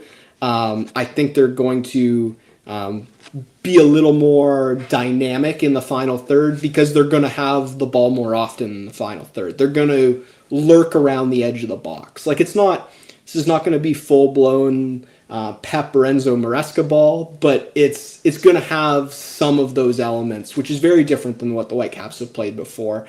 But I think they have the talent to do it. Ali Ahmed, Ryan Gauld, Brian White, Pedro Vite in the midfield, who's started to get a bit of a sniff for Ecuador and is a very talented young midfielder. He never really worked under Vanni Sartini because Sartini didn't play a possession-based style. Vite is someone who wants to get on the ball. So this system, I think, suits him a lot more. Same thing for Ali Ahmed, where Ahmed's looked great for Canada under Jesse Marsh when they've played a little more in possession. And we never really seen that same Ali Ahmed with the Whitecaps. A lot of people have wondered why. And Ahmed was fantastic in preseason over in Spain, like probably the best we've seen from him in a long time. That's the upside case for this team, is that Sorensen, can he get the most out of these guys from 20 to 25 that haven't quite hit the talent, the promise that they've sort of showed. And if you can add that to what White and Gauld already do, you can add that to Andres Kubas in the midfield, who's one of the better sixes in MLS, a pretty solid defensive line, and a decent goalkeeper in Yoitaka Oka. There's that case for them to, get up into the top echelon of the West, but those young guys have to hit. Well, talking about getting to the top echelon of the West, after last season, what is the fans' expectation of the season coming up? Like just the fan feeling. Well, I guess I kind of buried the lead here for some people that might not know. The Vancouver Whitecaps are for sale. Mm-hmm. So that's been a big talking point. The ownership group that's been in place since expansion, and this ownership group was at least part of it was in place even well back in USL days. So they've overseen a lot of what's gone on for soccer in Vancouver on both the men's, women's, youth side. They're finally starting to, I think, the owners are getting a little older. They're considering what's going to kind of happen when they're gone and they're not managing the club anymore. And so the club's up for sale. A lot of people have Vancouver Grizzlies PTSD. They're worried that the club's going to leave. There's obviously all these U.S. markets interested. Expansion is rampant. You got Vegas, Indianapolis. You see San Diego come into the league. So I think a lot of people are concerned that the Whitecaps are going to be in Vegas in 2027. Now, I think the World Cup helps. Having a home World Cup in 2026, and Vancouver's like a pretty prominent host city. It sounds like, according to people I've sort of chatted with, there are a couple pretty legitimate ownership groups already, and ones that would be interested in keeping the club, but keeping the club in Vancouver. But to answer your question about fan temperature, kind of fan thoughts, every time we post an article on our website, every time we're on social media, it's like, nothing's going to happen until these cheap owners sell the club, and oh my gosh, I'm so worried about the team leaving, or the Whitecaps that are going to leave. There's a lot of fatalistic negativity. Yeah. I think that'll change a little bit when games are played again, because it gives you, I think the thing is, during the off season, there's nothing else to focus on. Yeah, exactly. Bring the Whitecaps to Memphis, right? Like people are still upset about that 20 plus years later. So I think the there's going to be a level of like jadedness and sort of negativity that probably permeates through the Whitecaps supporters groups until there's some kind of resolution to the ownership situation, just because there's going to be that angst there. But I think honestly, in terms of like the on-pitch product, people were pretty encouraged with what they saw last year. And as long as we see similar signs early in 2025, and maybe some of these younger players, a couple of players they brought in, if they show some positives, then I think this supporters group will get behind the team. There'll still be some caution about ownership, certainly, but Vancouver is, very well attended, hitting over 20K pretty consistently. The atmosphere is good, and there is like a great diehard group of supporters. So I think really Whitecaps fans, Vancouver, they just need the season to start so they have something better to focus on than all the behind the scenes stuff. Is just stay in Vancouver. That's what the fans are rooting for. Yeah, and ultimately, I think that and make some noise in the playoffs, because there's kind of been with Ryan Gauld and Brian White and this kind of core group, they've been promising it's like next year's our year for 2 or 3 years now.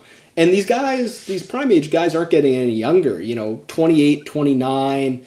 This window is going to close. I think 2025, maybe 2026, that's kind of the window for this core group. So no time like the present. And I think that's why they brought in Sorensen. They decided with Sartini, they kind of hit a ceiling, and that if they wanted to get more out of this group, they had to make a bit of a drastic move. And I think that's why there's been the coaching change, and they're gonna give it one last really good push with this core group of players. So what is your prediction for the 2025 season? Fandom aside.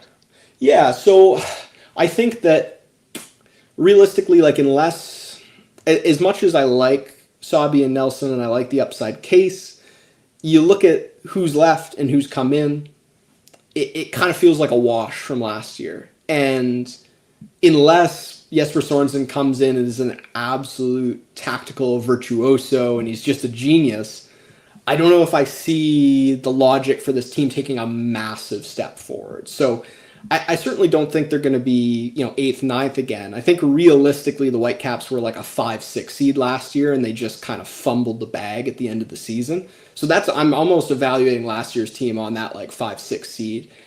And I would say that they finished somewhere very similar this year. So maybe not quite getting into that top echelon, like, 3-4, competing for the conference, but I think kind of comfortably middle of the pack amongst playoff teams. There's just too many question marks at this point to wholeheartedly endorse that they're going to take this huge step forward.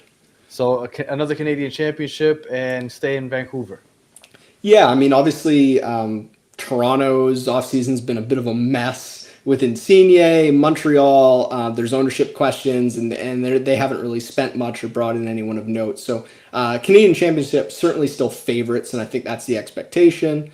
I mean, I'm not anticipating the Whitecaps leaving in the next couple seasons, but obviously, if I hear evidence otherwise, then I'm liable to change my mind. But yeah, I think that's a realistic outlook, and I think that reflects probably the way a lot of people feel in Vancouver, at least about expectations for the season and just kind of wanting some kind of certainty about the future of the team. Stadium is a big thing because BC Place, it's this massive non-soccer specific stadium. It's owned by the provincial government. The Whitecaps desperately need a soccer specific stadium owned by whoever this new ownership group is. But Vancouver is a city of 3 million people confined by the ocean, the mountains, the border, the valley. It's kind of constricted on all 4 sides. So there's not a lot of great places to build a stadium. That's definitely a challenge for whoever the new owners are. Yeah, I can definitely see that being a challenge. Well, Sam, I say as at the end of every preview, we do this in hopes of directing everybody to a podcast that is team specific. If you want a deeper dive into the Vancouver Whitecaps, make sure to follow Sam. Let everybody know where they can find you. Yeah, the thirdsub.ca for all of our written stuff, the Third Sub on Blue Sky, Twitter if you're still on there. Same thing with it's the Third Sub podcast as well if you want to hear our thoughts in audio form. But yeah, we're pretty easy to find, and nice at this interesting time to have some cross-border camaraderie amongst MLS followers and supporters. Yeah, absolutely. Good luck to you, Sam. Hopefully Vancouver stays there, and we'll keep in contact throughout the season. Exactly. Yeah, always fun to come on. Thanks. All right, Sam. Have a good one. All right, and we are moving just south to Portland. Let me see if my guy Louis is here. Louis, I'm here. okay. You're there somewhere. I don't know what's okay. I don't know what's going on with my picture here, but I am here. Well, we can hear you. We can hear you. Okay, Louis, Portland last year made the playoffs, play in, somehow ended up hosting the game even though they weren't supposed to, and things didn't go as planned. Give me a quick 2024 recap. Yeah, unacceptable. For a fan base as involved in the team, a town that doesn't have very many teams, we've got two, and one would say the Blazers are always going to take precedence, but it really isn't that way in Portland. When the Timbers are doing well, when the Timbers are even whether they're doing well or not, when they're in season, they are the talk of the town, and the city stands by them, and they've stood by a lot of nasty off-field issues in the past couple of years, and they have not been rewarded for their loyalty with the play on the pitch. It's kind of a feast or famine kind of thing with this club. They'll either make a run all the way to MLS Cup, or they'll miss the playoffs, or just barely squeak in. And really, that's not something for a club with this kind of storied history in terms of soccer in the United States. That's not something we are willing to accept in this fan base, and yeah, so squeaking in as the final playoff seed, getting a home playoff game on a technicality, and still losing it in blowout fashion. Yeah, that's just that's not the way you wanna. That's not the way you can go about having a successful season, at all. Absolutely not. The attack was good last year. The defense was not. But we're going to go on to the biggest departures, and I think it's pretty obvious, right, over the last 24 hours. Oh, yeah. Evander is no longer with that attack. That is hands down the departure. Gee, what's that looking like now? There was a lot of rumbling, so I don't think you guys were caught off guard. But what does that do to the Timbers' attack? Yeah. Well, for most teams, I would say that would be devastating. That might be, that would be curtains for your season. And, I think there are some people out there saying that it still is, that marginalizes expectations considerably, that changes what our ceiling is for the season, and perhaps it does. But you have to remember, we had 3 14-goal scorers on one roster last season, which is unprecedented in the league. That's not something that has ever happened. And so, first time ever. So, if we can get anything close to the same production from Felipe Mora and from Cabecita Rodriguez, then that's still 20. If we can get 28 goals between the two of those guys, and the rest of the roster can kind of pick up the slack and pick up for Evander's production, I think we can perhaps manage the loss a little bit better than other teams with less plentiful attack, should we say, would be able to do. So I'm hopeful that the fact that we have those two other so prolific scorers on the roster might save us a little bit. I still think the ceiling for the roster could be hindered. It depends on how much the new acquisitions produce, and how much Phil Neville can get the guys to get the most out of his guys in another season, in a new season as manager. We'll see, but I do think we can weather the storm of the loss. I'm hoping also the drama surrounding Evander's departure, the locker room cancer he was kind of becoming, just being a little bit pouty. Should we be honest? He has his reasons to be pouty. He's an MVP candidate, and he wasn't even the highest paid player on the roster, despite being obviously the most important and the most valuable. Oh, absolutely. He contributed more than 50% of the goals. Absolutely.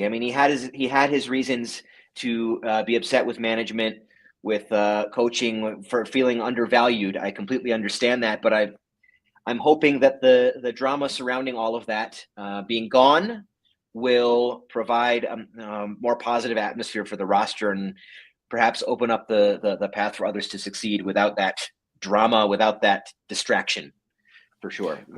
Were there any big arrivals in the offseason? I know Ariel Lassiter ended up in Portland. Were there any big additions?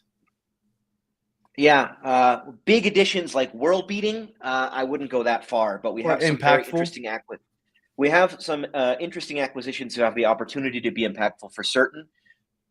Firstly, Joao Ortiz, Ecuadorian international, defensive midfielder, sort of coming in to fill in, probably going to pair mostly with David Ayala? With Ashala? No, with Ayala or Ashala, depending on how you want to pronounce, how Argentinian you want to pronounce it.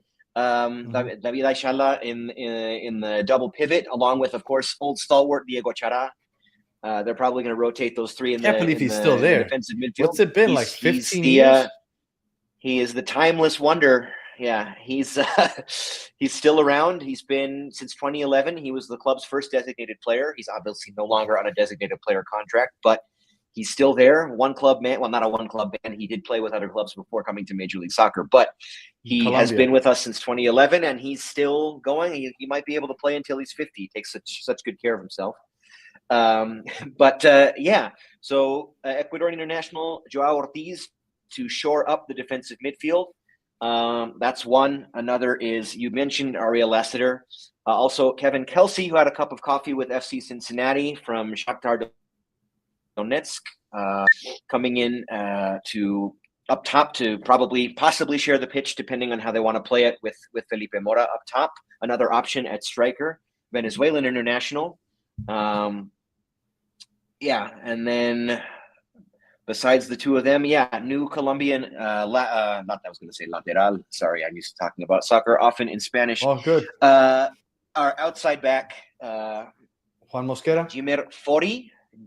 Oh, that's right, from Pereira.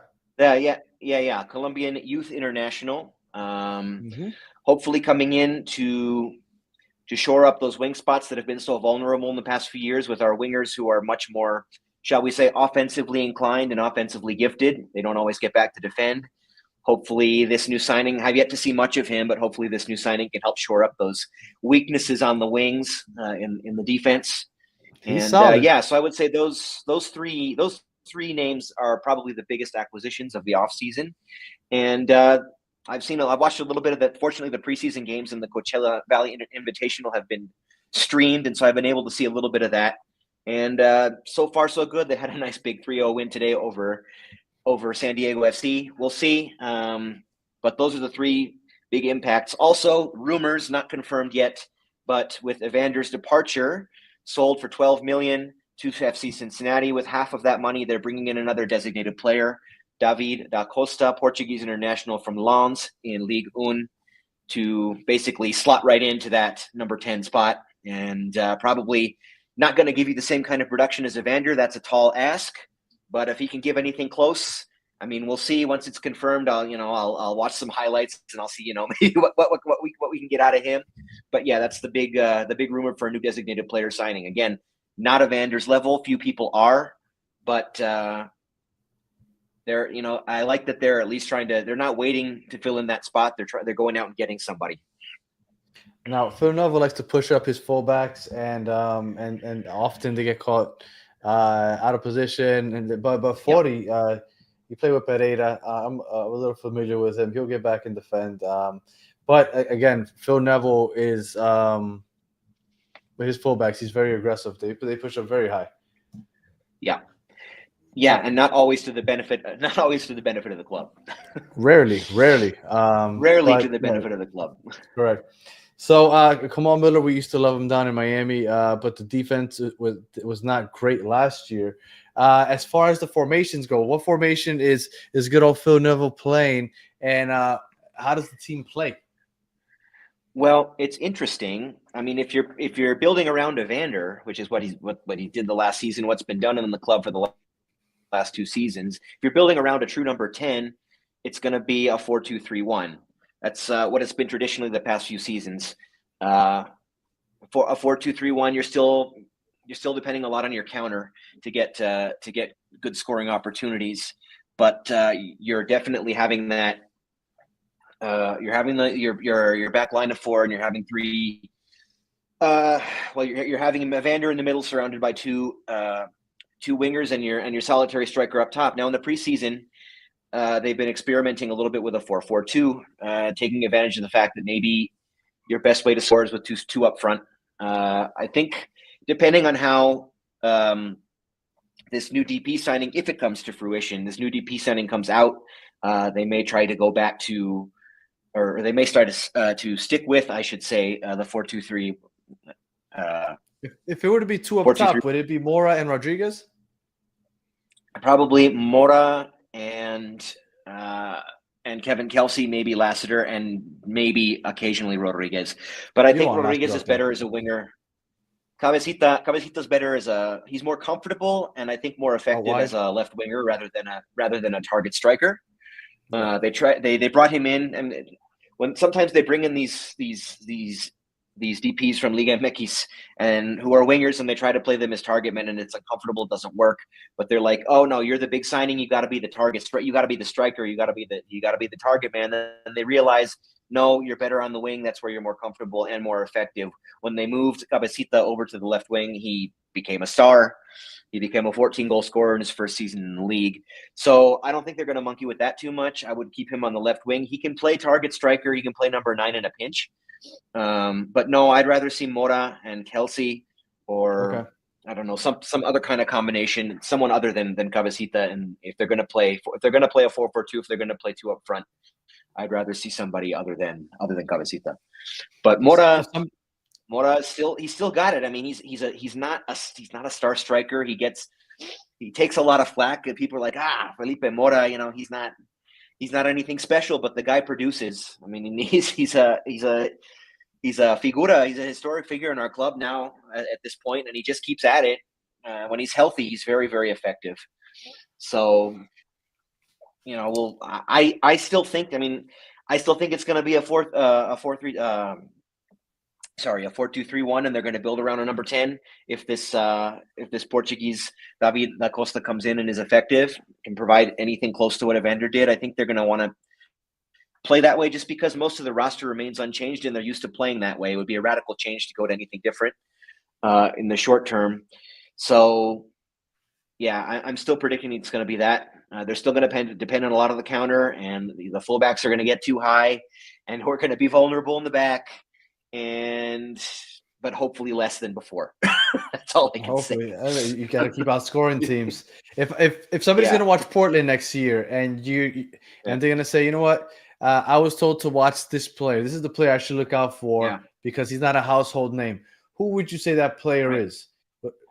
Yeah, well, I'm not going to say Mora or Cabecita. I mean, they're not household names per se, but I mean, those are 2 of the 3 of our historic 14-goal scoring triplete. Right. No, I'm gonna go with Brazilian winger Antony. I think he's poised for a breakout. 23-year-old right winger, played very well with his countryman Evander, but I mean he showed flashes of brilliance more often than not when he played, and I think he's just coming into his own now, and I think there's a huge role to be carved out for him, and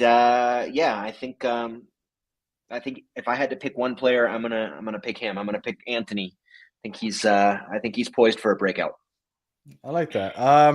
If we were to say strength and weakness on the team, would it be strength the attack, the potent attack? Obviously, Evander leaving, but I think it still has a potential of being potent. And the weakness, the defense. Is that what you would say the strength and weaknesses of the team are? Oh, 100%.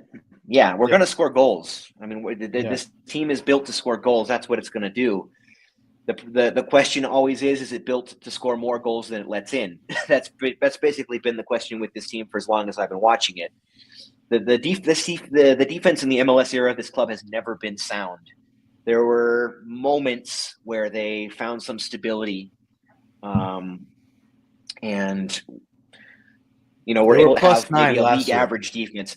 Yeah, they were having. Yeah, I mean they've had a plus defense at points in their career, but it's never been a true strength. I would say there have been moments where it has not hurt the club, shall we say? It has not hurt their development. It has not hurt them from getting where they need to be, but it's never been a strength. I don't expect that to change really, but if it could be a little bit better than it was last season.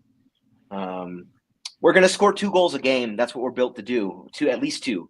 Now we just have to make sure not to let in 2.5 or 3 per game, and we can get where we're going to go. It doesn't matter if you score 2 every game. Scoring two being assured basically of 2 goals every game is that's a great thing in this league. That's a boon in this league. But if you let in 3, it doesn't matter.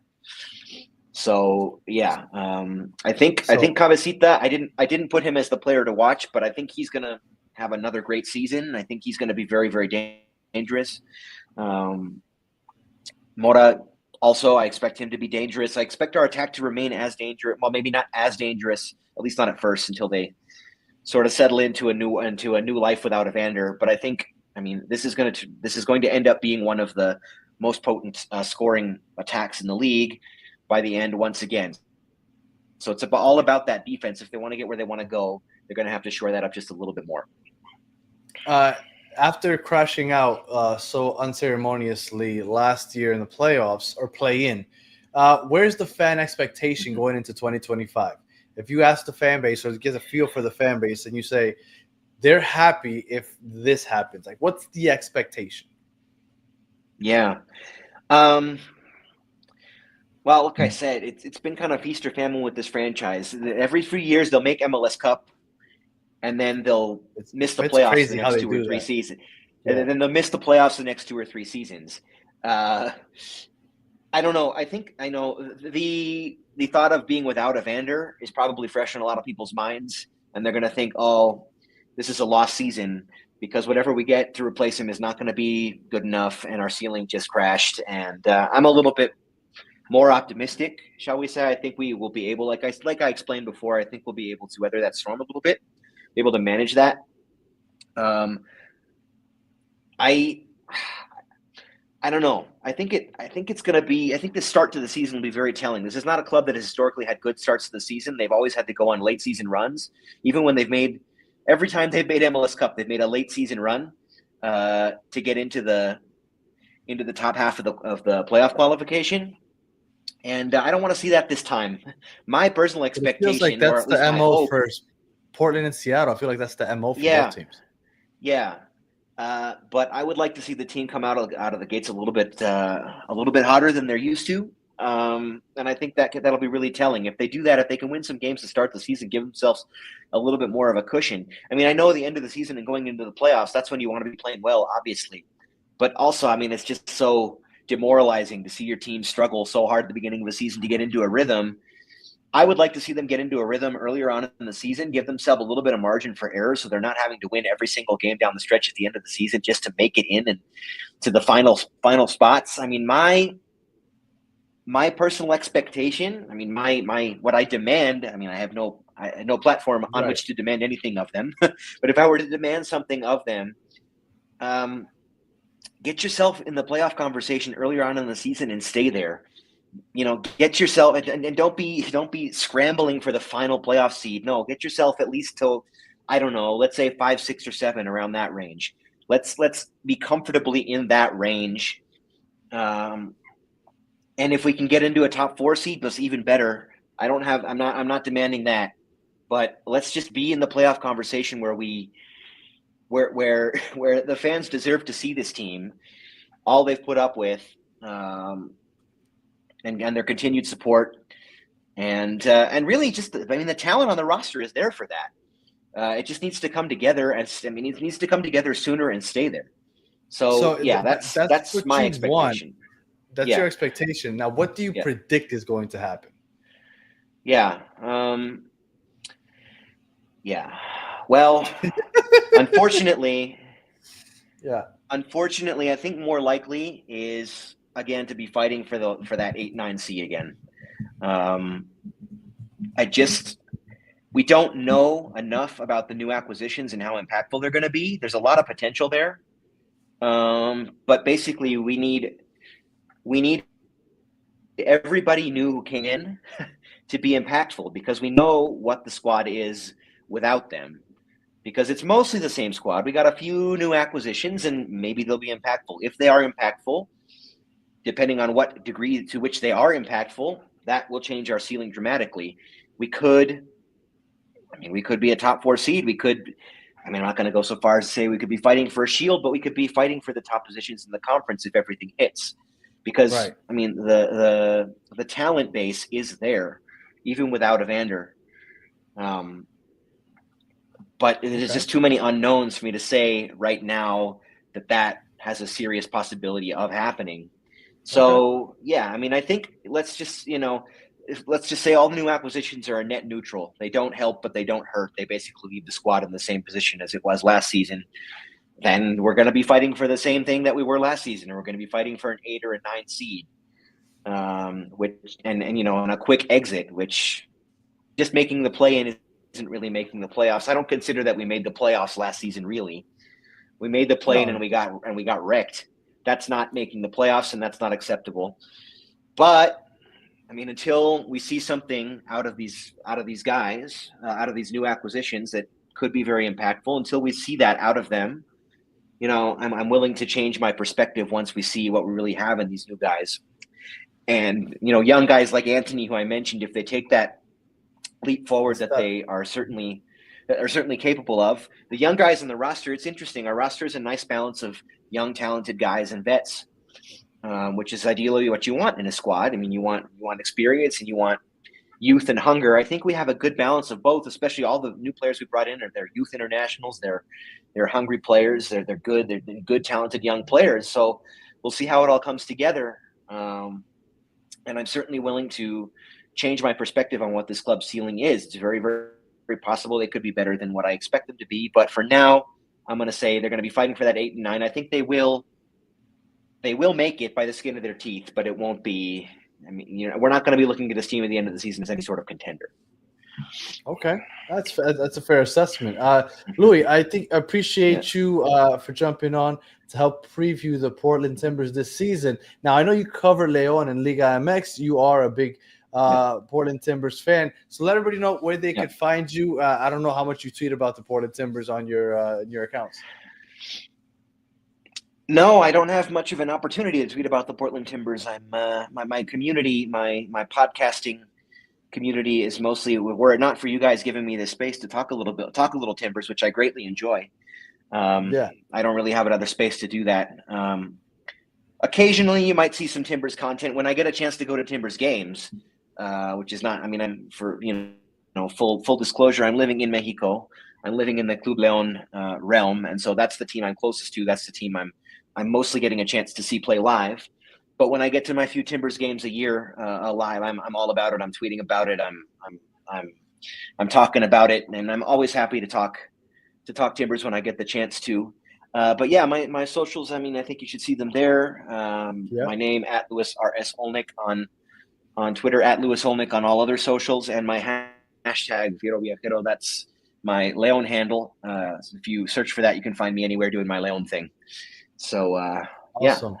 And like I say at the end of one of these, this is a 15-20 minute preview, and then we're trying to direct people to where to find podcasters for the team. Now there was a podcast that said that they would come on, but Louis, you've come on with me before, so I asked you on. But Stumptown Footy is a Portland Timbers podcast that said that they would come on, and I'll probably have them on at some point in the future. So if you are looking for in-depth Portland Timbers, you can check them out, and check Louis also, because he obviously knows his Timbers, and I love talking to Louis also. So I appreciate you taking the time to join us. Yeah, man. Thanks for having me on. Thank you very much, Louis, and we'll keep in touch throughout the season. Yes, sir. All right, Louis, have a good one. Thank you. You too, man. Have a good one. All right. And that right there wraps up night number 2 of the Battered MLS Fans Marathon of Previews. We went over San Diego on Monday night. We went through 9 teams bottom of the table yesterday, and then we did 12 teams middle of the table today. Tomorrow would be night number 3, with the final 8 teams. The 8 teams at the top of the table in 2024. We got Columbus, Cincy, Houston, Seattle, Miami. I'm missing a couple off the top of my head, but the top 8 teams, we're talking to those tomorrow, previewing the 2025 season. If you're hanging out with us and you haven't already, please like and subscribe to the channel. Our goal is to hit 1,000 subscribers before the season starts. So thank you for those of you that hung out with me for the last 4 hours and 12 minutes. I thought we might actually get it under 4 hours. Missed it by a little bit, but I appreciate everybody, every guest that came on. I appreciate them taking the time to join me. Again, just like yesterday, everybody was on time, which helped immensely, and it was fun. 4 hours. Tomorrow will be a little shorter, only 8 teams, but it should be fun. We're going to end it with Inter Miami at the end of the night with Chris from the Battered Heron. So that should be fun also. So night number 2 over, and we'll be back tomorrow night at 9 o'clock to finish off the season previews. So until the next one, have a good one.